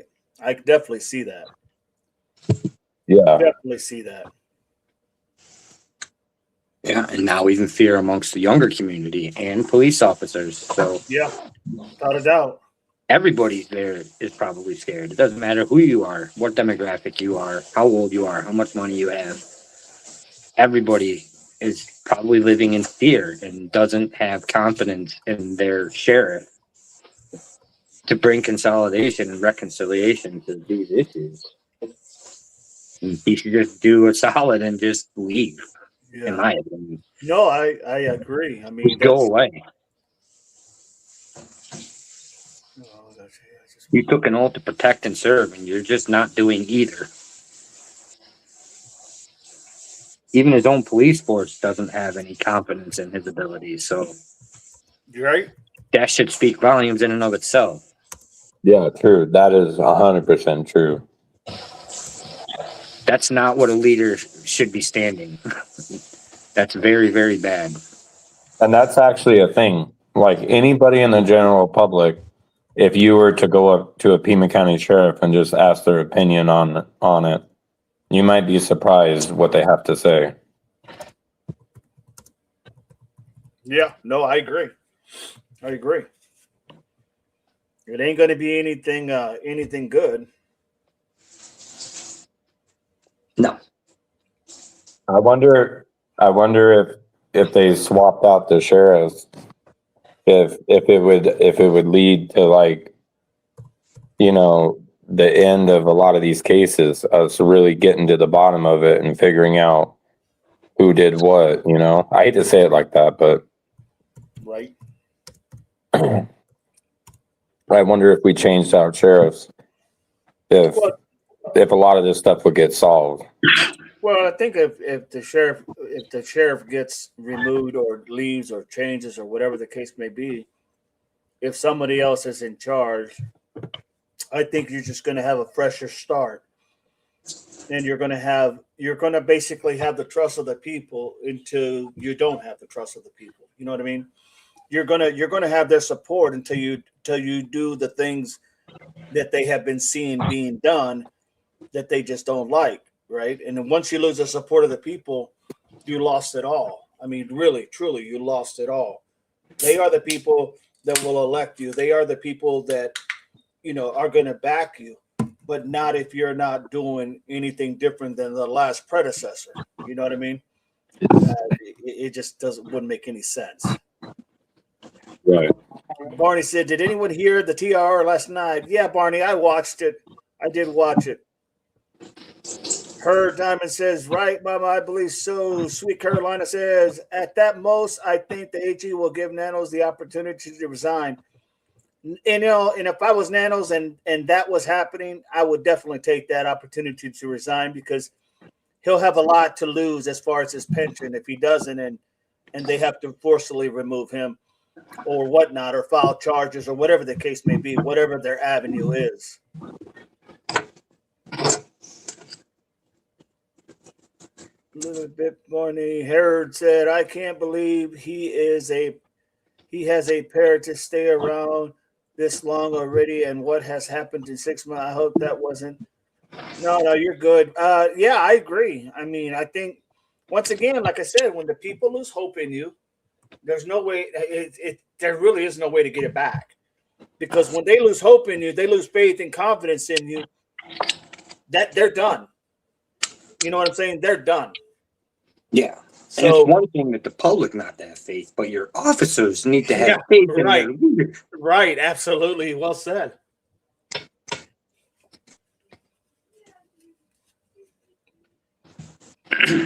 And not only with the public, with the jailing system also. He's just not doing good anywhere. No. Yeah, I could only imagine what the morale is right now amongst the people that work within the jailing, especially, within the, Pima County Sheriff side of things with the correctional. I wonder how that morale is, because it's probably not very probably good. All petrified. They could be next. I know if I worked there as a correctional officer and I heard about this and the third guy's still not caught, I would be very concerned. Yeah, no doubt. No doubt. I agree. I would also be concerned why there's not a sheriff's vehicle out in front of the house still.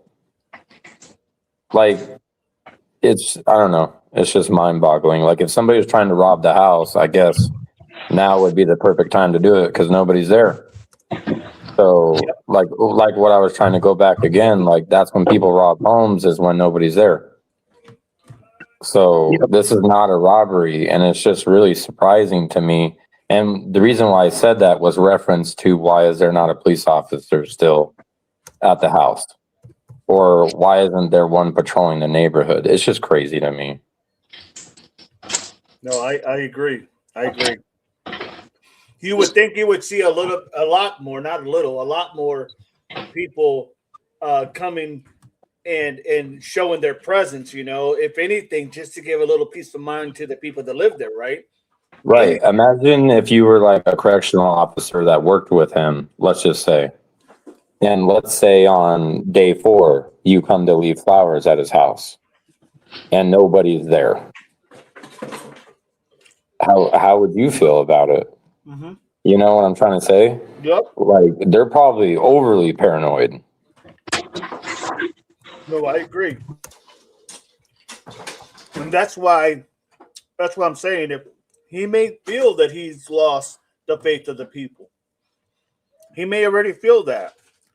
I can tell you just by looking at it, I believe from what I see, he's definitely lost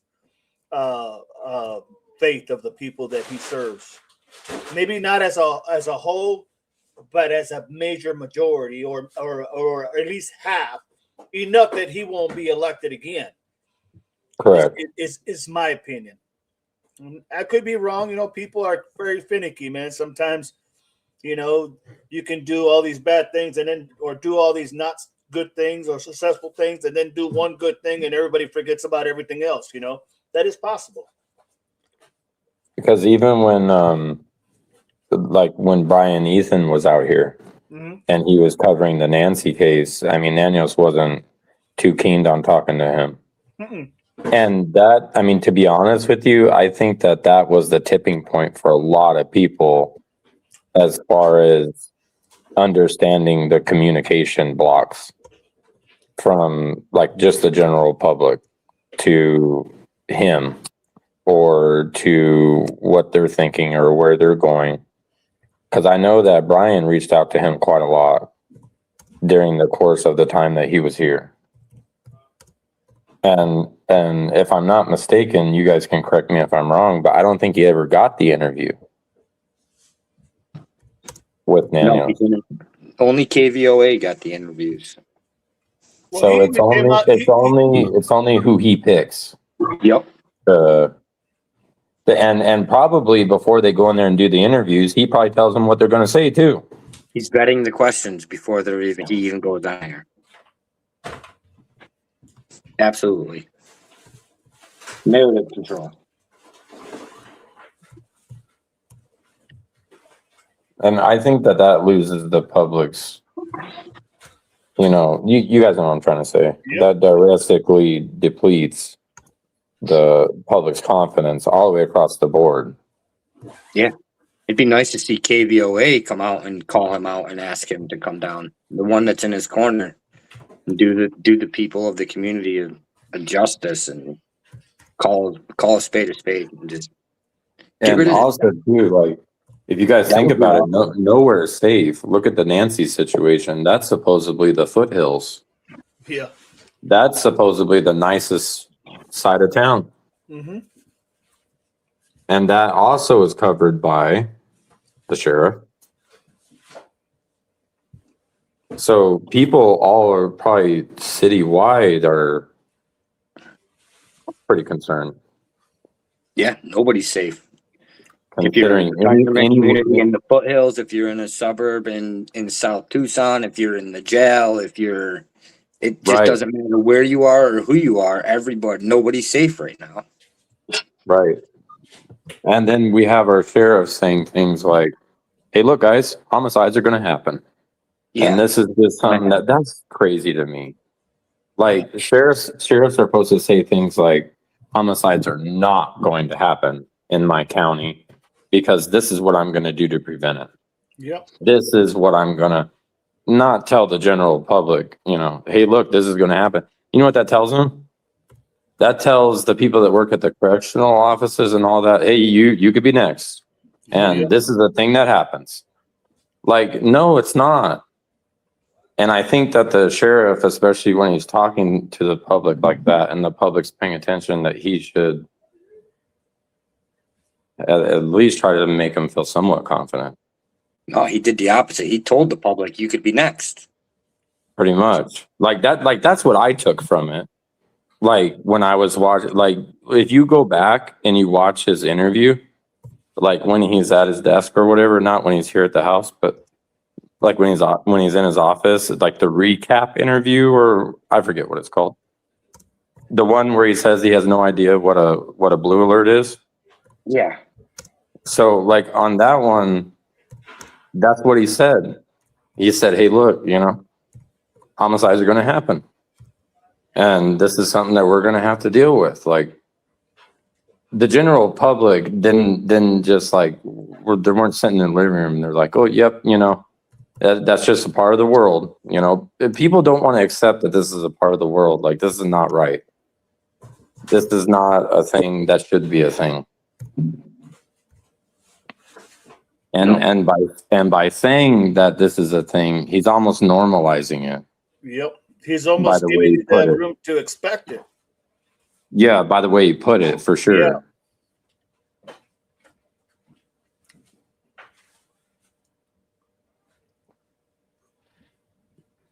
Well, Pebbles, I think the reason we don't question the jail system with all the unaliveds in the jail is because it all falls under the head. It all falls under the sheriff. Everything falls under the sheriff. If the sheriff is not going to question it, or if the sheriff is not doing anything about it, or if he doesn't address it, that's all on him. That's all on him. You know what I mean? So if there is something nefarious going on, then it is his job to clean it up. And if he doesn't clean it up because he doesn't care, well, yeah, that's why he won't get elected again. It's very possible. Good question.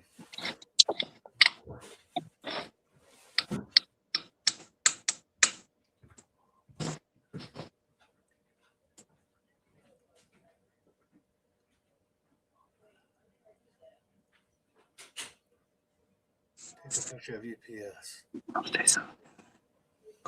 Crystals. Yeah, a lot of people have, Crystal. A lot of people have lost trust in nanos, without a doubt.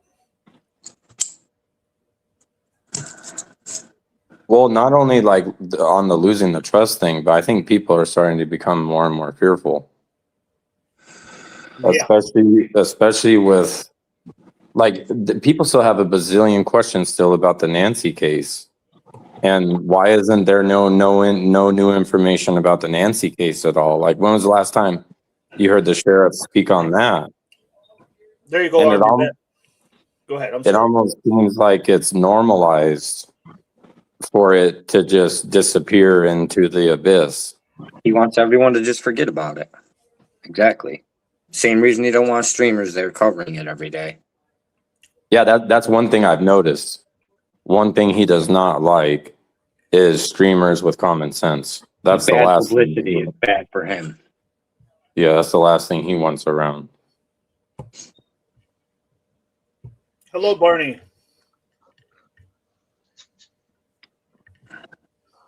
Hello, Barney. In my opinion. Right. Hello?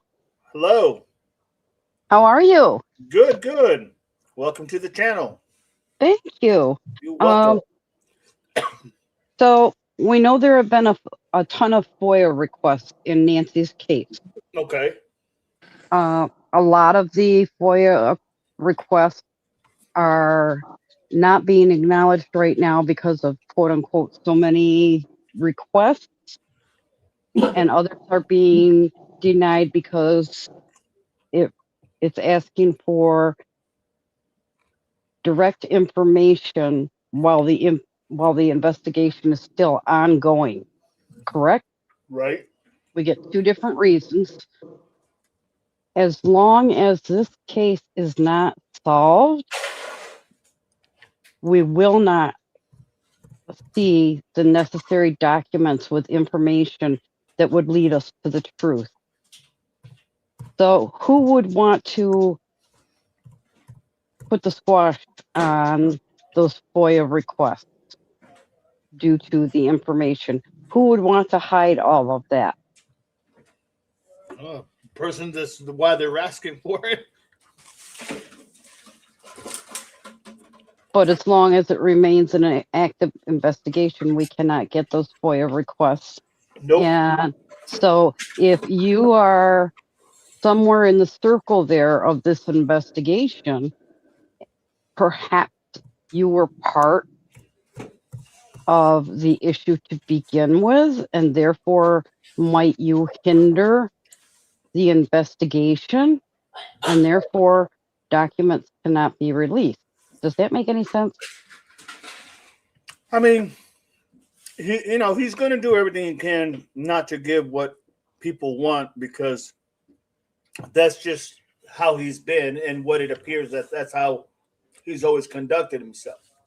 And he's not going to give anything. So he's going to use the excuse that it's under investigation and there's no way to get it other than waiting till, they decide what they do. And this is the problem with a lot of the power that the sheriff has.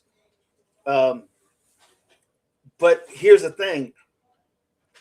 At the end of the day, eventually they're going to give something up because they're going to have to, but it may be too late by then. You know what I mean? It's already too late. Yeah. Well, I'm talking about too late for his career, not so much for Nancy and them, but too late for his career, because he may know his days are numbered, as far as employment. He may know that already. So by the time all this comes out, it's like a moot point. Yeah, he'll already be gone. Mm-hmm. Nothing invested in this. So if I'm not saying he is, but if he is hiding something, he's not going to let this case be solved. He's not going to let documents come out that could lead to himself or somebody else that he's included with. Right. Mm-hmm. So I'm thinking at this point, until Nanos is out of the picture, we aren't going to get true answers, detailed answers, because there is a lot that could be said that he's not saying. Yeah. I want to know why we still haven't heard from the mayor on any of these cases. Where's the mayor in all of this? Isn't that part of the role? And what's the higher up doing? The AG or AD there? Oh, the AG, Attorney General? Yeah. Don't why know. Why is she dragging her feet?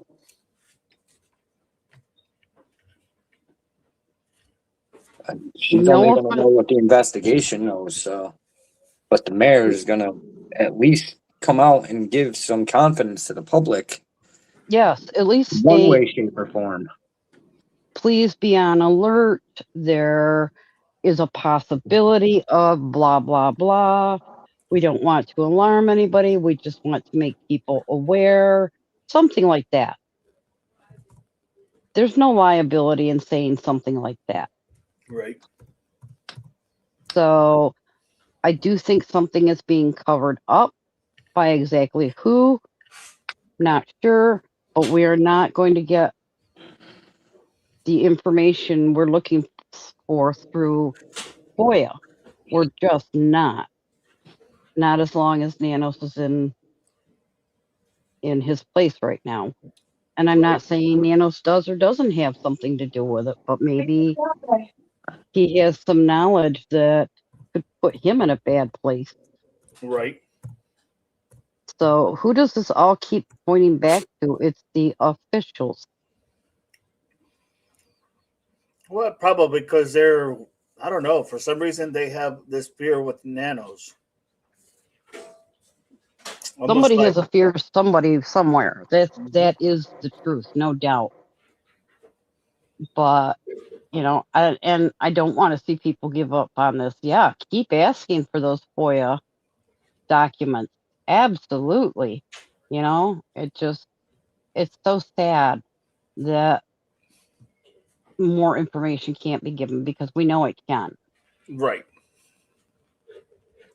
No, I agree with that wholeheartedly. And I have nothing against people in Arizona. I even have family out there, but in general, Arizona, Pima County, you got what you voted for. Yep, that's how I see it. That's how I see it. You had the power to vote them in. Now you have the power to vote them out. Where is everybody? If you don't do it, that's on you. So the residents are part of the problem too. How many did sign the petition? Do we know? I think there was only like 14,000. Oh, that's not many. Nope, and they needed like 100 and what was it, Doug? 130 some thousand, 126,000, something like that. And I know I've asked these questions in the past, but maybe some people didn't know that. Number one, where do you sign the petitions? Exactly where at that time were the petitions available to county residents? Then what were the hours? Right. Days of the week, whatever. How did all of this, could this have possibly affected the petition? And was there Notary Republic available where you could sign petitions so that nobody has to backtrack and double check? Well, this wasn't recognized, that one wasn't recognized. No, cut it to the bone right away, get it done and over with. And if there's such a huge homeless population in Pima County, was the register or the petition even available to that population?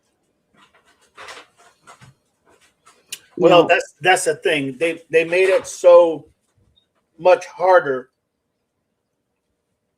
They changed the rules and made it so much harder to get rid of an elected official.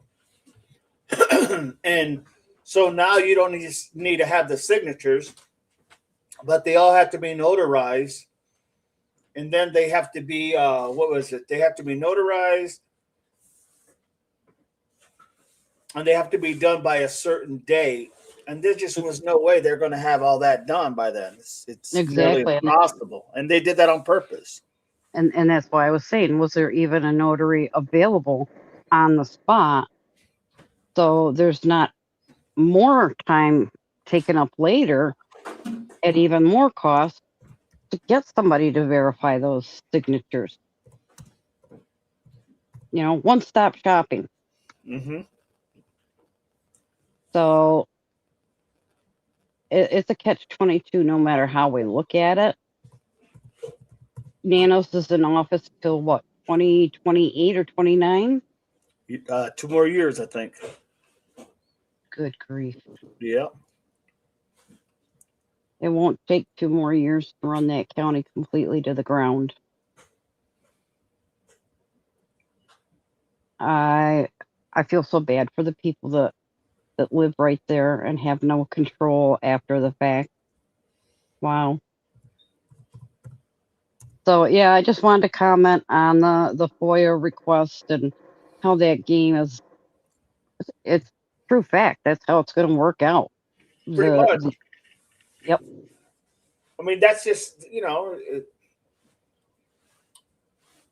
oh Lord, it's just there's just so much going on over there. There's so much happening, and we just don't have. You just don't know what to expect from day to day.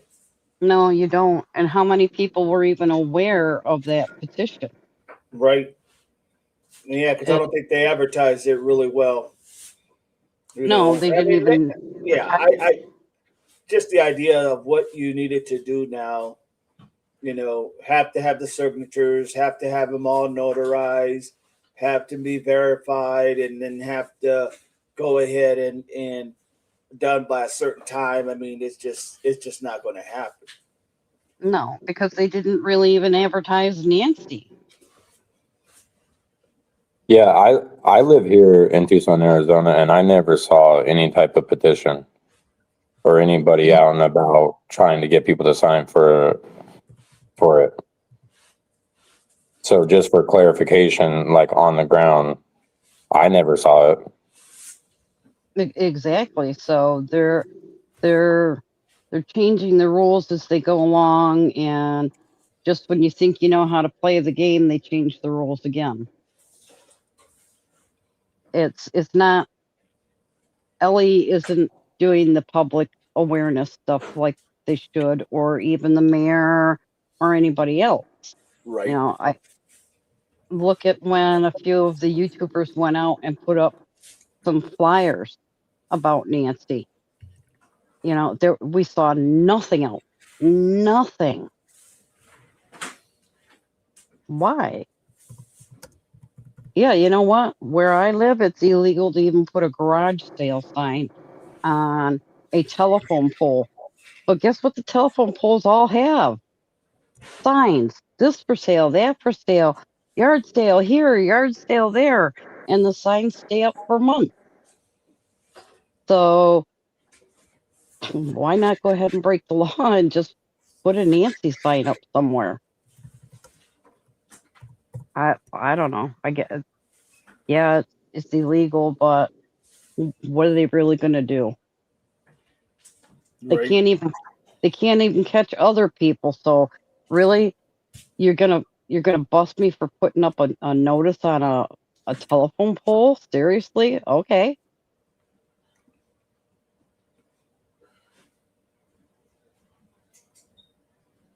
Yeah, no, I agree. There's just so much here going on. I mean, it's just, I don't know. It's just right now, really, is trying to figure out all this is like a big headache. It's a big, big headache. That it is. You want to think. I'm speaking for myself. You want to think good. You want to think the right things, but my God, it's like sometimes you ask, like, give me some good information so I can think those right things. Oh well.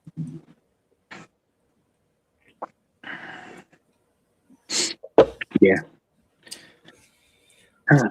Where'd Chris go? He just decided to leave? Yeah, I think everybody stepped away. Okay. I think it's just me and you now. Me. No, Barney left too. All right. So yeah, I mean, I think we're on the money, to be honest, Doug. I think we're right where we're all thinking, and I think chat we're right where we're thinking is what's going on. It's just a matter of trying to figure out why. You got it, Relentless. No worries. Said he had to charge his phone. I think all the powers to be in Tucson are just playing politics with people's lives and their well-being, and it's not right because they could have removed them even right then there at the hearing, but a politician doesn't want to remove another politician because they could be next. Right. So they kick it off to the AG and hope that they're going to do the right thing. But I mean, it doesn't look like that's going to happen either. So at what point are you going to actually do what's right for the people? It just bothers me. Mama says Tucsonians are being failed left and right. Mama says, Devil Dog, do you feel like there's if there's anything between the shooting and Nancy?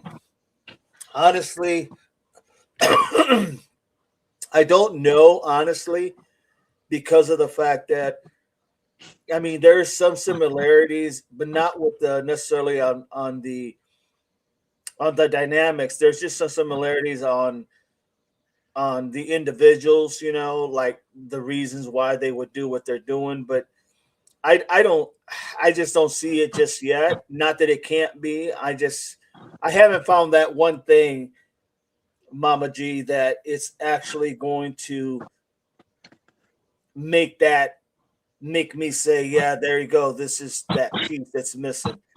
I think these are two different things. Could they be? Sure, absolutely they could be.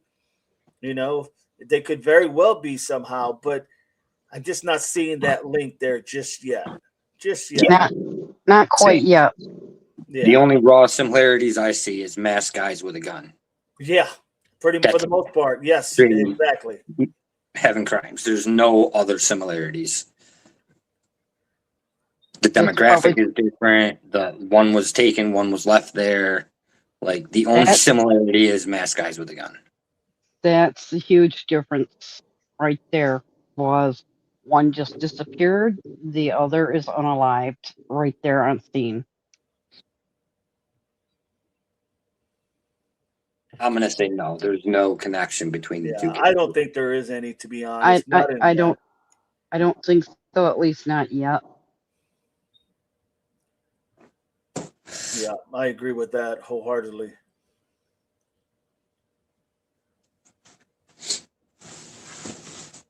I do have one question. No problem. Let's go ahead, Bart. Go ahead. Carlos' truck was in the driveway. Okay, we're not even debating whether it was running or not. After we see that the passenger side door had white tape on part of it. Mm-hmm. Is that just for dusting? Maybe for handprints? Something like a fingerprint? I have no idea because he was inside. You know, he was inside apparently when he was pew-pewed. So I'm not really sure why that tape was on that truck. I'm not sure if for some reason somebody must have touched the outside of it and they were trying to, you know, obtain fingerprints. Honestly, I really don't know, and they haven't really specified anything. So right. I wouldn't know why they had the tape up there other than maybe someone did touch the vehicle and they were trying to, you know, get some fingerprints off of it. That's the only thing I could think of.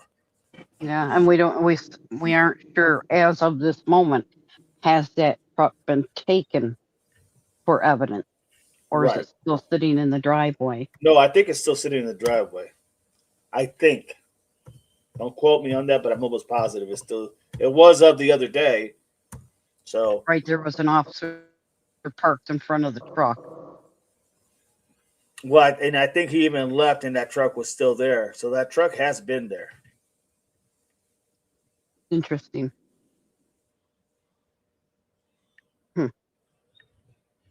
Yeah. And I know everything takes time, but wow, all these cases we talk about are huge dumpers. We've always said that, they're going to continue to deal with this issues because, the fact of the matter is that it doesn't seem like there's any sense of urgency with, and I don't only say the sheriff's department because that seems like where a lot of this stuff is happening is on the outskirts, not necessarily in town, But I think that if it happened in town, I'm pretty confident that Chief, she seems like she's got her ducks in a row. She would do a very good job. So, yeah, Relentless said that truck is in the driveway. The truck is in the driveway. Thank you, Relentless. Appreciate that. And thank you for coming on today. I appreciate you. We'll be back at 5 o'clock. So look forward to seeing you then if you're able to come on. Maybe they'll catch the other guy by then. I think probably the guy they're looking for with the motorcycle, he's probably long gone. He just strikes me as the type that, fly with the wind, I can go anywhere I want and come back if I want, something will probably eventually lead to him, but I don't think they're probably going to get him as soon as we would hope. He just seems like a free bird. Yeah. Well, nothing wrong with that, but in this scenario.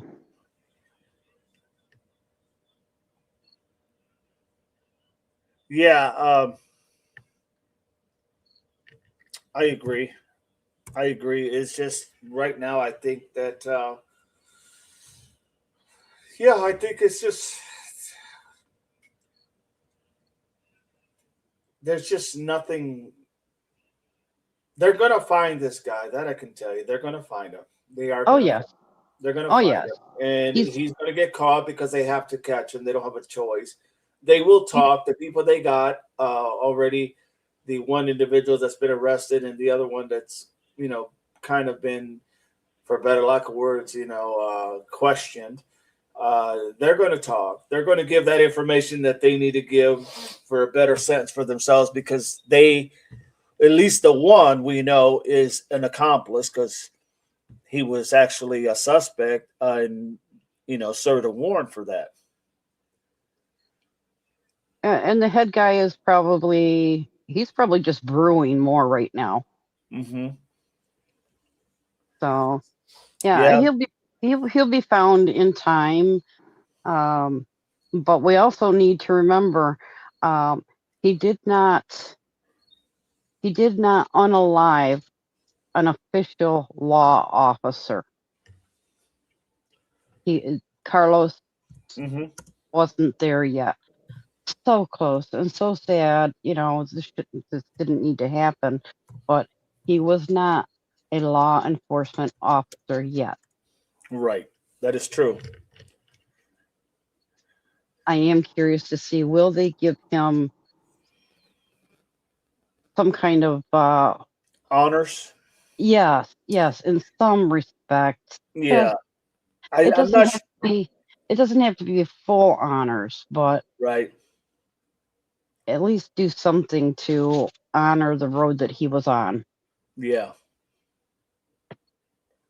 Well, I don't know how they'll do that.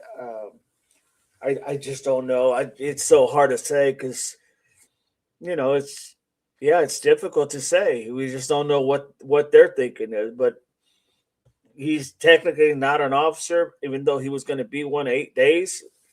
In 8 days, or but I could see them they could always make an exception.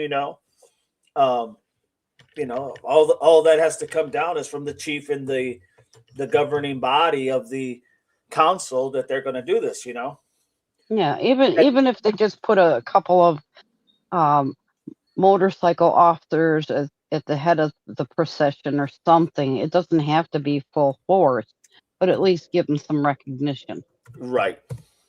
So Song says it was commented that the tape on the truck was for digital photography to focus on. Thank you, Song. Appreciate that. Did you get that, Barney? I sure did, and it's a good thing we do have so many sleuths out there, because without a doubt, this seems.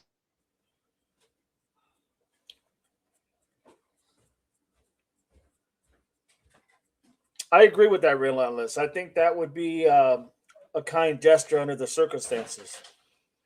I really do.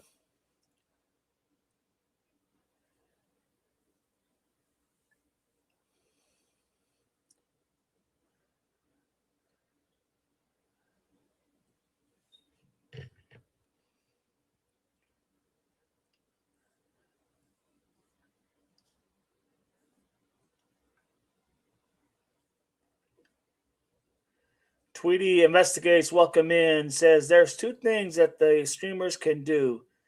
One, candlelight vigil at the banner again. Two, protest nanos at the sheriff's department. Now, both of these are going to take time to set up. See next post. Have our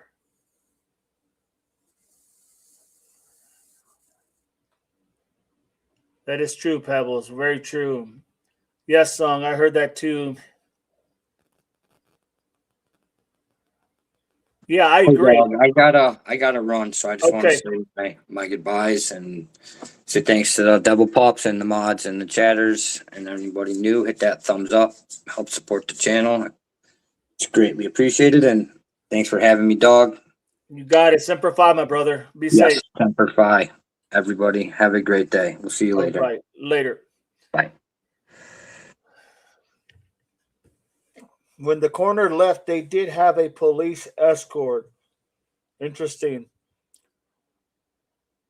All right, Crystal, you have a good one. Thank you for being here. Relentless.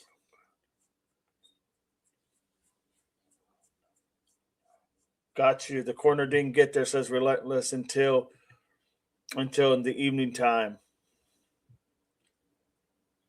Have a good day, Crystal. Thanks, everyone, and have a wonderful Monday. You got it, Crystal. Marianne, bye, Doug. Take care, Relentless. Thanks, Doug. All right, everybody. This has been another great live. Thank you, Relentless. We're going to be back at, oh, golly. 1, 3.